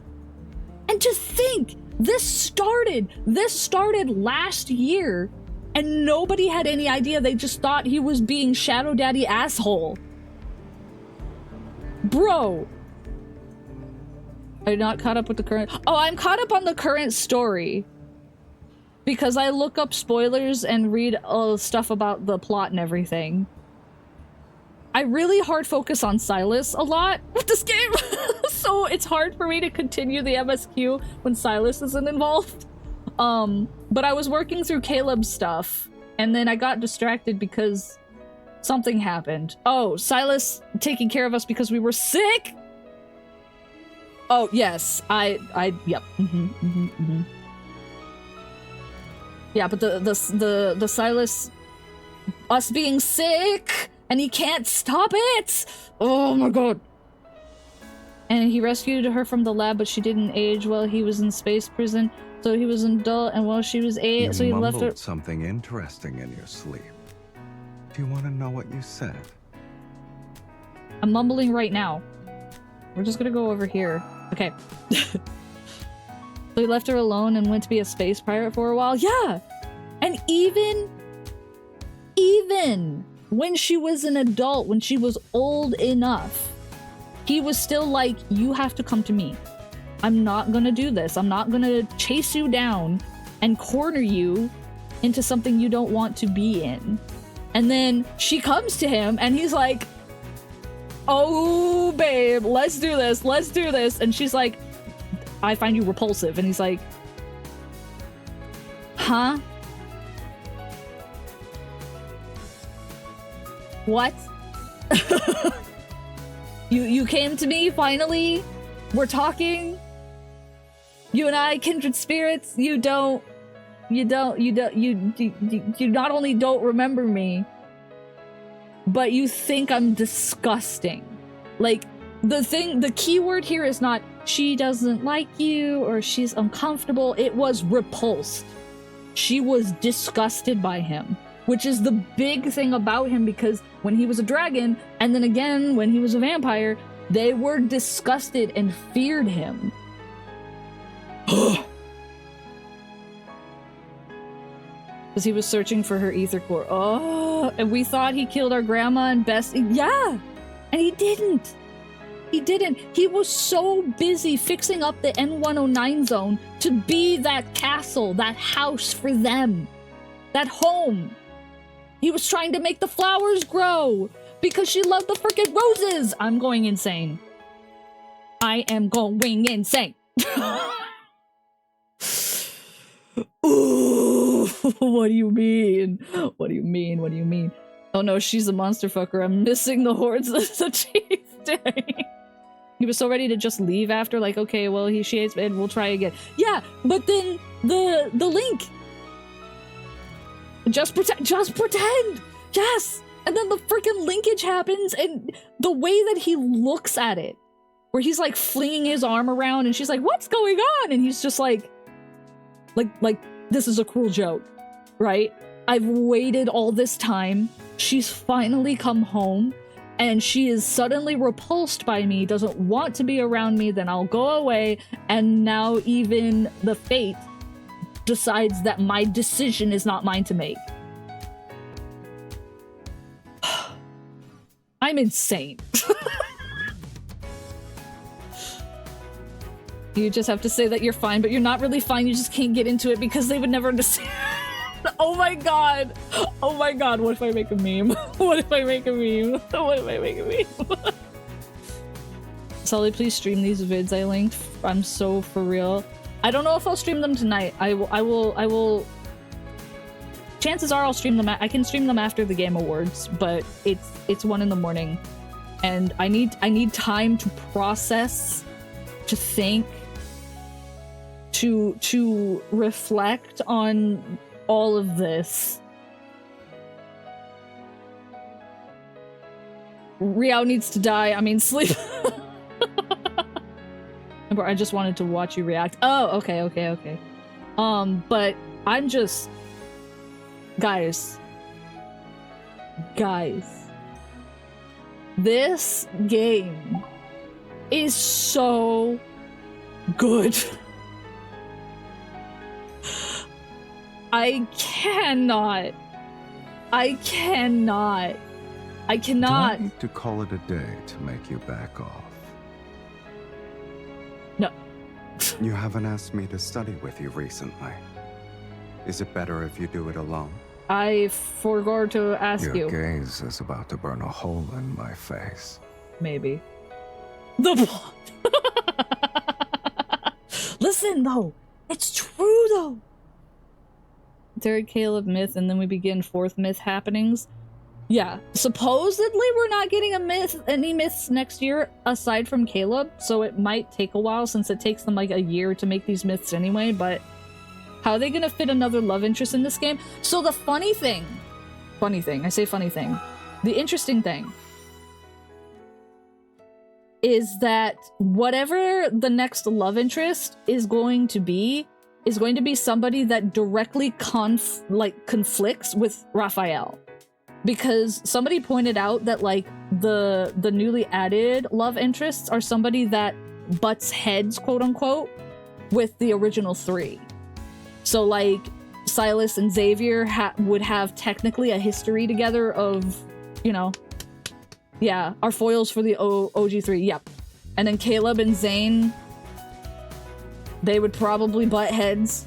So whoever is coming is somebody that will be opposite to Raphael. But oh my god.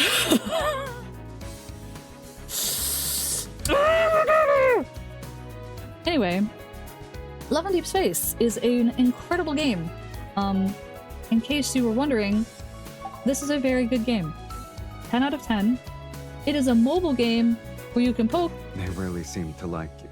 They keep showing up one after another. I know. Thank you for giving me so many toys. You're so sweet. The childhood friends arrivals. Yes! It's gonna be official! Oh no. Oh my god. What a freaking... I am just... Guys, I love Sylus. I love Sylus so freaking much. How are much. you feeling? You can tell me anything. I freaking love this man.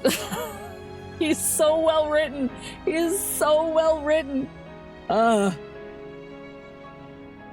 Okay. I need to digest all of that.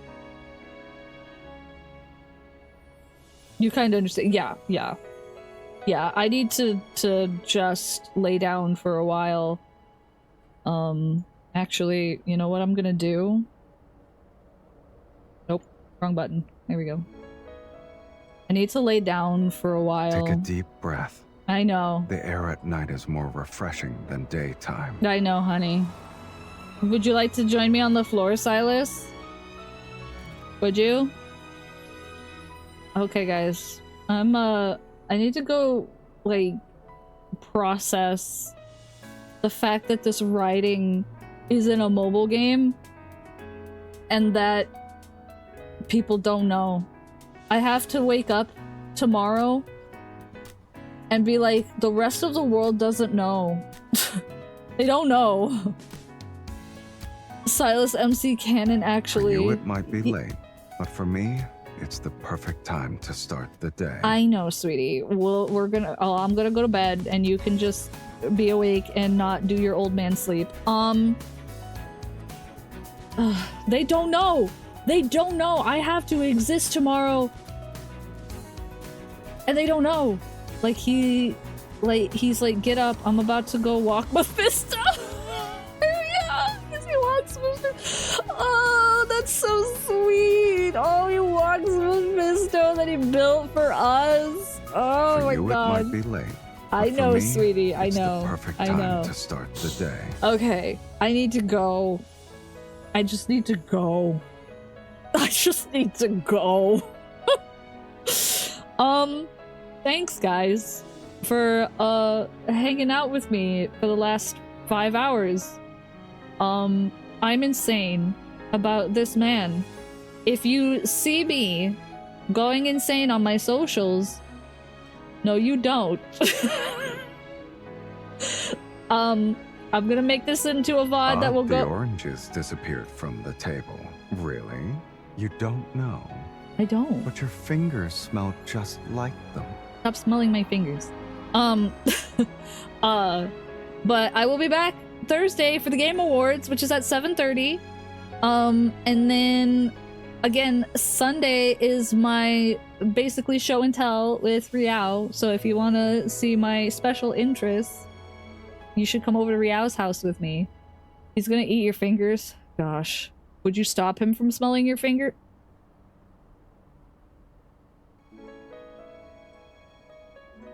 You mumbled something interesting in your I need to go to bed. Do you want to know what you said?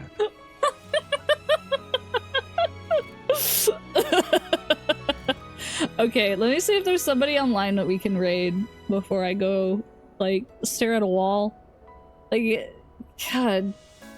It's like playing Shadowbringers, man. I swear.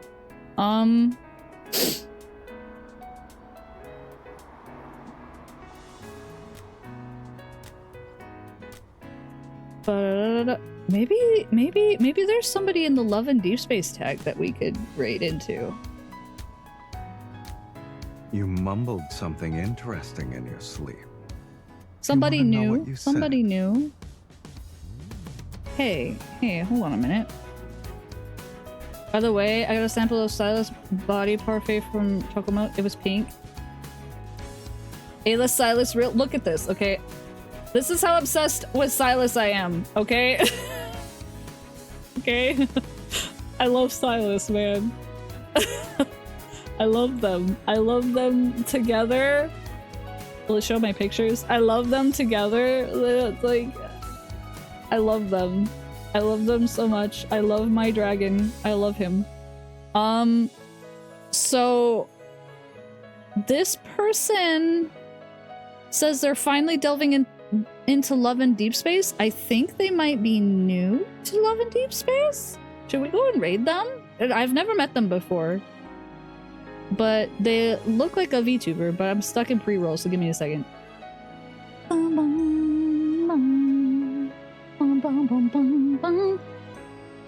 As I lay here on the floor and subject you guys to look at my beloveds. We'll go back to Sylus. Hey boo. I love this man! Okay. Okay, yeah, they are new. They are new. They are doing the heckin' Zane, like, first date. Okay, yeah, we're rating them. We are rating them.